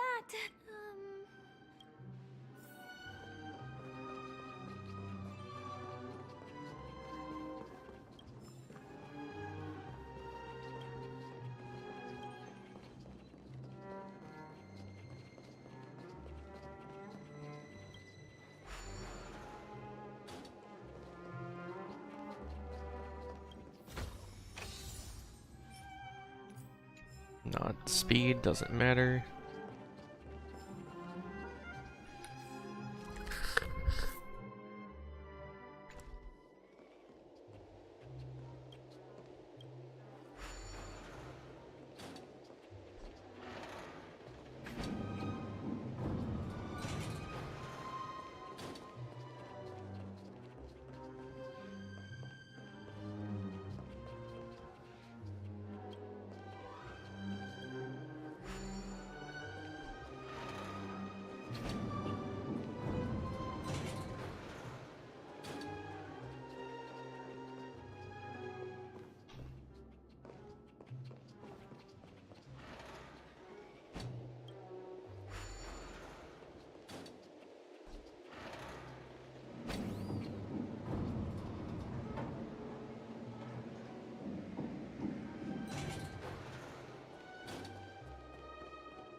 Quickly! Return to the battlefield and seek revenge against the bad guys!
Hmm.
Congratulations to both of you! In the final stage, you will face the defending champion! Welcome to the 33rd Scorched Sand Festival's...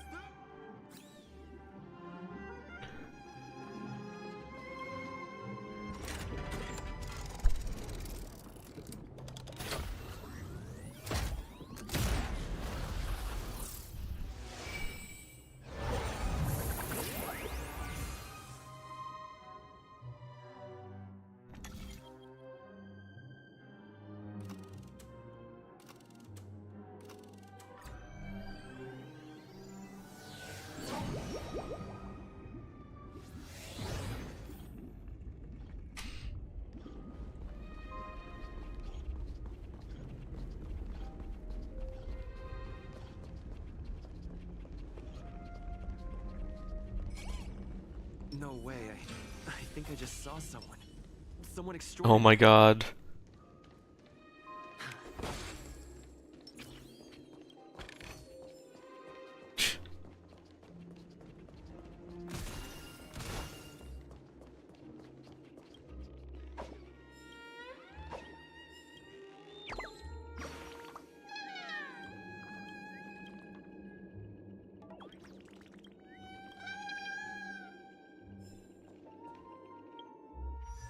Did I somehow manage to get more? I did. 10. Christ.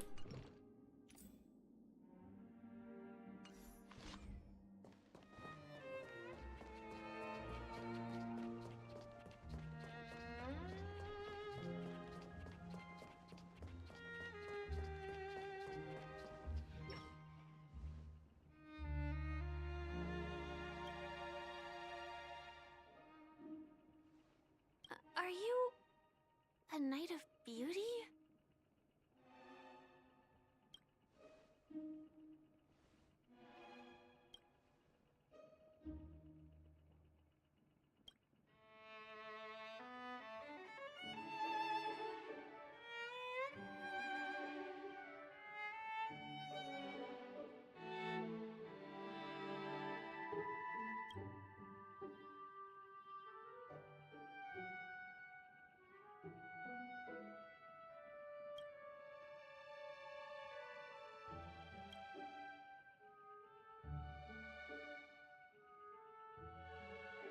Hmm.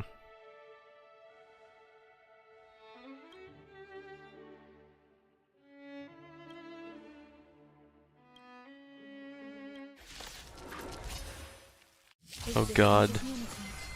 Bear witness to mediocre. Risk warning. Liquidation! The market is on price. Investing in victory means playing the long game! Your answers? A test. Challenge. 0 points.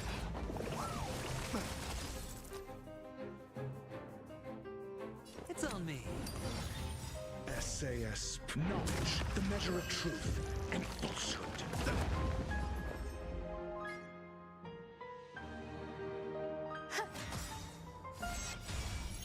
Every petal all will be swept away by the wind.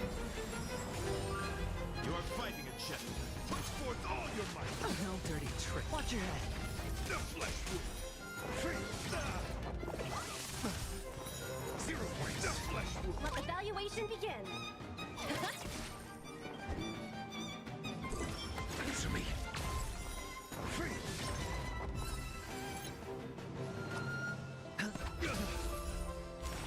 Behold, this symbol of pure. Let the duel commence.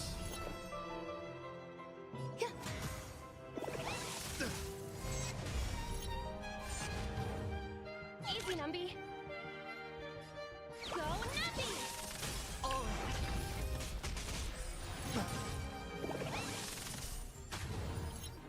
Pledged on your. Stay away! The dice have been cast. Bust. Or maybe I'll take it off. Watch your head. Put forth all your might. The flesh wound. A test.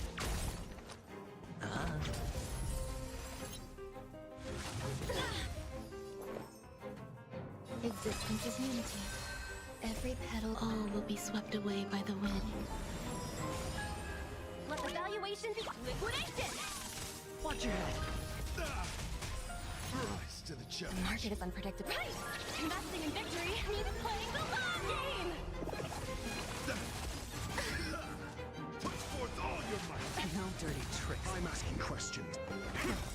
SAS knowledge, the measure of truth and falsehood.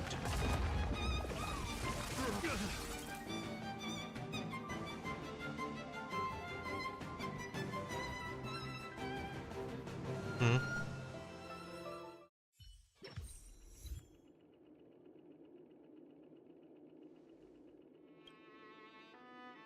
We don't have much time. In that case, let's make our way to the end. Penacony's really thronging with talent. I hope we make it in time. Sound lingers.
I want the record. Congratulations to the both of you on becoming the festive superstars of this year's Charmony Festival.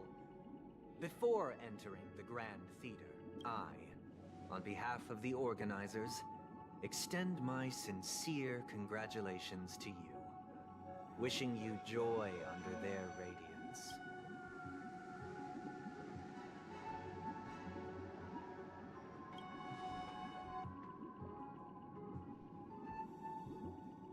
As previously promised, my sister, Mr. Yang, and I have met with the Dream Master. We delved into the truth about Penacony and its Stellaron, and have come to a consensus. Both I and the Oak family cannot acquiesce to your request. Just as expected. We acknowledge the perspective of you, Nameless. Penacony does require change, but not as you propose. The planet of festivities cannot and will not revert to a place characterized by chaos, disorder, or anarchy. Through your journey of overcoming obstacles, you must have glimpsed the essence of that era. The vulnerable ruthlessly eliminated, equality non-existent, common folk living precarious lives, eking out a dreary existence.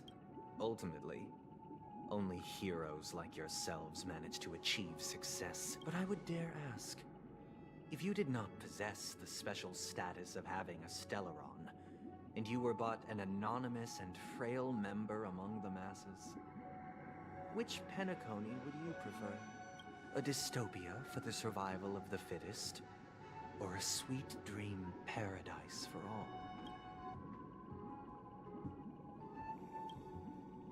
I don't know, dude.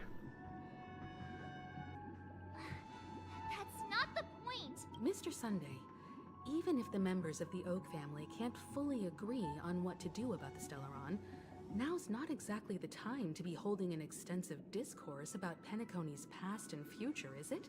The Stellaron issue concerns the life and death of everyone on Penacony. If anyone has a better suggestion, the crew is more than willing to listen. Also, it'd be best to tell us the ins and outs of that meeting. This way, We'll at least know what Welt and Ms. Robin are dealing with, and the reason why they failed to make our appointment. Ah, Navigator. That is precisely my intention. With all present, let's begin by discussing the details of that meeting. Let's talk about our tribulations and choices, our ideals and beliefs, and our final course of action. Venturing a while ago. You mean to say that for the longest time, there have been scoundrels who would use the Charmony Festival? Indeed, Dream Master. Once the Charmony Festival begins... This is indeed surprising to me. The dreamscape is maintained by the collective effort of the 5 families. Do you have any suspects? I'd like to ask, did you really not know of the Stellaron's existence? I would have never thought that this nameless would point the spear at me. If I have offended, the Astral Express extends its sincere apologies. But the current circumstances are dire and leave no room for meticulous inquiry. We're doing this out of concern for the Dreamscape's safety. Dream Master, it's just to prove that the Charmony Festival has nothing to do with the Stellaron. Sunday, Robin. I've watched you two grow up. The magnitude of this matter is enormous and cannot be taken lightly. Since Mr. Yang has asked with such earnestness, I will personally respond in kind. Sunday, might I ask you to beseech them to cast their light unto me and question me in their stead? I will do as you command. Robin, could I entrust you to be present as a witness? I will do as you command. May thy will be carried out. Oh, triple-faced soul. Please sear his tongue. Let us begin. Understood? Question. Have you devoted your life to your god? Naturally. Do you love your god as you do yourself? Naturally. Have you strayed from the path? Never. Have you ever been inordinate with your asks of your god? Never. Then, a final question. Do you swear to fulfill all vows? With the Eon as my witness. They're not even saying what Eon. Words, or if I renege on my vows. They have seen your faith, and have endorsed your faith. With this, it can be evidenced... Just a moment. What is it, Mr. Yang? I have another question. To my understanding, the family's harmony and prosperity have never relied on so-called divine laws. The god you both mentioned, are they truly Xipe?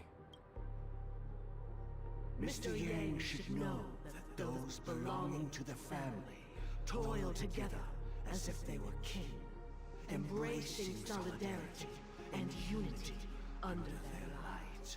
Such a delicate and complex symphony. Which other god could perfectly harmonize this, if not for the great one?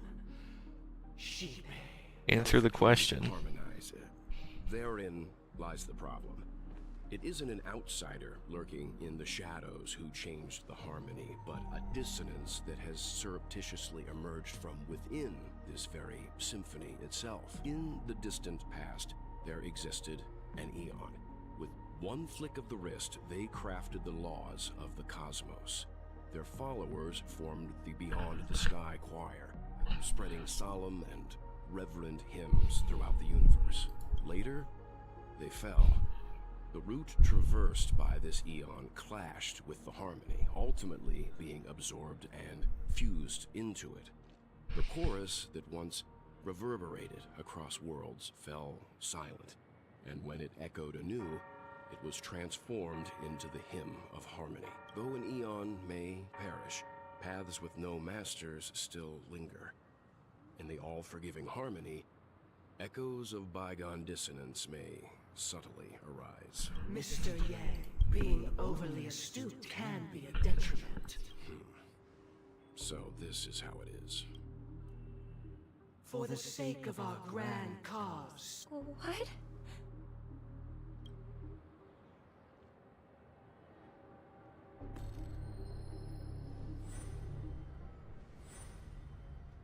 Sorry, Robin. It's just you. I did not wish for you to know this. It's a pity that things have turned out this way. So, this is the true reason I can't sing? The shadow that envelops Penacony is actually... We were never children of the Harmony. Our ideal paradise could not have been crafted by Xipe. True bliss can only be guaranteed by the one who transcends the many. Within the foundation of law, humanity establishes civilization, and through harmony, we obtain order.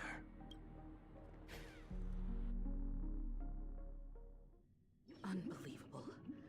To think that there would be remnants of the Order on Penacony. What have you done with Mr. Yang and Miss Robin? Don't worry. I just gave them some time alone to ponder their fates. You should know that these actions make you an enemy of the Astral Express. Should we need to stand against the Nameless, it would only be myself and the Oak family involved. But we haven't reached that point yet, have we? Your efforts for the justice of Penacony are evident to everyone, and have been widely observed. Smart kid. If it is the Order that drove you to imprison Welt and Robin, and you're using them to coerce our compliance, then there'll be no point in entertaining any type of discussion. You're mistaken, Miss Himiko. They are in very safe hands, and just as the family has always proclaimed, no one can be harmed in the dreamscape, least of all in the beautiful new world belonging to the Order. Penacony and the entire universe have witnessed far too much innocent bloodshed. The strong wield their blades against the weak, and the victors push the vanquished to the brink of life. Natural selection. The world abides by this principle, establishing the well-being of humanity atop the corpses of the downtrodden. Only we, or rather, I, possess the power to put an end to this farce. So you've decided to resurrect a dead Eon? No one's ever done such a thing. If Miss Himiko is interested, let's draw back the veil and speak candidly. I've always firmly believed that people can understand one another through peaceful means. I'm willing to divulge the unembellished truth as to the intentions of the Order's Pathstriders, so that you will make better judgment for the Astral Express, for Penacony, and for this stretch of the universe. Words can hardly do justice to the beauty of that ideal. So, come with me, everyone. Let us retrace our steps, and see once again where this road leads. Huh? Where'd he go? Welcome. This isn't any location in Penacony's dreamscape. It's my inner world. The reason the scenery before you remains unchanged is because your consciousness has drawn on similar concepts to fill in the gaps.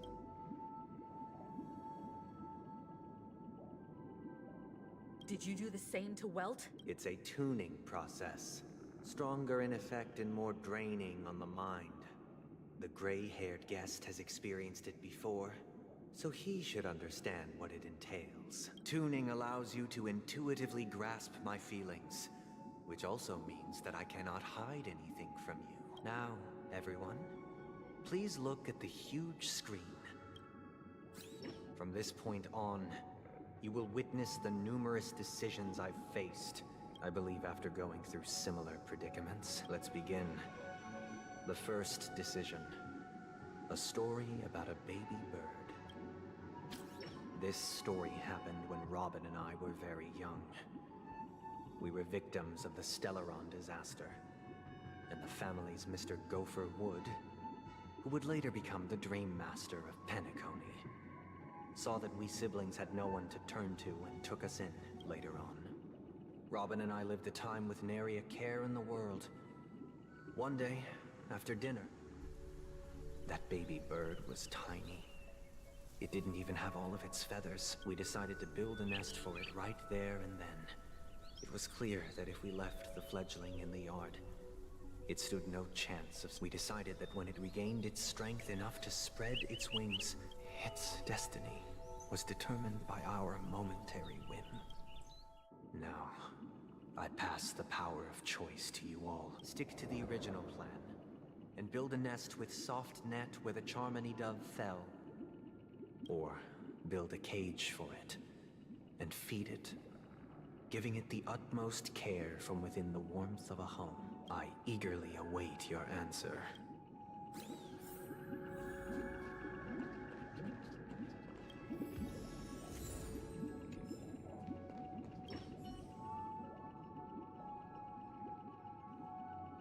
I can't decipher his intentions right now. But even if I was gonna release it back into the sky, it'd have to be strong enough to fly first.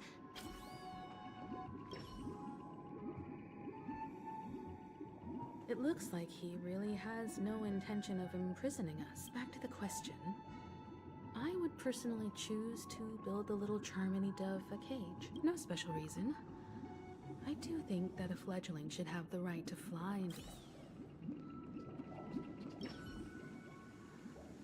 That guy just casually throws this kind of question. If it were me, after all, leaving it there, it's bound to get hurt by wild animals or something.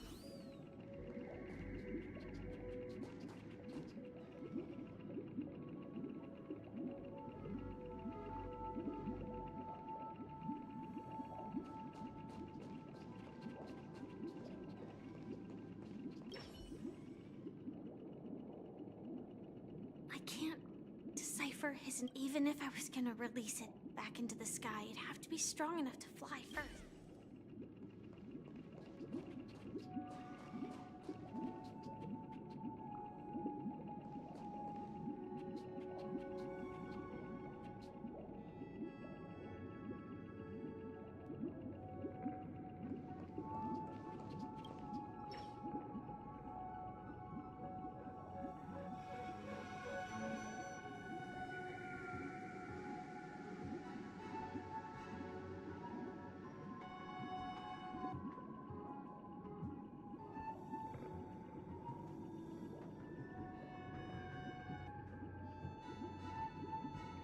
I'm happy to see that you made a choice similar to ours. We passionately nursed it back to health. I watched it for a long while by the window. Probably about 3 or so days. Finally, on the 137th attempt, it succeeded. The fall shattered its wings. It writhed helplessly in my embrace. But it was all for naught. I deeply regret the choices we made. Next, let us head to the second decision. This story happened when I was appointed as Bronze Melodia, a position exclusive to the Oak family, charged with listening to the problems and vexations of Dreamscape residents. It was during that period that I had the opportunity to hear voices from all corners of the Dreamscape. He was a dream chaser and an illegal stowaway.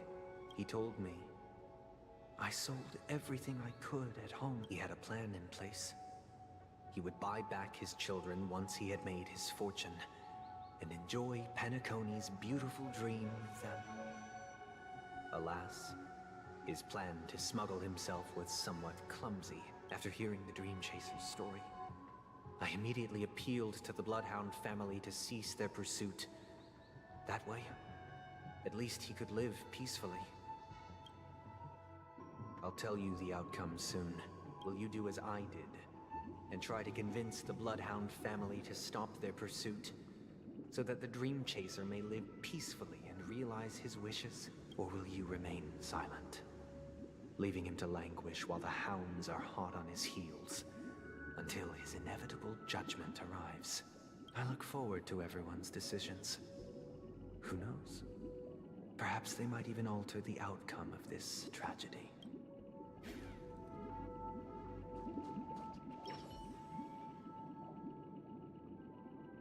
Dream Chaser story.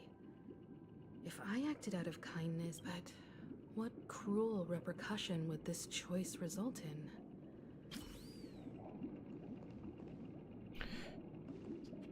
Man. Naturally, the story is gonna go like the man was free and did terrible things that could have been prevented. This question... I'd probably choose to ask the Bloodhound.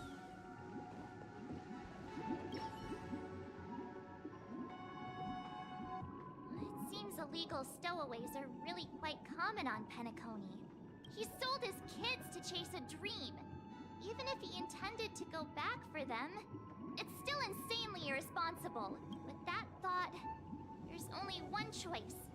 Let the...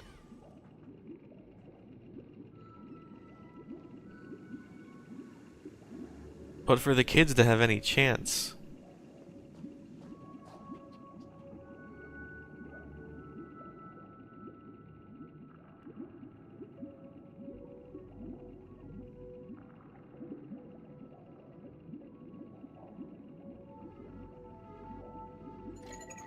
Hi.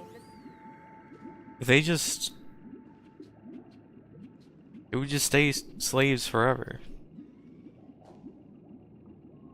Is the guy lying?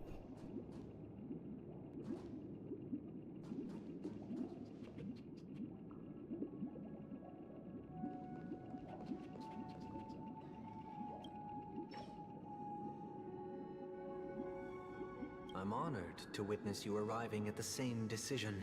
First, the outcome. He attained major success. After avoiding capture, he ran a business for a few years, very quickly making a name for himself, elevating his status. He might not have become a tycoon like old Audie, but he was considered a character of excellent repute. Now then, did he realize the wish he set out to achieve? No. The last time I saw him was in the real world, where the Hounds were going to permanently exile him, and I was the accompanying Bronze Melodia. He told me the reason he was in this predicament was because he conspired to usurp the head of the Alfalfa family. When I asked him about his 2 children, he instead responded with a question. What children? In the end, my heart aligned with the harmony, and the good deed I dared to undertake held no value, turning instead into a wrongdoing. It created a lamentable oppressor and countless oppressed individuals. As to your choice, I once again offer my heartfelt apologies, and the story this time is my own. This story happened the day I was appointed the Oak family head. At that time, Mr. Gopherwood was the current Dream Master, and as per his wish, we had a private conversation. What surprised me was that the Dream Master had only come to deliver a letter to me. He let me read its contents, and it was a letter from my sister. The letter contained the usual pleasantries, anecdotes from her travels, nothing out of the ordinary. Just as I started wondering how this letter related to our discussion, the Dream Master began to speak. Do you know who wrote this letter? My sister, of course. But why would you personally visit me to hand me a letter from my sister containing mere trivialities? To help you grasp the full scope of this issue. Do you know where Robin is at this moment? From what the letter indicates, she must be in Caspelina 8, correct? She's touring there right now. Correct. Has she mentioned anything about a stray bullet? A stray bullet? What? A war has broken out on that planet. It is because of this very reason that Robin chose this destination. To spread the word of the Harmony. And to save the lives of that planet. She personally made for the front lines. She hoped to ease the people's suffering with song, and was willing to brave mortal danger to deliver the IPC's medical supplies. Unfortunately, stray bullets showed no such connection. Is she alright? If the operation was successful, she should probably be recovering in the field hospital. By the Eon above, the bullet struck her neck directly, yet possibly as a reward for her consistent deeds of harmony. It didn't hit any vital arteries. Once you've attended to your outstanding tasks, it'd be advisable to write her back as soon as possible. Those damned savages! I'll pack my bags right away. My gratitude for bringing this to my attention, Mr. Gopherwood. Now you understand why she always wears such elaborate neck ornaments, don't you? How could this happen? Miss Robin. It's all in the past, so please don't worry. I share this in the meager hope that you will understand the Harmony's limitations and predicament. As grandiose as the strong defending the weak sounds, many times, it is nothing more than wishful thinking. Likewise, I've prepared one last question, one last choice. But rest assured, this choice will not have any grave consequences, because this is merely a figment of imagination, a nightmare that has haunted me through countless nights.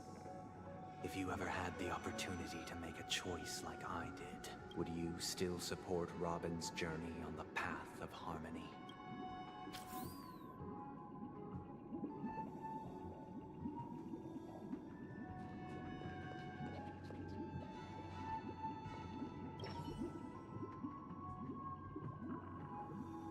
I often feel like I've dreamt of similar scenes on certain nights. Their confusion and fear are lucid to me. If Mr. Sunday's question leaves you puzzled with each trailblaze, dangers and tribulations will surely... Miss Robin's courage is admirable, but the fact that she's also Mr. Sunday's younger sister... I would still support, I think. I can't believe that happened to Miss Robin.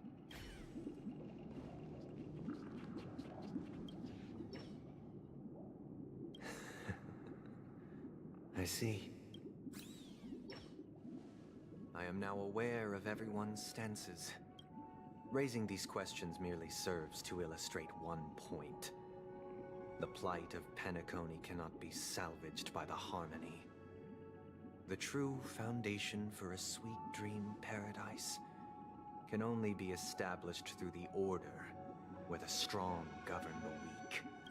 I know the suffering of being tormented, the turmoil of losing your way, how sorrow and even despair set in when matters don't work out. All of this causes me unending pain, because this is not what happiness is at all. We must teach the weak how to live a happy life, and this life isn't some noble propriety that the upper crust preaches, but in definitive terms, a way of survival that belongs to everyone. So Robin is literally the baby bird that can't fly to him, so he must cage her to protect her. So what is your definition of living a happy life? Good question. Human consciousness is fundamentally an illusion, a cage known as self-worth. People lured in by this illusion make mistakes, yet still ask that external influences bear the burden. When one mistake after the next permeates the masses, they become impossible to trace. Thus, the amassing of these individual cages culminate to form a prison, a place dictated only by the rule of survival of the fittest. Nature is always accompanied by predation and sacrifice. Its antithesis is known as order. That is what I want to do. Unite unite people's happiness under the banner of order. They won't need to make bitter choices any longer, nor face the weaknesses of humanity. They can cast aside their primal instincts to build a haven for mankind. Simply describing thoughts is far too abstract, so allow me to provide a simple example. As you all may know, there are societal norms like weekends and long weekends that exist on some worlds. During these hard-earned rest days, people are given the chance to extricate themselves from the stresses of everyday life, and it is only on these days that people do not have to adhere to the law where the strong prey on the weak. They can live out their lives happily during these brief intermissions. It's just a pity that 2 or 3 days are still too fleeting compared to the span of a lifetime. From where I stand, society's ideal system should be 7 rest days. Following Sunday, there should ensue a second, a third, and indeed an infinite procession of Sundays. I see. This should be the face of the new world. Idyllic, eternal, peaceful days. Wow, they really just revealed their entire sub-theming of this character in a single paragraph. And thus, every person can return to their base selves in this utopia. Some gaze in reverence at the stars, pouring their whole beings into calculating the distance between us and the isolated world of Pagana. Meanwhile, some seek refuge in quiet corners, holding one another, unencumbered by the chains of unwelcome obligations. There would be no need to bear the hardships of reality. Only in this way can humanity face the inevitable end with the purest of spirit, living a life of dignity. This is what it is to live in bliss. Miss Firefly, you who are stricken with entropy loss syndrome, you of all would surely understand this.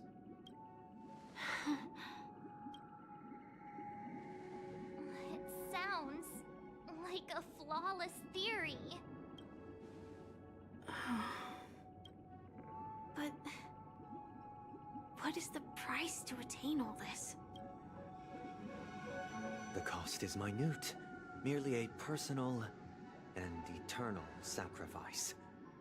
If this paradise is to be maintained for everyone, someone must remain trapped in solitary wakening until the end of the cosmos. Wakening. Which means that this so-called paradise is still a dream. Stepping into this paradise means forsaking reality, correct? It is not forsaking, but transcending. Flesh, blood, sorrow, weakness. If the physical is the root of spiritual suffering, it is only logical that we defeat it. But in this supposed bliss, people won't have defeated their demons. The chance to overcome their tribulations would be forever lost to them. In other words, it is an escape. That's another way of understanding it. But there is no shame in escape. On the contrary, the seeds of escape exist in everyone's hearts. Don't you agree, Miss Firefly? And as to why we sleep, it is because we are afraid to awaken from our dreams. But this is not in conflict with the grand plan. Only in acknowledging this can we truly understand the frailty of human nature, and from there, show compassion and protection.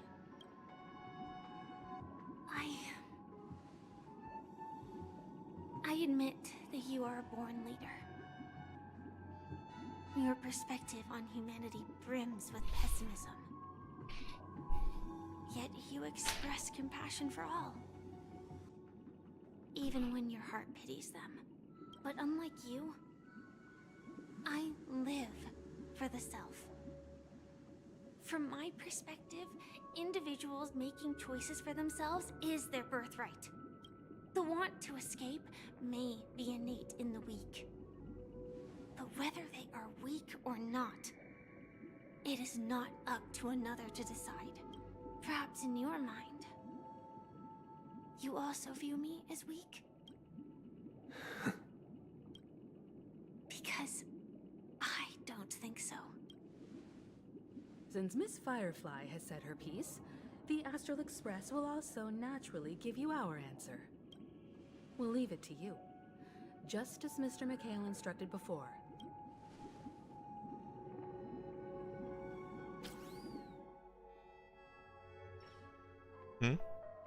What is this place? Does this place ring any bells, Misha? I don't know. It's the realm within a dream bubble. This was left to the Astral Express by a nameless, but weirdly, when we entered it, it was completely empty. Dr. Edward from the Dreamscape sales store told me that dreams are formed from memories. So I thought you might be able to help us in unraveling this mystery. I don't know much about dream bubbles. I'm counting on you then. Himeko, I still don't get it. I wasn't sure. It was just a hunch. Exactly. This is where you and Firefly encountered death. The question now is, who brought you here? Based on the clues we have so far, it's unlikely to be that masked fool. We're drawing closer to the truth once more. All right, but there are doors all over the place. I guess... maybe this way? I'm not entirely sure, but... let's give it a try. Wait, you managed... Weird.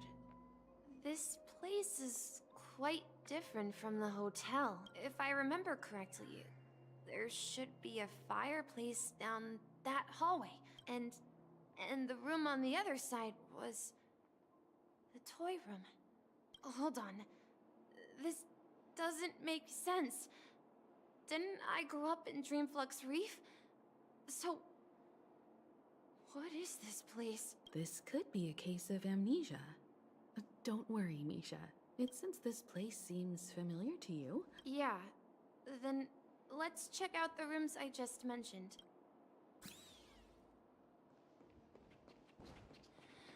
Tick-tock. Tick-tock. Tick-tock. Is something very important? Tick-tock.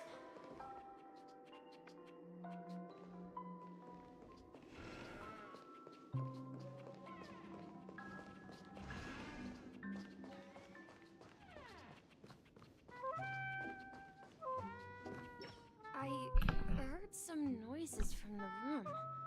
You and Origami Bird are friends? Yeah.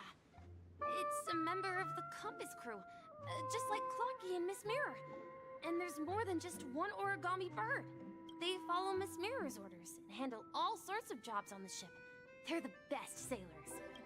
Sailors? Could you tell us more about the Compass, Misha? The Compass is a ship bound for the New World. Clocky and his partners travel through layers of fog to the depths of the sea.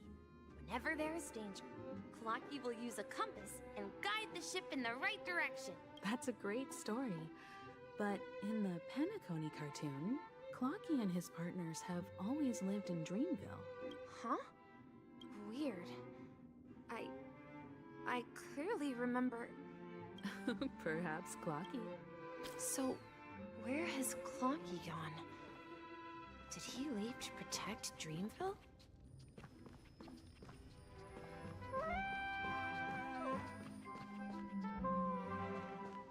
Is that a whale?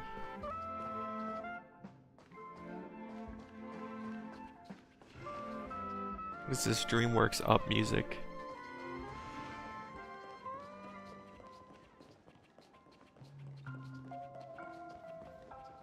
Mikhail, that's the name? So, who is he talking to? I'm sorry. I don't know much about the Watchmaker, but Mikhail... Anything special about that name? Mikhail is Grandpa's name. Grandpa? But we haven't heard anything about the Watchmaker having descendants. Could you tell us more about your grandpa, Yeah, sure. He was a seafarer who fearlessly ventured into mysterious seas and storms. He was always on the sea and had lots of friends who he didn't want me to call him Grandpa because that would make him sound old. He believed he was still young.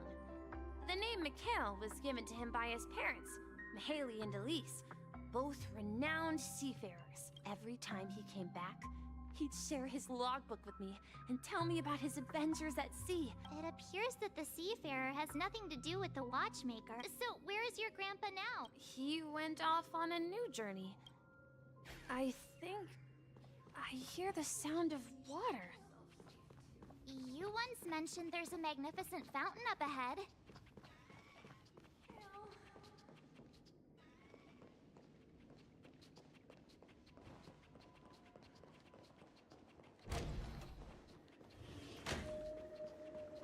Look, there it is!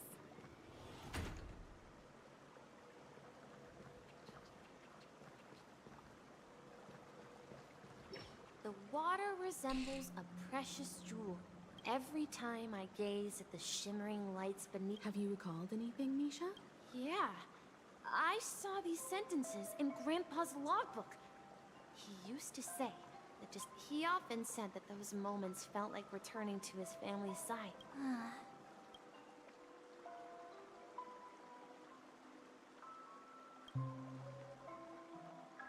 I'm not an elder. Perhaps every adventurer far from home carries a fountain within their soul. Yeah.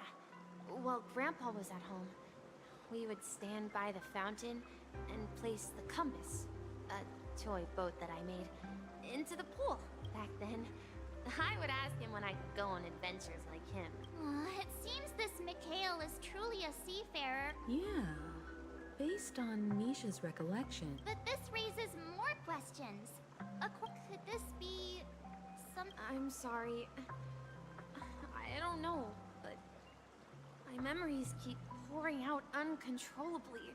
Perhaps I'll remember more things if we go further.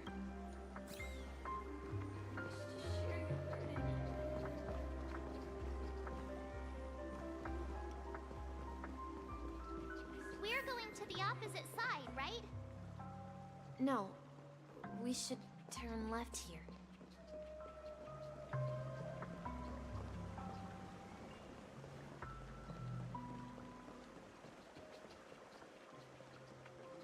Huh? Something feels different about this place. This is it. I remember this corridor.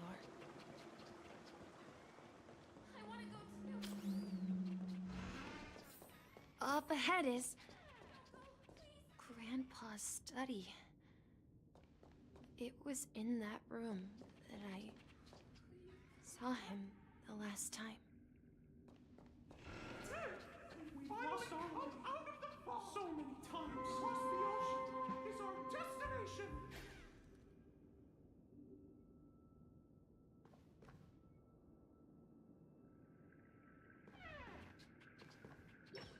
The atmosphere in this room... Misha! You finally come! Clocky! You're here! Are those books on the bookshelf logbooks left behind by that seafarer? Yeah. Whenever he came back, he described our world as a fountain to ensure that everyone had land to settle on. He had to continue exploring the sea and search for the source of the rising seawater. On that day, he called me to his study, telling me that he was embarking on another journey. I asked him if I could go with him, but he said that my adventure lay... What sound? He told me about a vast ocean in the sky. An ocean of stars. He spoke of a train that transports children with a design. He said that he knew the crew on the train. he had asked them to take me along. A train? Could it be? It's the Astral Express. I remember now. Grandpa's friends are a group of nameless who came to this world to resolve a disaster caused by a star. Then, he gave his pocket watch to me. It was his cherished treasure. He said, as long as I kept moving forward, I'd eventually reach my desired destination.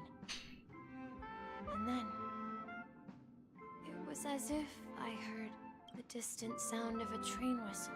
Exactly, Misha! And then we followed that whistle, didn't we? Yeah. This is the dream jigsaw, right? Do you remember? You said you obtained a mysterious shard. Hey, this Looks like we're just one step.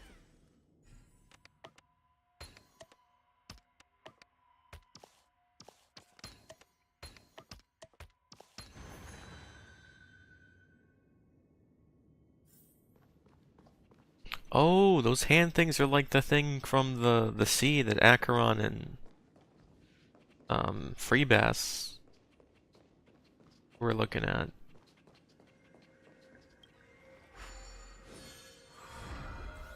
This is it. This is my room of clocks. While I spent my time waiting for Grandpa to return from his voyage, Walter gave me this workshop. Who? And it became my secret base here. I learned how to repair clockwork and gears out of my fondness of precision mechanics. In my dreams, I was born and raised here. So, this... Yes, but not exactly. This dream bubble itself is my home. Looks like you've remembered everything now. Wait. Why does it feel like everyone else knows something I don't? March, do you remember when he mentioned a clocky that only he could see? Yeah, the little guy here, right? But we all... Looks like everyone on the Astral Express has a childlike spirit. The answer lies in the Astral Express. His experience shows that neither Firefly nor Acheron can see this clocky. And when we were in Dreamflux Reef, you may have noticed that for some reason, nobody outside of the crew had ever talked with Clocky. A mimetic life that can only be seen by a select few. But Misha can see Clocky too, right? That's the key to the mystery, March. Have you ever seen anyone outside of the crew interact with Misha? Wait. No way! That's the answer, March 7th. This dream bubble is the place where I was born. I should have stayed here and waited for you.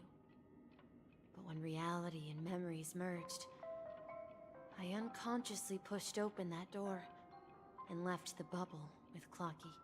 So it's not that the Watchmaker's dream bubble is empty, and the whistle you heard was the sound of the express arriving at Penacony? That's one way to see it, but I believe there's a longer story behind all this. How about we start with your name? Thank you all for helping me rediscover my true self. Now, please allow me to reintroduce myself. I was born on Lushaka, in the Presmere system, adopted by seafarers Mikhail and Char. They gave me a treasure, a name that carried their hopes. Mikhail Char Legwork, or simply Misha. If you prefer, you can call me by a more familiar name, the Watchmaker. So, you're the Watchmaker himself? Unfortunately, that legendary figure is no more. I am only a reflection of his life. As for the child who has been with you, he's the innocent protagonist of Misha's childhood dream. Friend of Clocky, a young apprentice, and a future mechanic on on the Express.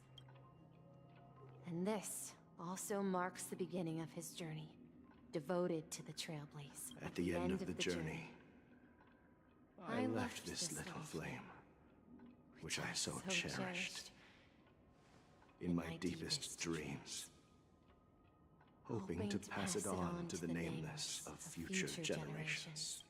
However, he somehow left the dream bubble and forgot all about his task. I apologize for all the confusion this caused. Because he was born with a desire to trailblaze, wasn't he? I don't think Misha has forgotten his role as a guide. The one who brought our unconscious friend here must have been Misha. Well, I have a sarcastic friend who says I always take big detours and end up back where I started. Perhaps that's what every nameless has to go through. But in the end, you found me. I'm sure you're all wondering what my legacy is. I believe my hound has mentioned the Stellaron and my wealth. If I may apologize, the Stellaron part is real. As for my wealth, I left my homeland as a child and embarked on the journey of Trailblaze. I traveled to various planets until I've been moving forward all my life, doing what I could to overcome the obstacles in life. So, if you ask what's left within this worn-out train engine that can be called a legacy, now that you're well aware of the current situation of Penacony, I certainly hope that you'll help me get this world back on track. But I'll leave that decision to you, for the path of Trailblaze is never paved by others. All I have for you is a story and 2 gifts. I want to give you my pocket watch. It has accompanied me throughout my long journey, guiding that naive child forward, and has been blessed with the presence of so many great people up to this day. And my hat, too. The one who navigated for me placed it on my head and planted a fanciful thought in my mind. The trailblazing expedition will never end. Now, it's time for you to make your choice. Once you've made up your mind, open that door and enter the long dream of an old man. I'll be waiting for you at the end of this corridor of time. All right, everyone. Let's make a decision, although I don't think anyone will have any objections.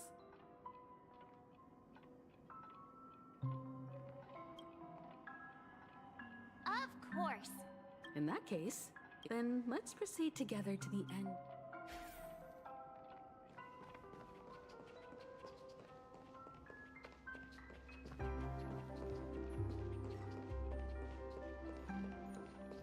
So who was talking to Mikhail and all that stuff?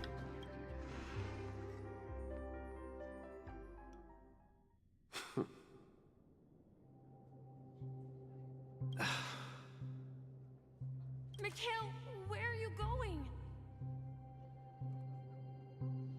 Oh. Someone has to step up and save Lusaka. So why can't it be me, Misha? Please don't go. And if you must, please take me with you. Don't leave me alone. Even without me, you know how to proceed forward, brave Captain Misha. The compass is waiting for you. Haven't you? Now go, board that train and start your journey. Where are you going, Mikhail?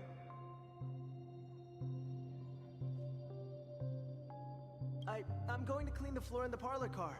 I've promised the conductor. Wait, first tell me, did you fix this watch? Yeah? I know what it looked like before. Its chain was broken, the back case torn, and the marks on the dial all worn out. How did you manage to fix it? Well, it's hard to explain, but I knew it could be fixed. It's the hands, Mr. Amundsen. Its hands were intact and pointing in the right direction, so I knew there would be a way to fix the rest. I see. You'll work with me from now on. Haven't you always wanted to tinker with this train? You're its mechanic now. As for the conductor, I'll do the talking. But I only know how to fix watches. Don't worry. You've got what it takes. Where are you going, legwork? It's time to head to our next stop.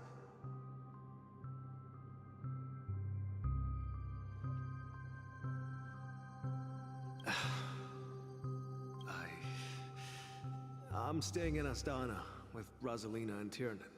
I see. This place reminds you of home. The people of Astana have only achieved a tiny victory, and still have a long way to go towards true freedom. Hanunu needs us. Don't worry, not all journeys lead to the stars.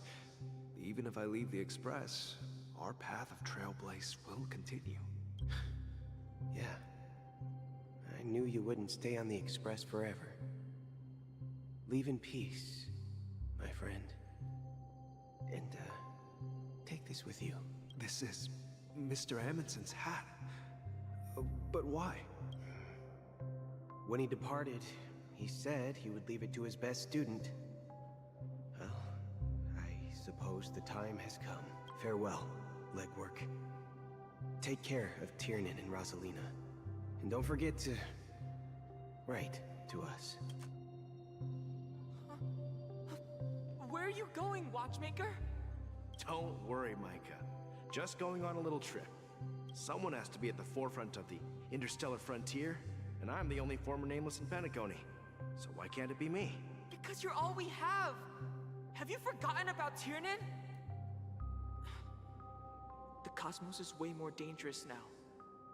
What will happen to Penacony if we lose you too? But what will happen to Penacony if we don't find a way out? Tiernan. How could I ever forget him? I've spent countless sleepless nights asking myself why I didn't go with him back then.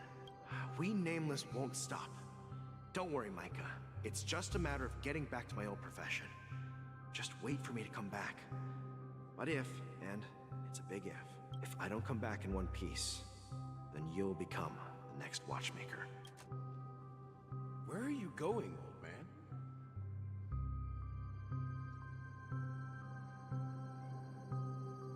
Oh, you're here.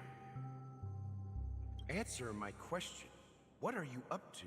Relax, Gallagher. I just came up with a great idea. Wanna hear it? Oh, come on. Aren't all your ideas just ways to get yourself killed? I may be blunt here, but you're the last remaining hero in Penacony.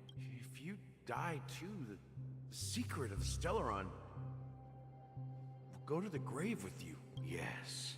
I'm afraid there's no way out in Penacony.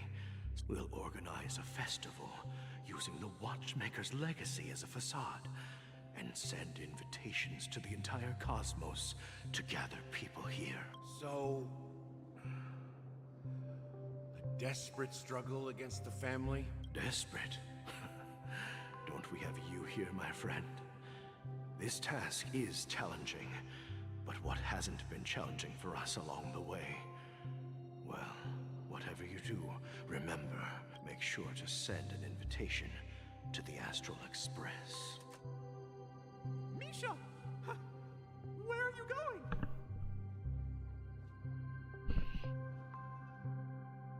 Oh, it's you, Clocky. Take me to Dreamflux Reef. Last night, I had a long dream about the day we met. I want to write down that dream. Write it down? Why? Oh, so I won't forget it. Do you remember how you got your name, Clocky? Of course! You told me that when you were a kid, you lived in a room full of clocks. Yes, but what I didn't mention was there's a funny misunderstanding behind it. I was a kid, and there was always a special pocket watch in my memories. I wanted to have a pocket watch like that too. Yeah. Every night, we boarded the compass and set sail together. But you know what? It wasn't until the day my grandpa gave it to me that I realized it wasn't a pocket watch at all. It was a compass. So, your name should have been Compassy, and the watchmaker is just a nameless. We've arrived at Dreamflux Reef. So, where to next? You know, Clocky, I don't think I'll be going anywhere else.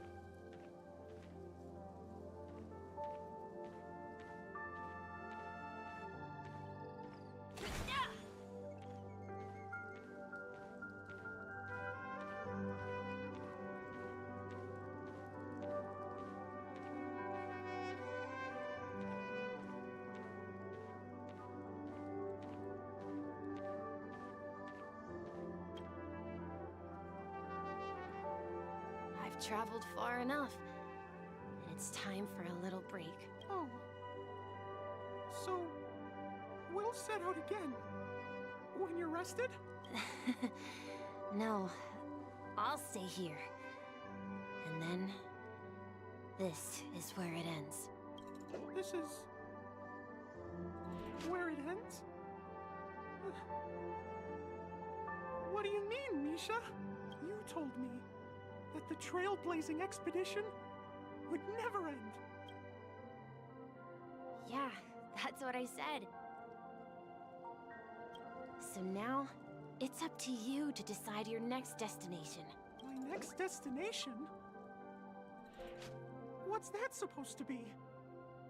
I've been following you, Misha. You're acting weird today. If you're feeling down, we can just do what we usually do. With the clockwork. No, I'm not feeling down. As for clockwork, yeah, it resolves all problems in this dream. So, do you know what clockwork actually is? I'm not quite sure. Well, everyone gets lost at times. They may hesitate and doubt which way to go. That happens in this dreamscape and beyond. But don't worry. Everyone goes through moments of uncertainty and hesitation. Eventually, they gather the courage to make bold decisions. Whether it's calming, joyful, angry, or sad. All they need is a little nudge to take that step toward where they truly belong. I'm leaving that little nudge with you, and I hope you'll share it with others. Such is the essence of clockwork, the will of the Trailblaze. Clocky's hands spin around non-stop, indicating confusion, frustration, and weakness. But ultimately, people still need to move forward. Just like your hands, always pointing ahead. This is where my journey ends. From now on, it is your path to walk. Trailblazing means taking paths your predecessors forswore, and venturing even further. The Penacony in Mikhail's dreams does not belong to Order.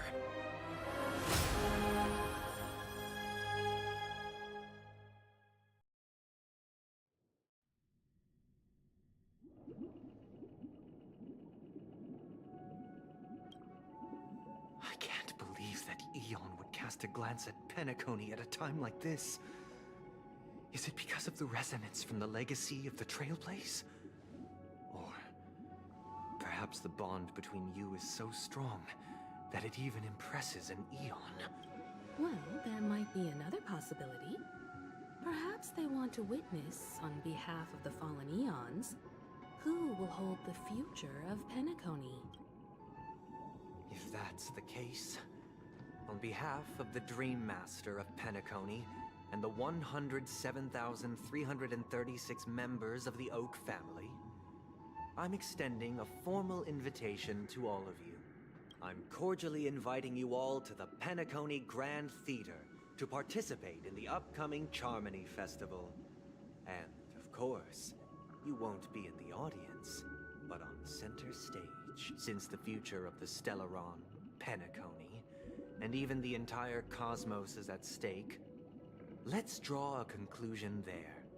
In all fairness, if you truly believe in Akavili's path, then show me their courage and determination.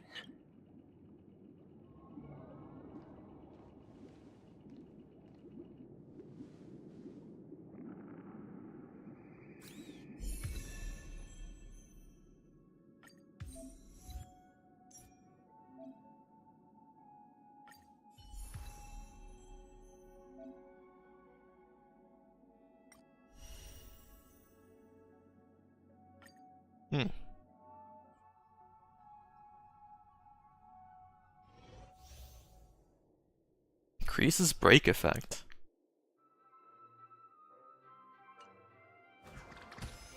Oh, that's cool. Please stay tuned. Ta! Please stay tuned. Please stay tuned.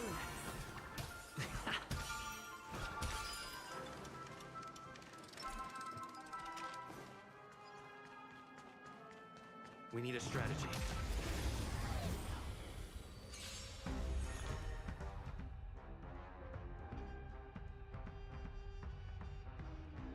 Five bounces.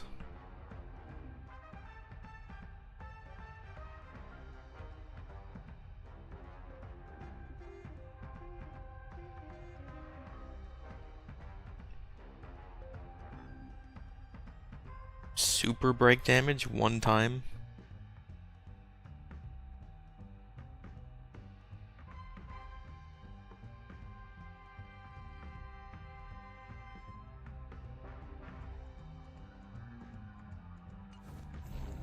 Time to test our rapport. That's only 2 turns. Dreams do come true. That was not how I thought that would happen. Step up, let's see ya.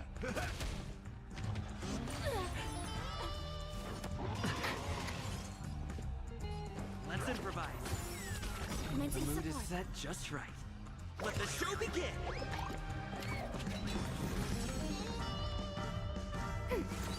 Enemy data signet markers activated. Time for a good old counterattack. It's time. That's all you got? By the order of the execute the Marastruck!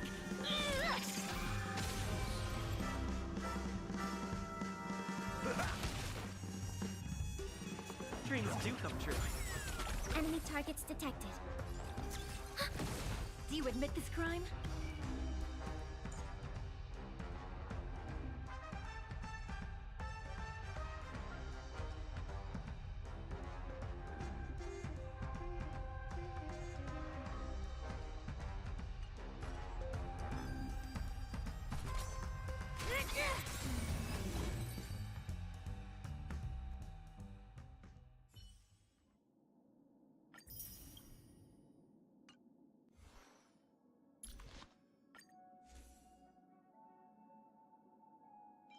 Man, this makes me want another Memories of the Past.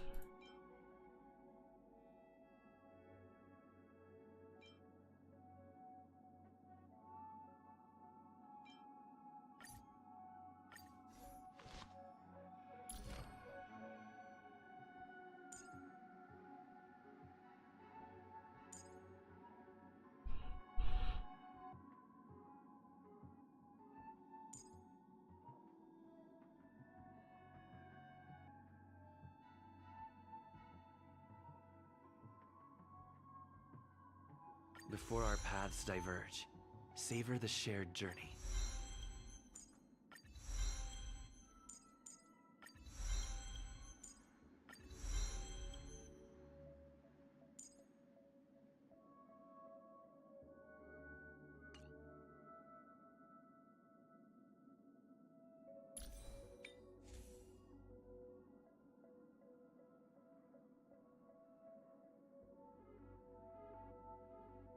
I guess I'm gonna replace Zoe's, or no, I could just roll with the watchmakers, whatever.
No, it shows you.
Whoa.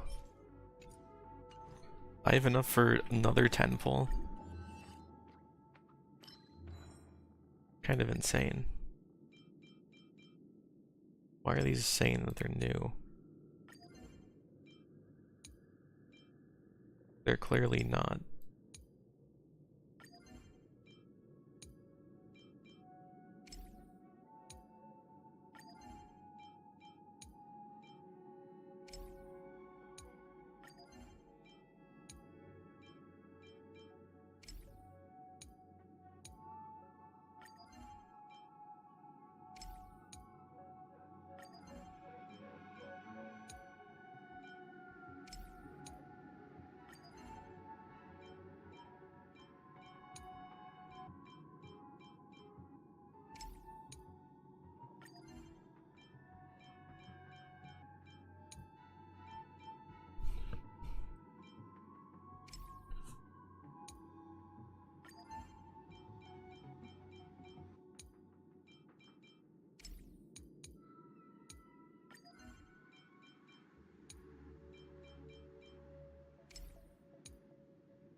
he wants to fight us during the Charmony Festival? I'm afraid so. This is weird. Aren't Arc villains usually plotting some dirty conspiracy in the end? But he actually said something like, "In all fairness." Well, in my opinion, Sunday is deeply committed to his own philosophy. I sensed a strong conviction and a desire for dominance, and that's why he'll give it his all in the upcoming battle.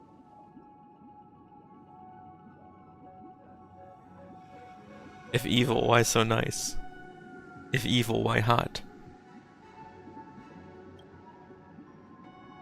Yeah, you're right. We've even dealt with a Lord Ravager of the Destruction. Anyway, we can't leave the Stellaron unchecked. Now that we've taken up the mantle, we can't afford to fail them. However, the same applies to the Order. Their plan didn't materialize overnight. A desire to dream, to slumber and escape reality. They've harnessed the will of an entire planet to create an Eon. This confrontation is far more complicated than a simple power struggle. To secure Penacony's future, fighting on the stage alone is not enough. What do you mean? I believe Firefly is trying to say that she's heading off to another battle. Man, I was really hoping for... Before I left, the Destiny Slave told me that this journey would bring unforgettable rewards. Even though the script he gave me only had a few lines, I couldn't ignore them. I was hoping for like one of the boss charge up abilities, but for Sam. Because one of the lines said, "I'll experience death 3 times in the land of the dreams." 3 times? This can't be serious. The first time was a painful death when I was stabbed by the Blade of Dormancy, which led to all subsequent events.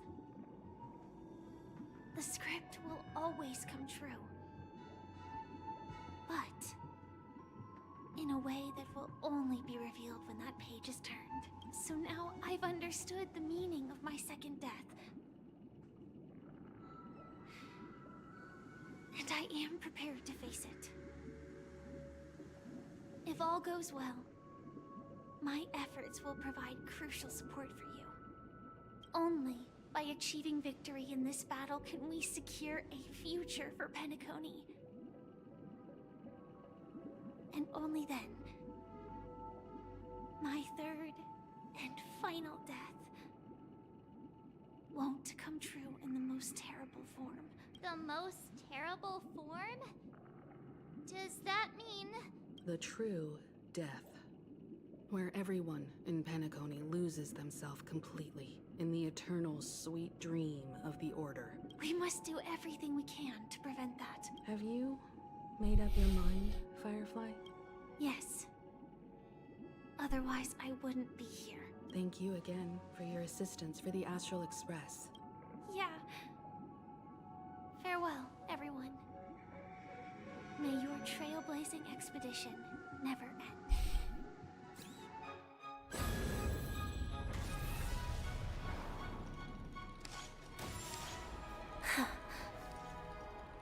I dreamed of a scorched earth. Everyone, are you ready? A new shoot sprouted from the earth. It bloomed in the morning sun and whispered to me. Like fireflies to a flame, life begets death. May we meet again in reality. Whoa. After today, Japella's name will disappear from cosmic history, and the Everflame Mansion will take its place. In the not-too-distant future, you'll receive an invitation. That's your next stop. Land of the Dreams. I hope you find... You mean my 3 deaths? Silverwolf told me about it.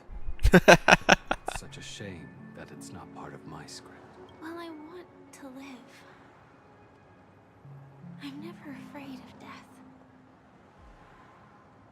the opposite of death is eternal life, and that's something I'll never desire. You gonna say that right in front of Blade? Die. And I am no exception. Death is like a script, a fate that cannot be defied. But that's exactly why we have to choose where we want to rest forever. Do you exist just to perish? Are you not the same, Blade? The end you desire is not one dictated by others. If I were to die now, I would only be a weapon. I believe I should die as a human, though its definition escapes me. Isn't this the answer that ordinary people look for their whole lives? A name that can be carved onto their tombstone. A tombstone that belongs to me once bore the inscription, Glamoth's Iron Cavalry. Then it changed to Stellaron Hunter. But one day, it will bear the name Firefly. And all the brilliance she showed at the end of her life.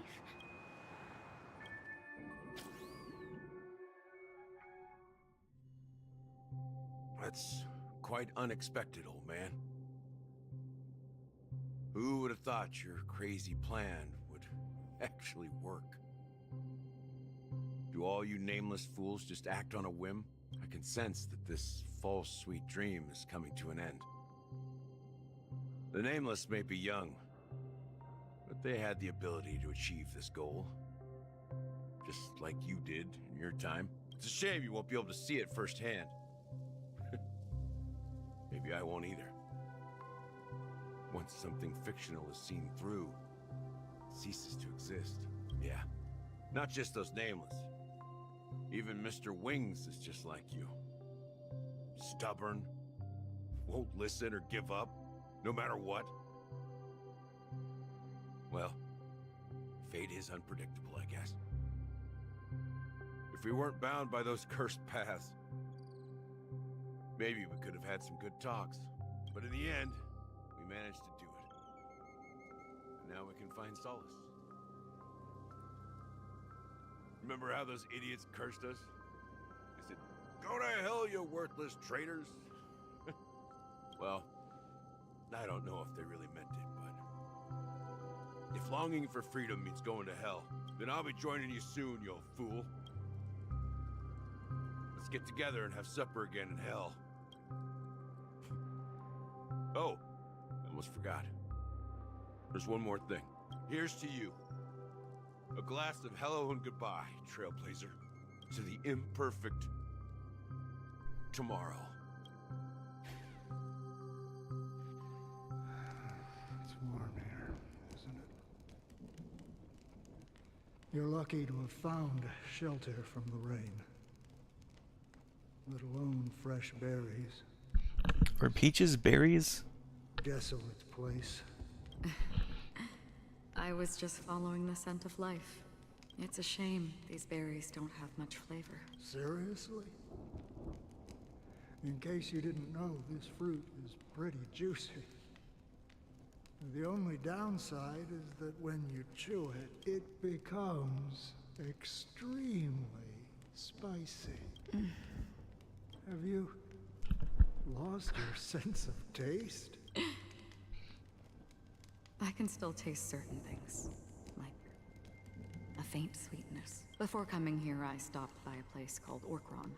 It has barren cliffs and nights lit by bonfires. Burgundy snow would fall from the sky, and when it landed on my tongue, it tasted like raspberries. The flavor wasn't exactly sweet, but it left a lasting impression. When I think back on my past, I realize that what's tying everything together isn't the big events, but rather these small yet unforgettable moments. Don't worry about it. Losing oneself is a reality that every self-annihilator must face. At least I haven't completely lost my senses and memories yet. Well, congratulations on adding another footnote to your journey. By the way, are you always alone? No, I had a companion in Orkron. She's a short, nameless girl who aspired to explore IX. She always said she'd walk a path deeper and farther than Akavili's. Quite an ambition for such a small girl. So what happened? She became stagnant water. Well, my condolences. Condolences. I don't need them. The girl left with a smile. She never regretted her choice and most definitely wanted me to say goodbye with a smile. So, that's what I did. That's proof that you're grieving for her. Or perhaps I'm just afraid. Afraid? I rarely sense that emotion from you. What do you fear? I'm afraid I'll forget the 30 days I spent with her. Just like all the other days in my life. Most of them have already washed away with the rain, disappearing into an unseen realm. I fear that those vivid red memories will fade away too. There isn't much color left. Hard to imagine. A ranger accustomed to bloodshed, destruction, and chaos finding warmth in the red color. Because I have experienced this warmth many times. Long ago, I promised someone that I'd bring it to more people. And that for every remaining moment of my life, I'd strive for a better ending for all. As long as this red color still lingers, I have a chance to fulfill that promise.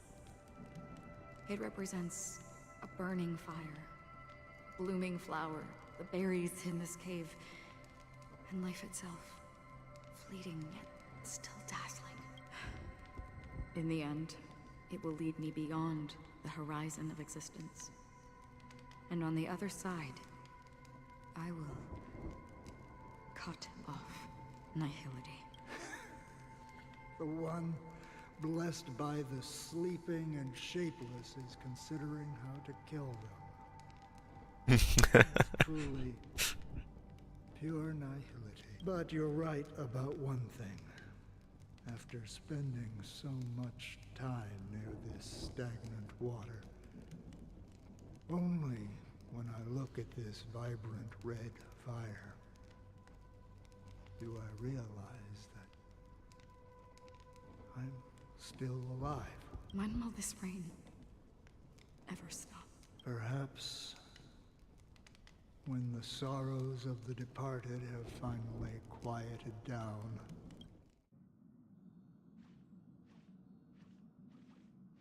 Have you heard of a planet named Biari Scamandros, Don Hung? It's one of the Paradise Kingdoms under the influence of the Harmony. A sought-after wonderland for the inhabitants of the Dardanu Major and Minor system. Half an Amber era ago, the family held an unprecedented festival there. And after that, everyone on the planet became part of the family. Do you think the same thing will happen on Penacony? Yes. Or how else can we explain it? The family deliberately used the Watchmaker's invitation to keep all the Pathstriders here, but banished the Emanator of the Nihility. Because of the Nihility, I'm rarely affected by the power of other paths, but somehow I can unconsciously infiltrate them. Maybe that's the risk they're trying to avoid. I would disagree. Biari Scamandros is not part of the credit system or connected to the Silver Rail. It's nothing more than a remote civilization sheltered by the Harmony. But Penacony is different. If the family messes with Penacony, that would be like declaring war on almost half of the factions in the cosmos. No, they don't. If they truly serve the Harmony, that is. What do you mean? The path in Penacony is impure. The Harmony here has impurities. Do you remember the Ancient Swarm disaster? Tazeront, the propagation, brought endless havoc to the universe, and it eventually evolved I thought it was into a fierce Tazzyron. battle among all eons.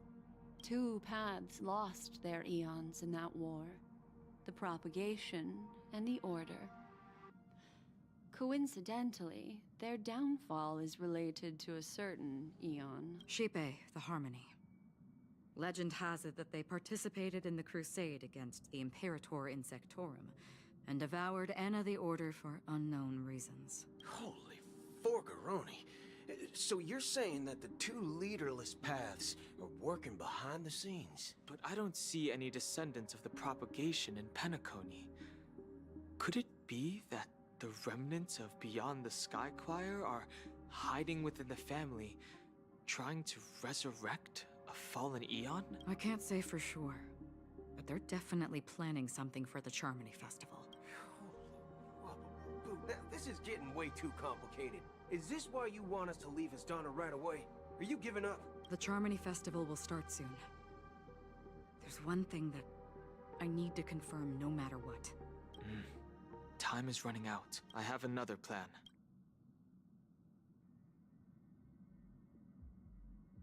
Hold on. Are you thinking of using the Jade Abacus of Allying Oath? We're gonna use it? Exactly. The assistance from the Lawful Cloud Knights would be enough. Think it over carefully. You can only use that once in your lifetime. I have considered it thoroughly. My companions are... they're also once-in-a-lifetime treasures. Whoa.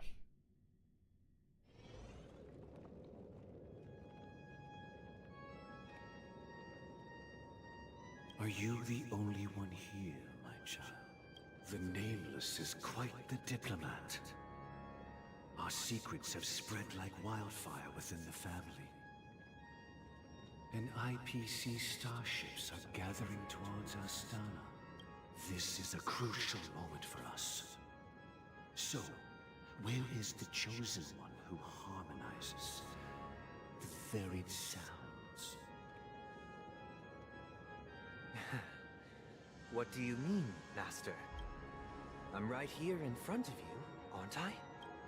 You know, she was supposed to be the star of the Charmony Festival. In our plan. But the plan has changed. As her brother, I know she doesn't want to sing for the Order. So I'll take her place. You've always been wise beyond your years. I'm sure you understand the consequences of your choice. If you consider this a betrayal, well, there can't be two suns in the sky. I'll step up and take down the other sun if necessary. Do you believe in karma?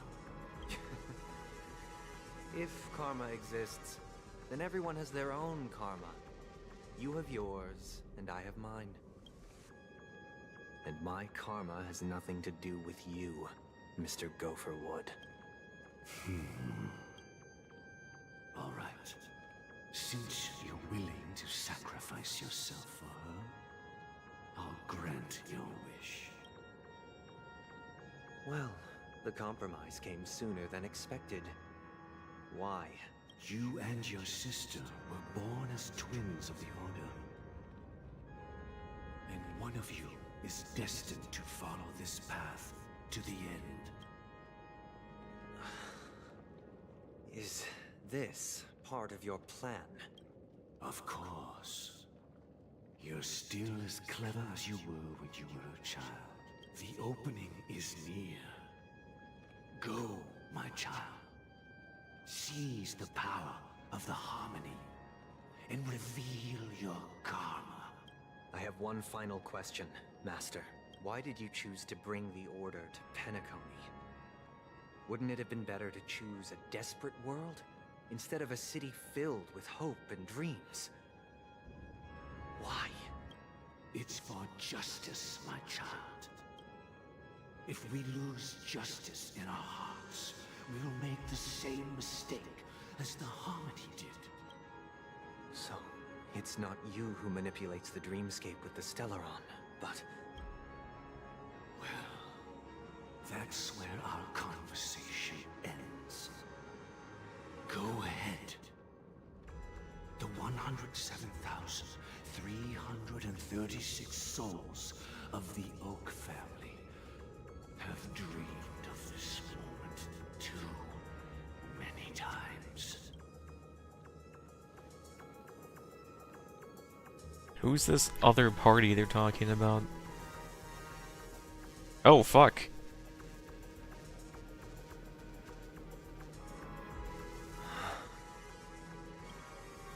I shall ascend to the heavens, becoming the scorching sun, bathed in my light. My people shall flourish, while all evil shall be eradicated.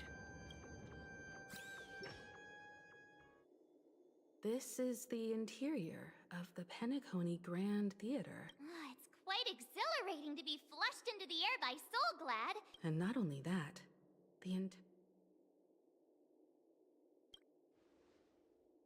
even if we're late, let's explore.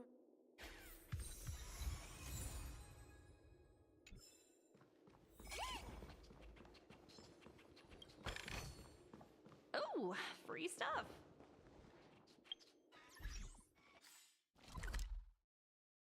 What the fuck? 31?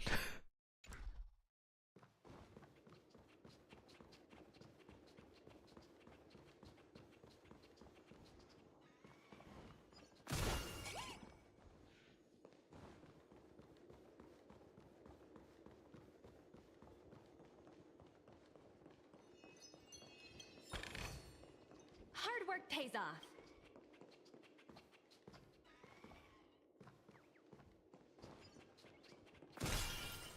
Gosh, the atmosphere here is so creepy and unsettling. Even if there's no audience yet, there should be some staff around. Why is it so silent? Feeling lucky.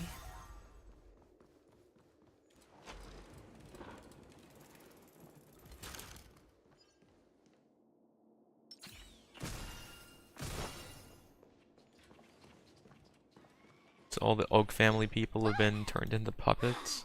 Yikes!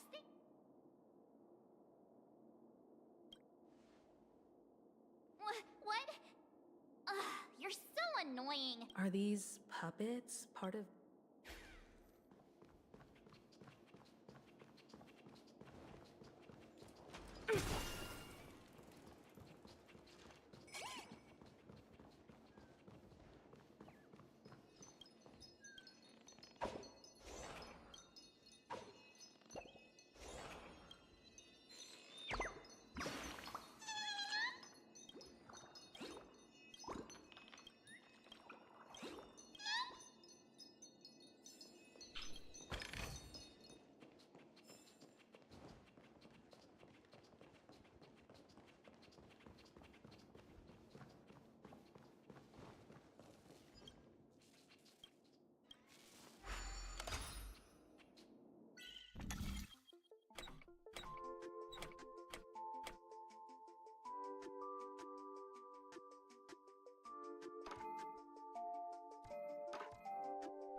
That was a rough one.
Something feels off. There's no other grand theater.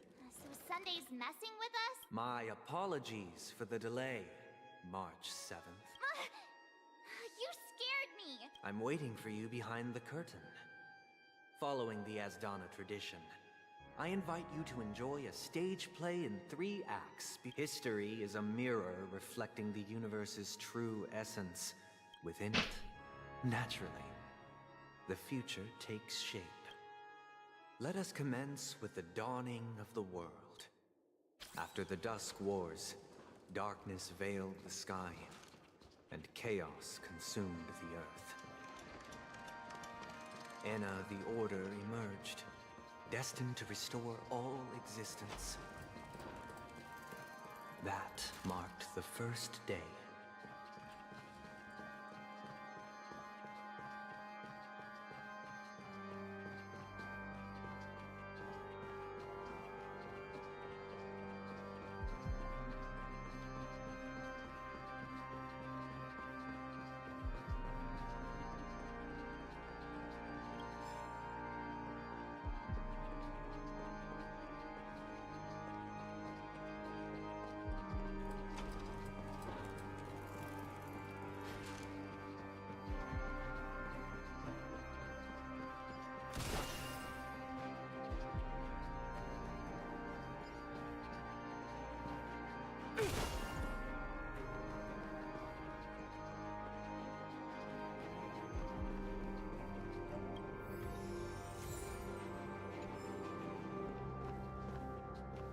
Interesting place to put a record. To put 2 record. Z.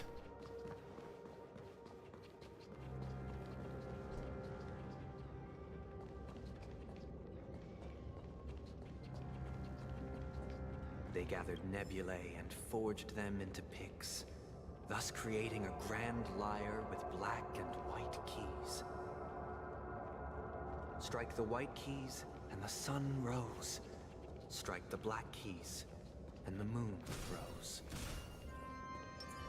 And so, the cycle of day and night arose.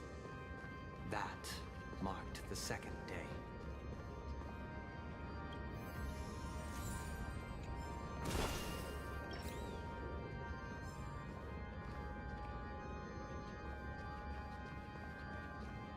I'll come back there later.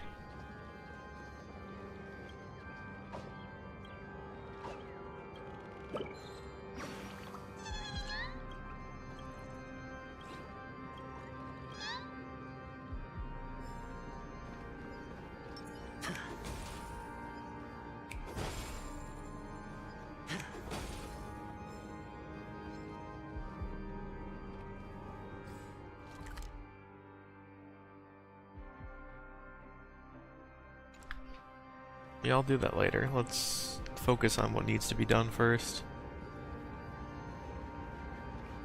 Feeling lucky. Feeling lucky.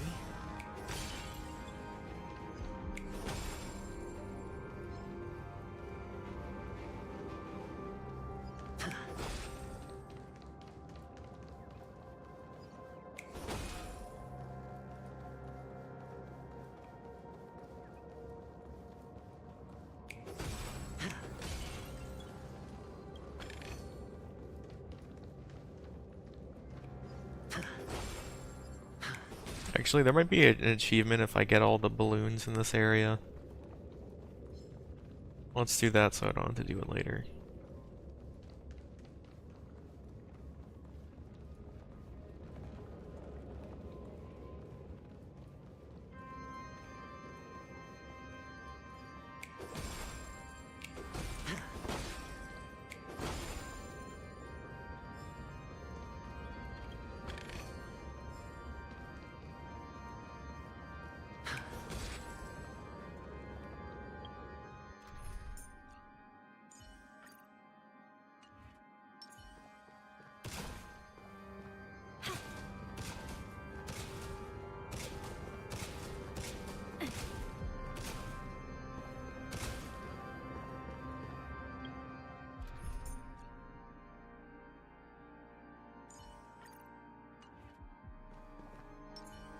Come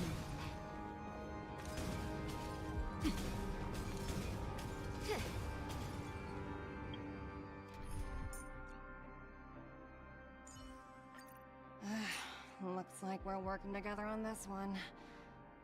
Get the hat reach. I suppose an extra pair of eyes won't hurt.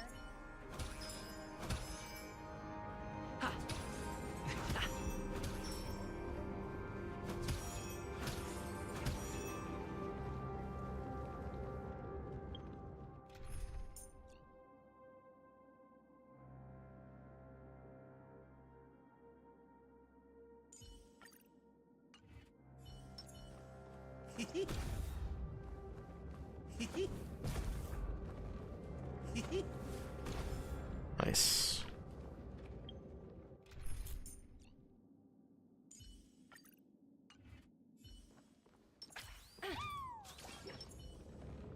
Sound lingers.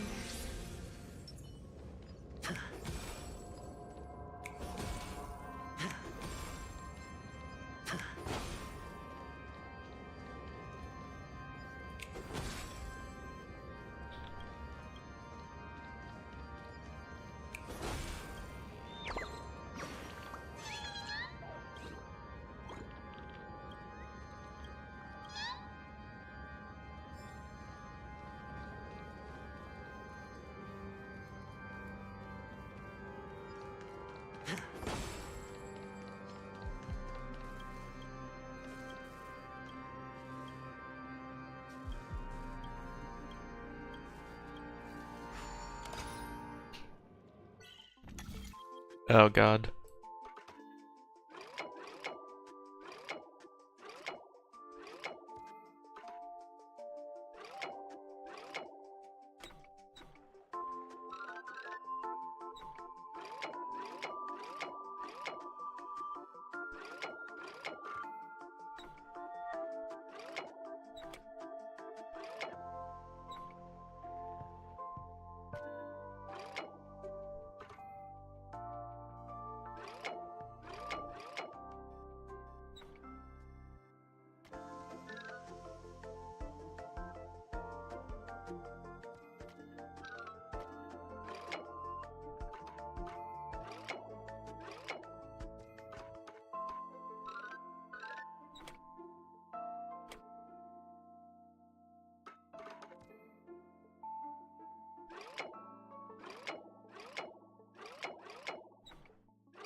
Existence is unity.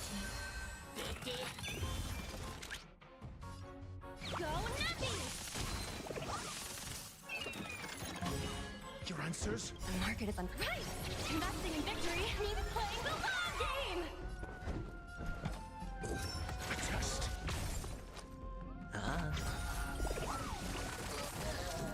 The dice have been cast. Bust. Or maybe I'll take it all. Oh.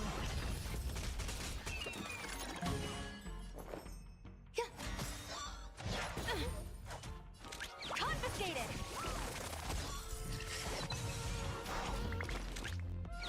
Liquidation!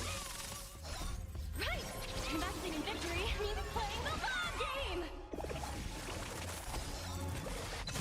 I'm asking questions. Answer me. Free. Hedge your bet. Some value, I suppose. Enjoying yourself? Watch your head.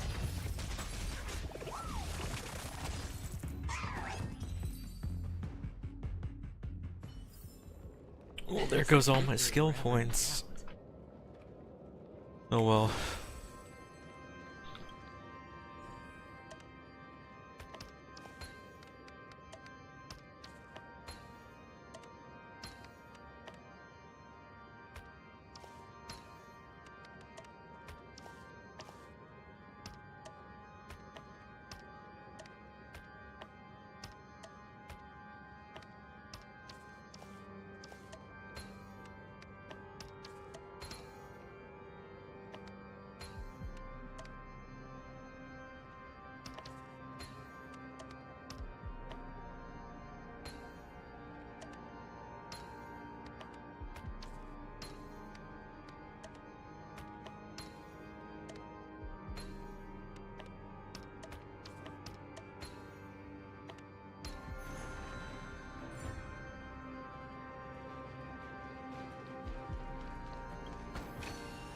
A reward with no risk. I'll take it.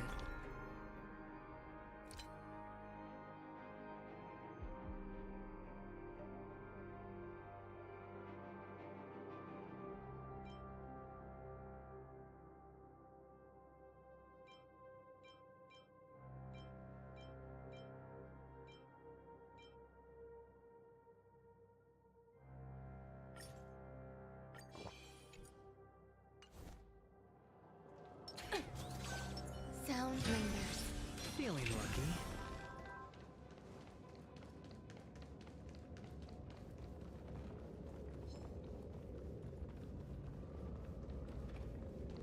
The puppets are gathering around the frame. Are they expecting us to...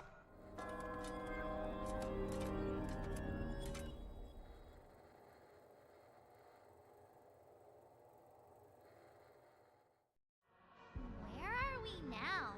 The atmosphere here looks similar to Sunday's Inner World. This act is named Ode to Prisoner. I thought things were finally looking up as I managed to dodge prison during my recent trailblazing expeditions. I genuinely wish to avoid a violent clash with my esteemed guests from afar.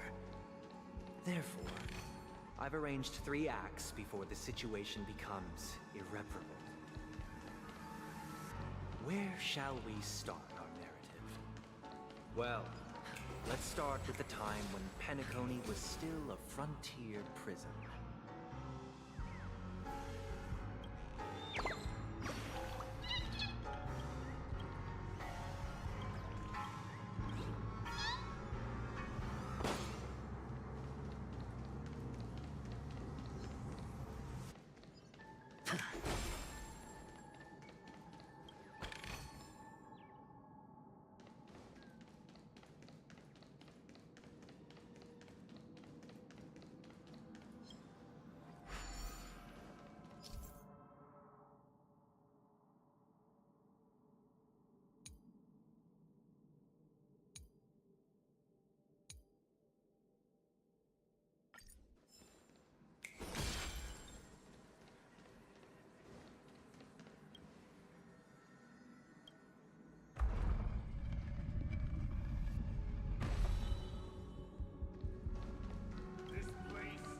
2147 AE, a prisoner named Hanunu ignited a struggle for liberty and emerged triumphant.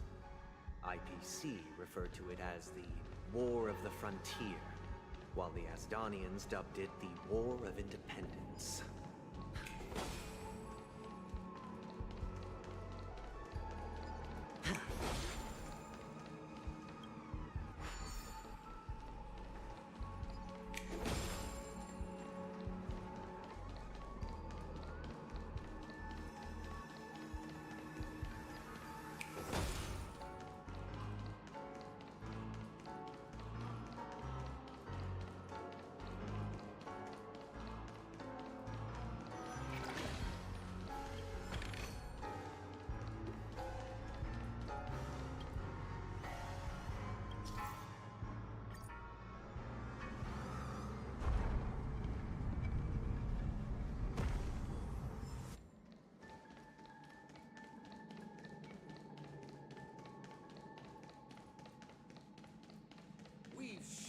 The cages and expelled the It's guards. true that Hanunu was a legendary hero, but it must be acknowledged that while he bestowed freedom upon the prisoners, he didn't grant them true liberation.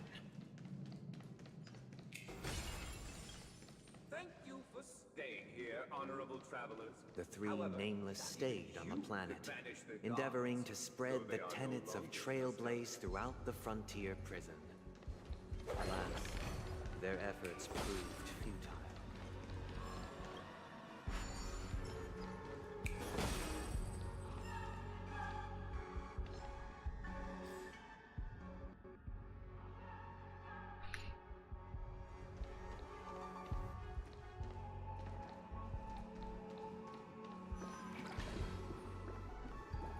Let's build another prison. Not Once again, Asdana was engulfed in war.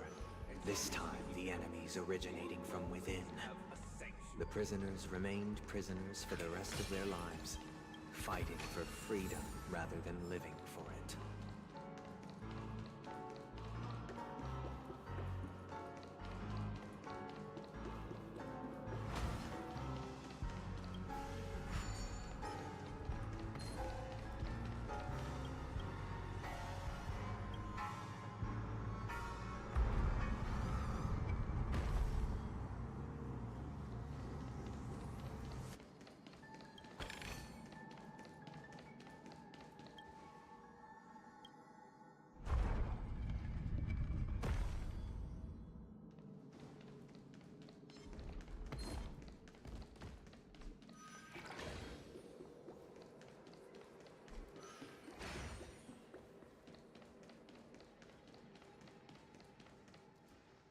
I hope you like this land of freedom on a scorched earth.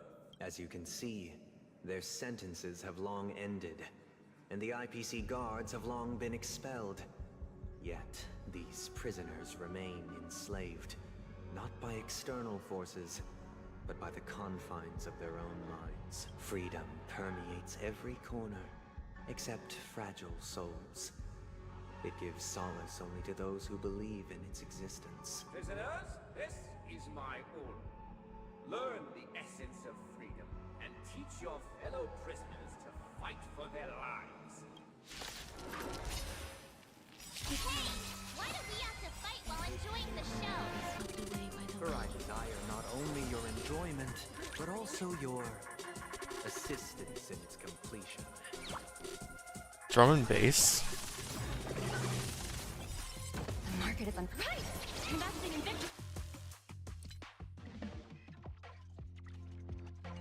means playing the long game. Test. Thesaurus, knowledge, the measure of truth and falsehood. Ah. 0 points. 3. Grace and elegance. Yeah.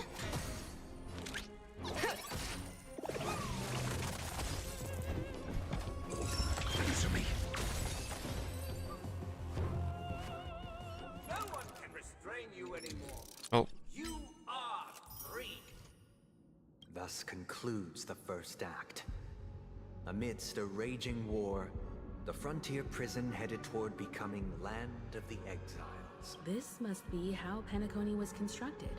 However, it appears that Sunday aims to convey the spiritual plight of the prisoners. This show is a bit too literary. These puppets. Where are they guiding us this time?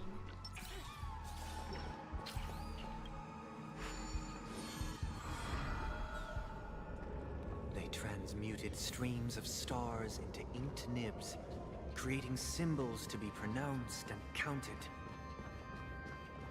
They molded stardust into flowing rivers, assigning the righteous upstream and the unjust downstream.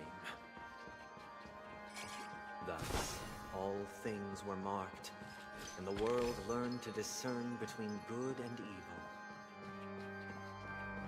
That marked the third and fourth days.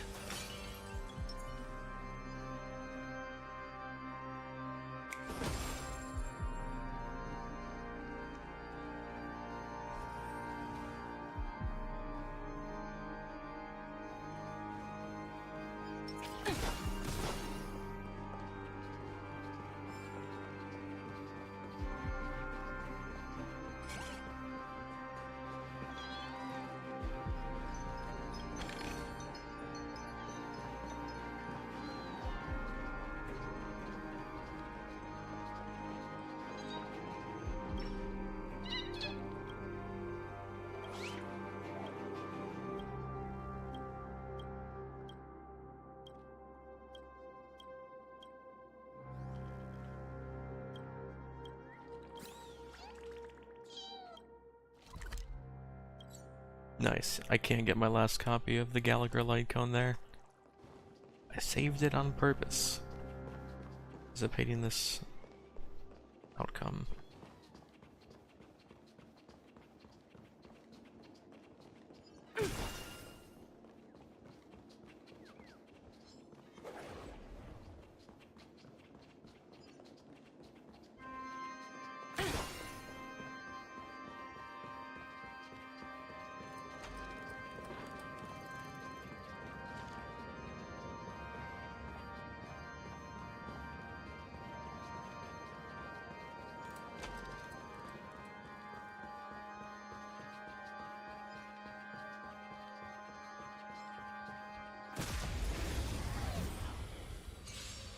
Existence is unity.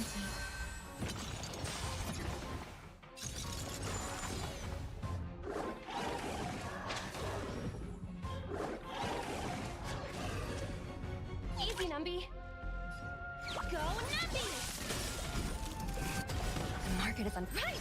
Investing in victory means playing the long game. Test. Free.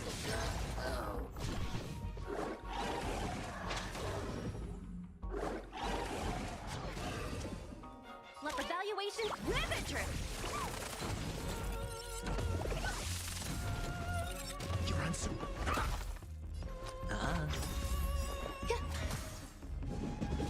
Better cut our losses.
ode to Fool. The surroundings are different from... Behold the ensuing tale, a struggle for power. Penacony witnessed the ascent of the 7 major lineages: tree, grass, flower, bird, beast, fruit, and insect. Peace never truly graced Land of the Exiles. The history in this era is rich and intricate, so please allow me to present it in allegorical form. My child, you did not serve the old The leader of the Alfalfa family sought to defect to the IPC, trading freedom for survival. However, his eldest son slew him in the name of righteousness, and ascended as the new family head.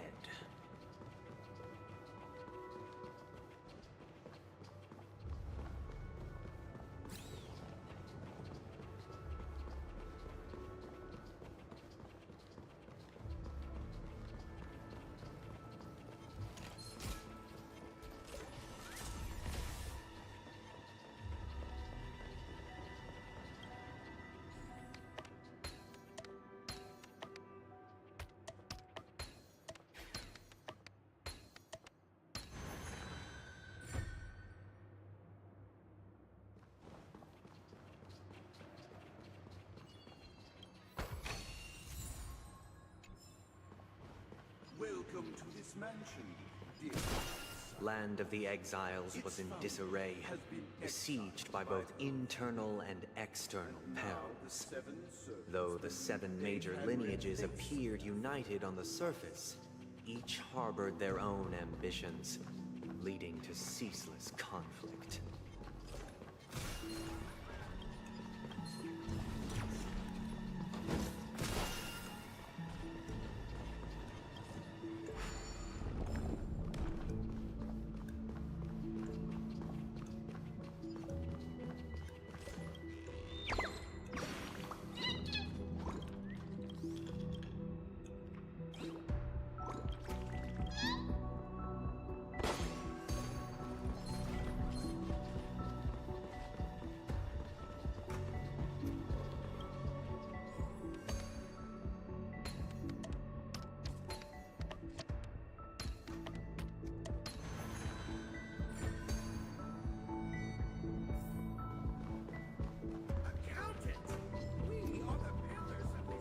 The Black Plum family was the first to fall. They withered away in the White Desert event, orchestrated by the Alfalfa Because family. Master shaped you from clay, but forged me from fire.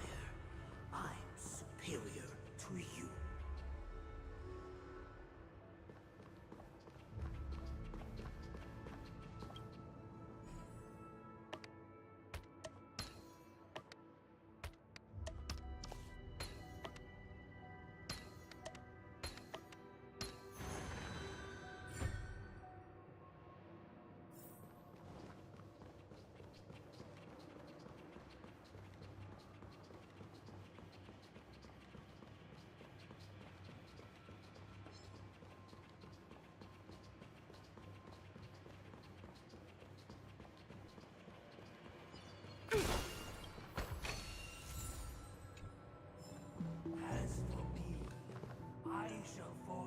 Only when Gopher Wood led the family to Land of the Exiles and earned recognition from all 5 major lineages did Penacony earn its new name, the Land of the Dreams.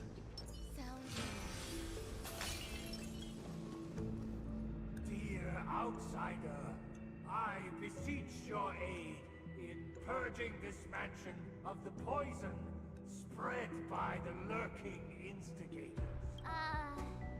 I wish they could regain their reason. This is the second act. Look. But this new master... Perhaps this is the truth Sunday is trying to express. Looks like we've gotta help those guys.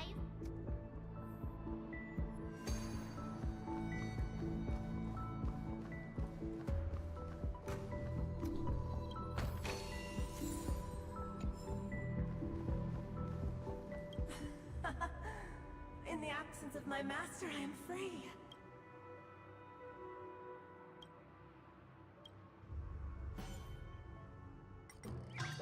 I shall sing for my new master. Just Master! Oh, you will return in due course, and I shall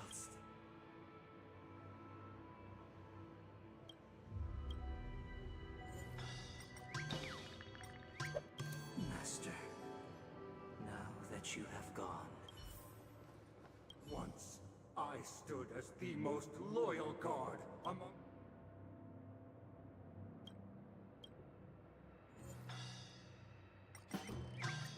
My former master has long departed, but... Master is no longer here.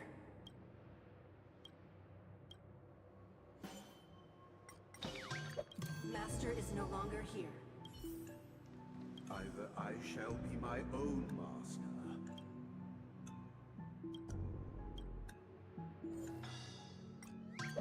Without a master. Thank you, dear outsider. Heed me, one and all. Your former Mac has decided the... Get ready. Looks like another...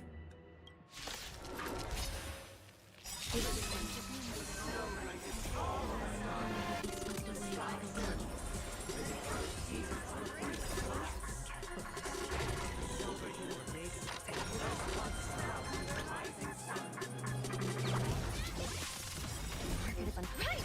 Investing in victory means playing the long game! I'm asking questions. A test. Free.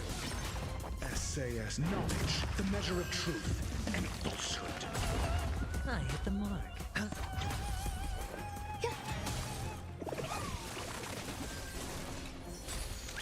Liquidation! Oh. 0 points. Free. Answer me. 0 points. Alas, they remain but slaves till the very end. Thus concludes the second act. This is how Penacony fell under the family's control.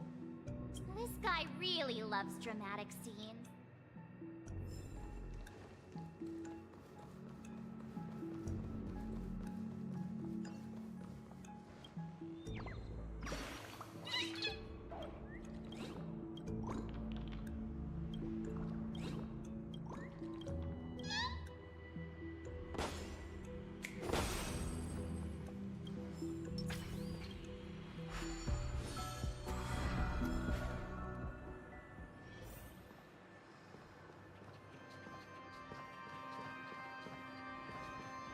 They used the planetary rings to establish the law, forging a code of conduct among the masses.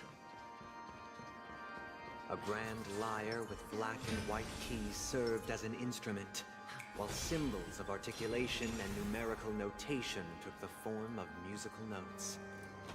The downward flowing river became a melody, and the canon of law dictated the form.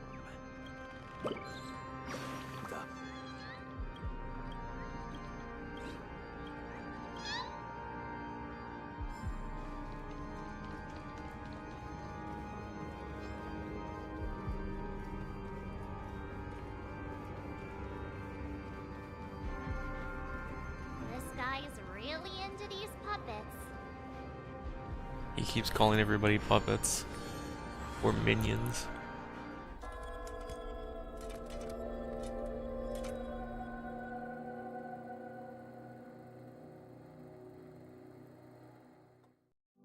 Oh, I get it now. And the atmosphere here.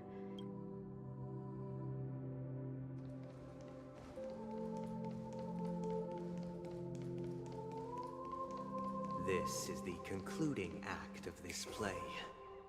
I have showcased...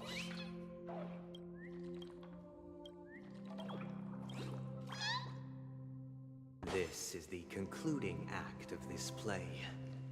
I have showcased the past and present of Penacony, hoping that my desire for change resonates within me. And now, I shall reveal its future to you.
Without a king, we shall protect the weak and stand against the mighty. We shall support one another, protecting the weak and standing against the mighty.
Govern the movement of stars. Before the arrival, The ebb and flow. everything followed its natural course, and so it shall continue even after the king's departure.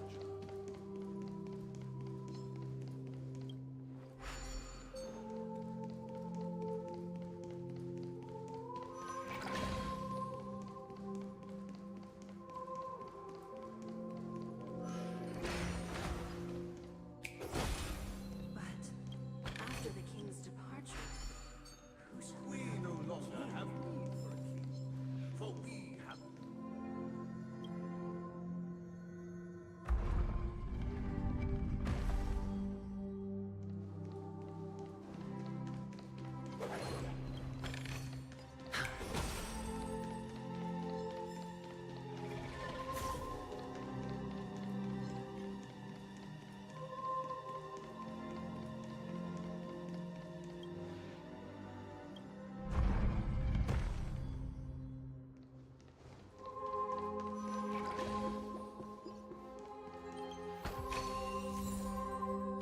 Feeling lucky.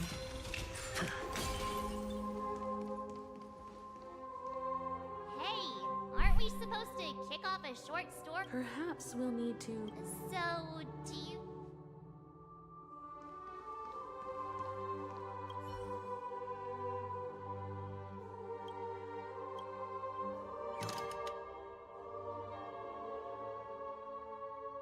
Farewell, former king. We no longer have need for a king, for we have become kings of all things. Farewell, former king. We no longer have need for a king, for we... How did it go? You can't... My apologies for my negligence. I forgot to inform you that the final part was scripted long ago. Let our previous king recount it to you. Prepare for battle. Descending from infinite spiral stairs. First towards the future with measured steps. Slowly extending.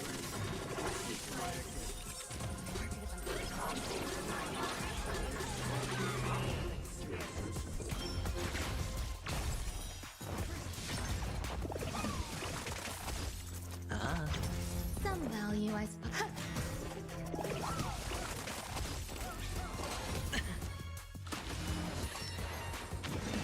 Easy, Numby.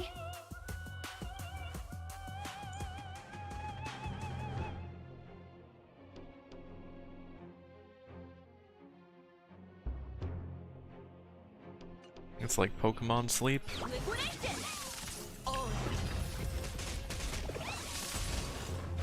Got the defense? Answer me. 0 points. Sure, I'll play. Enjoying yourself? Let the value weight go, nothing! I'm asking questions. The test.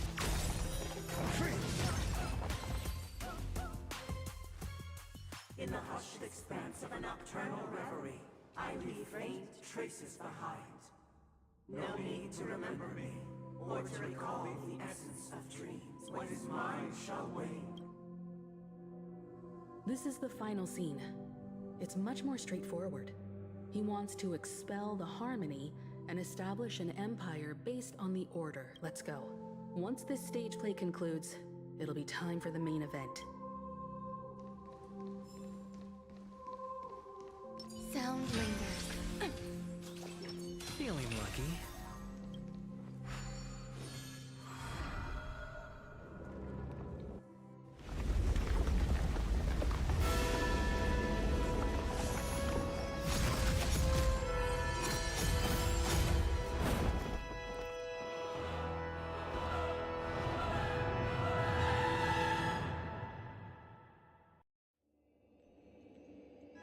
They imbued the world with meaning, perfecting all things in the heavens and on earth.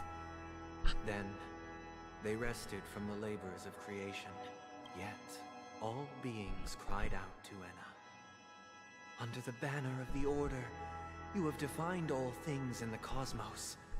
But this made us realize that we are but puppets in your hands. Thus, on that day, all beings united and cast the Aeon into the abyss of oblivion. This Grand Theater looks totally different. Everyone, get ready. This could be a tough battle.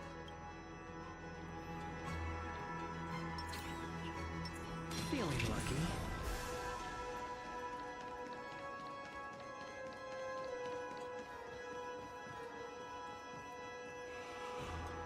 That marked the 7th day. Cheers and chants reverberated in unison.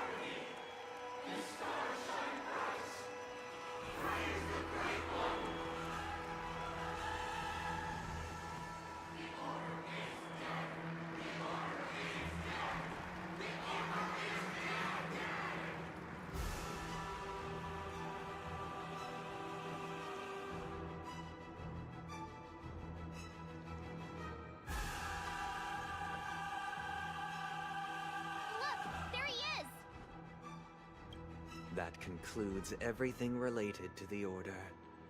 What are your reflections on this, my dear guests? You're completely insane. This is but a trivial blip in the annals of galactic history. What truly matters is the course this river shall take in the days to come. You've arrived at the perfect moment.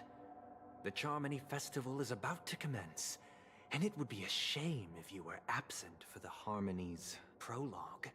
Allow me to extend my warmest welcome once more. Welcome to Penacony Theater, the very core of the Sweet Dream, the abode of the Stellaron, the grand stage of the Charmony Festival, and the very place where the future of Penacony shall be determined through conflict.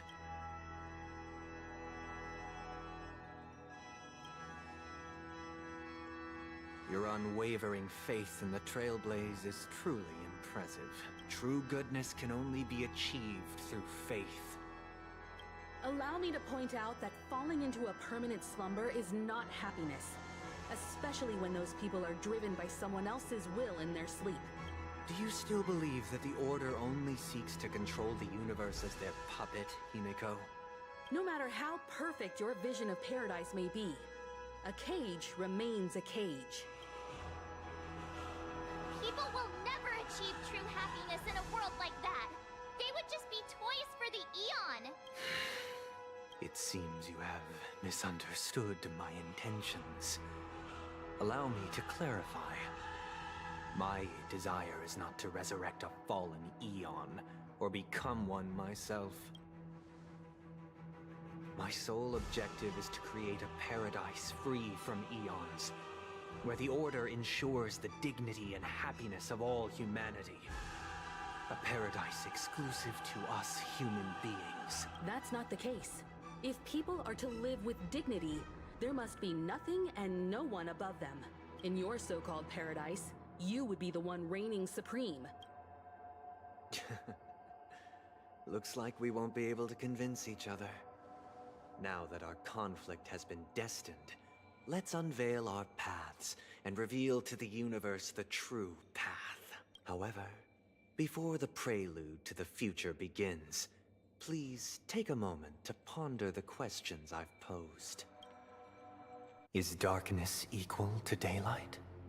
Are sinners equal to the righteous? If you are born weak, which god should you turn to for solace?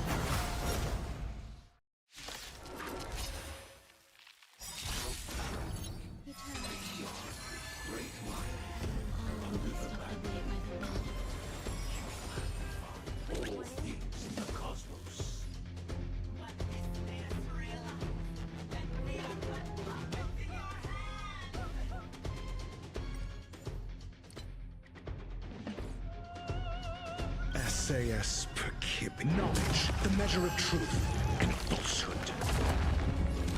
Liquidation! 0 points. The market is unpriced. Investing in victory means playing the long game! Free. Got the defense. Answer me. 0 points.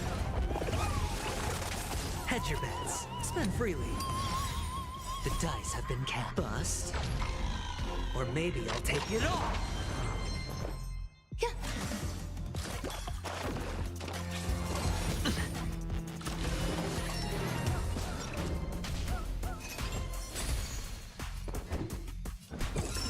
Test. Free. Oh, they're splitting damage, I think. Sure, I'll play along.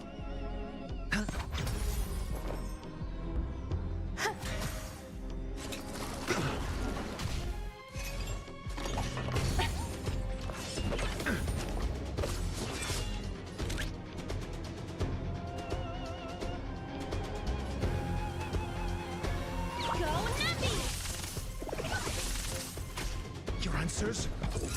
Answer me. 0 points. Hedge your bets. Some value I say existence is unity.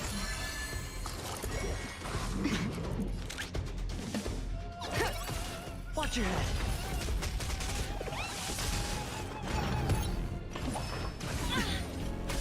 Got the defense. Test. SAS. Knowledge, the measure of truth and falsehood.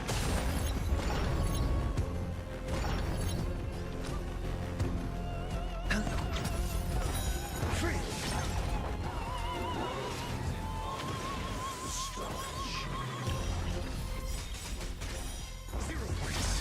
Every petal and all will be swept away by the wind. The dice have been cast. Bust. Or maybe I'll take it all. Watch your head. No dirty tricks. Grace and elegance. Easy, Numby. Liquidation! The market is unpriced. Investing in victory means playing the long game! Got the defense. Answer me. Free.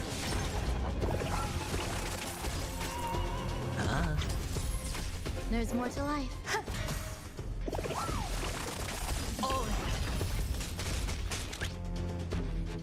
Go Nuppy! Test. 0 points. Sure, I'll play along. Let the valuation...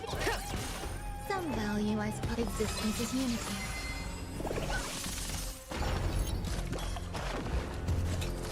Steady. Answer me.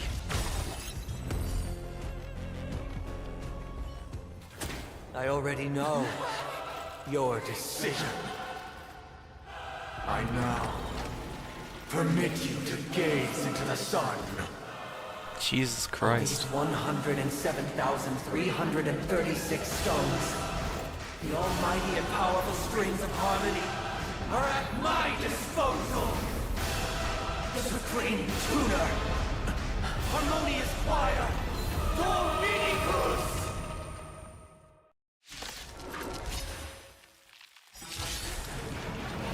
Lost souls, Oh, that is disturbing. So the true purpose of the Charmony Festival is to usurp it?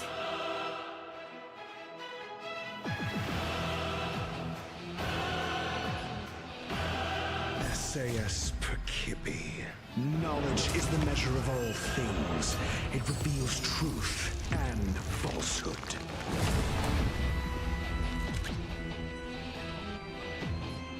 Liquidation!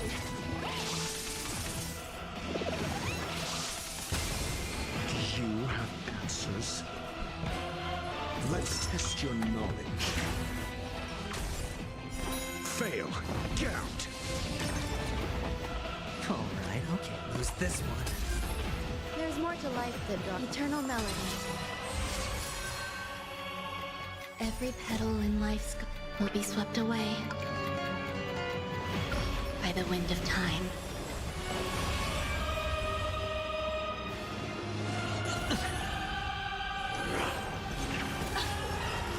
Wise and receptive as you are, answer this. Why could the harmony and the order merge into one? Patch them up, Numby! The market is unpredictable. Ah! Right! Investing in victory means playing the long game! I'm asking the questions.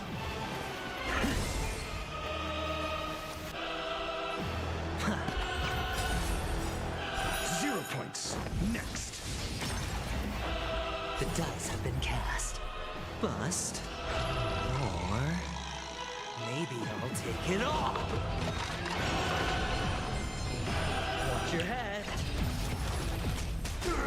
Disorderly. Fail. Get out. Get him, Numby. Pay attention. Why is everybody silent?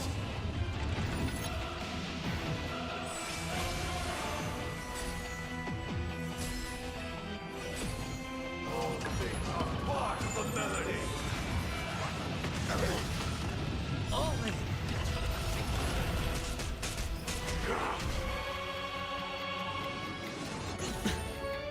Easy, Numby. Easy.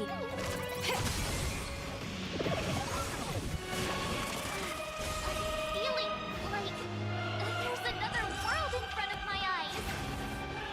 It's the power of tuning.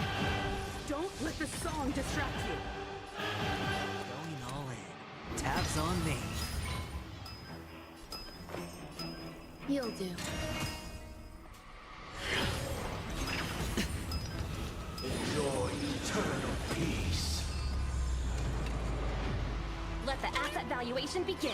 Liquidation!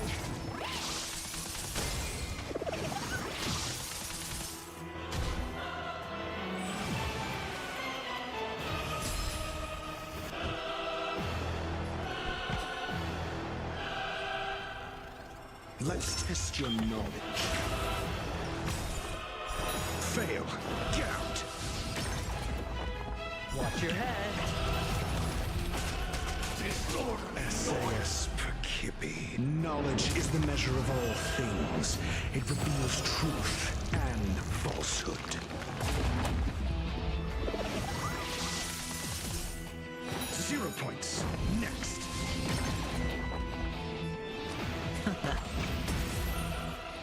Fail. Get out.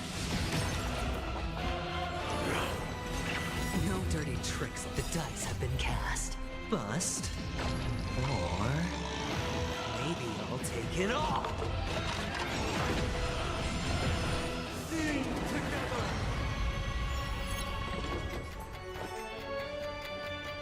All things are as one. Every petal in life's will be swept away by the wind of time.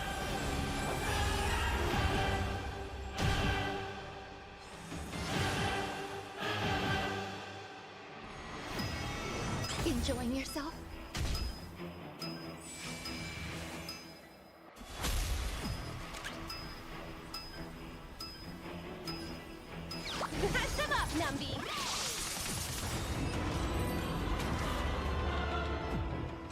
my team might have been too stacked for this. The time has come. Creation will be reborn from the remains of the gods.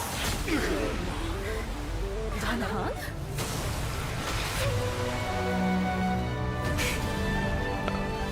Oh shit. Radiant spirits, heed my word. Show no mercy!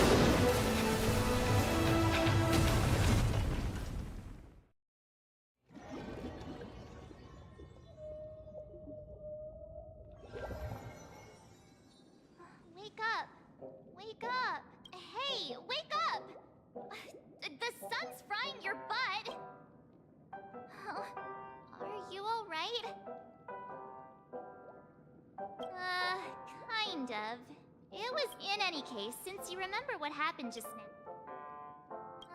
It's a long story. Simply put, Dan Heng used the Jade Abacus of Allying Oath when we were in the middle of a fierce battle, and then we returned to reality. Everyone else has also returned from the dreamscape. Not going to come chat with me, sleep. Behead. That voice. Is that Black Swan?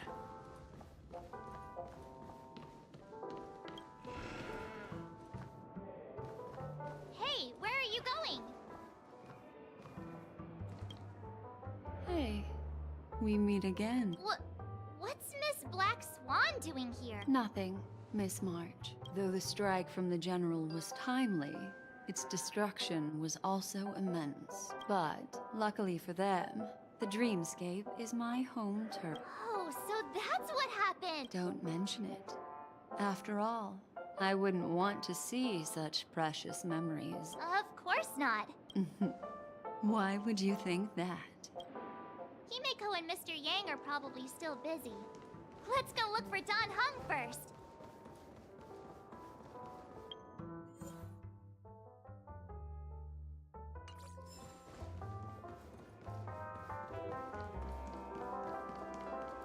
Look, he's still talking to that cowboy. You're awake. Well, fork me. Don't worry. He's been up and about for a while now. Allow me to introduce him to you during our pursuit of a certain person. Which is why we sought you out. To help the Astral Express save the world together. No need for thanks. The Galaxy Ranger's principle is correct every injustice one sees. More or less. Wait, hold on a sec. This is the first time I'm hearing about this certain... Good question. It's, what was it again? No, that ain't it. I just can't seem to recall. I can't seem to remember either. What's Black Swan, really? Forget about it. Yes. When the dust settles, everyone, let's hurry up and look for Miss Himiko, shall we? You're right. You guys go.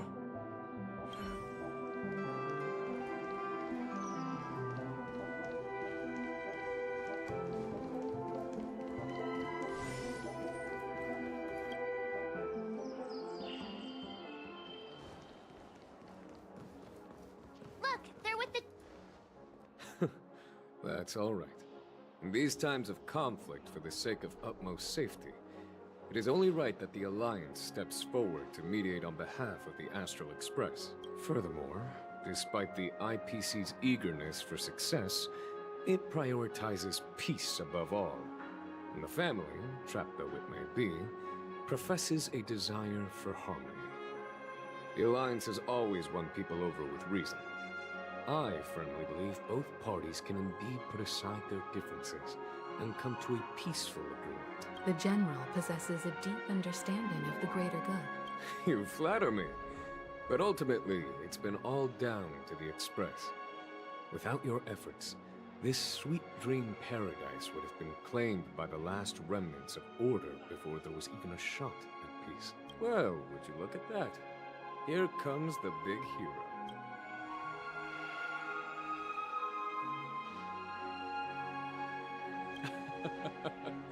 If it isn't the Galactic Baseballer. Are you okay? I heard you couldn't wake up.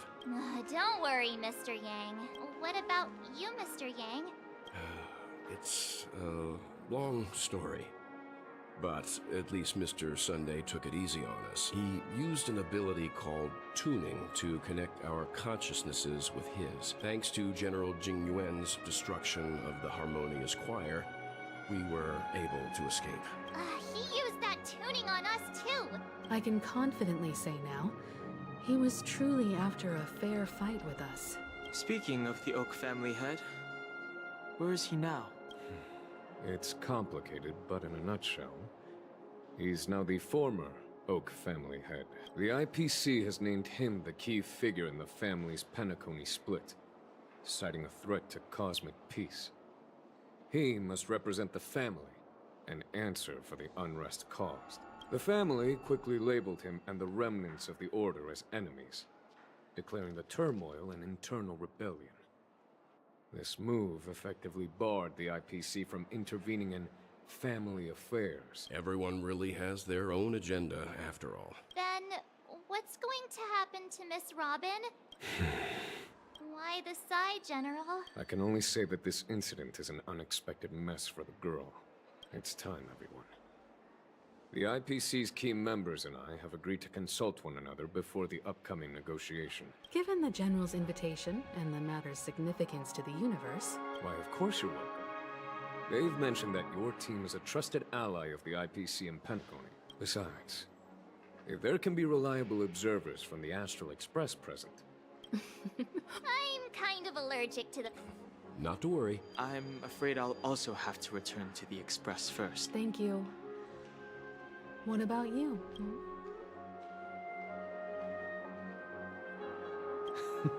Great. Although I'm not too sure of the reason. The representatives from the IPC have insisted on his presence. The negotiation will commence at the hotel lobby. Everyone please, follow me.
Alright, it's fucking late. I should go.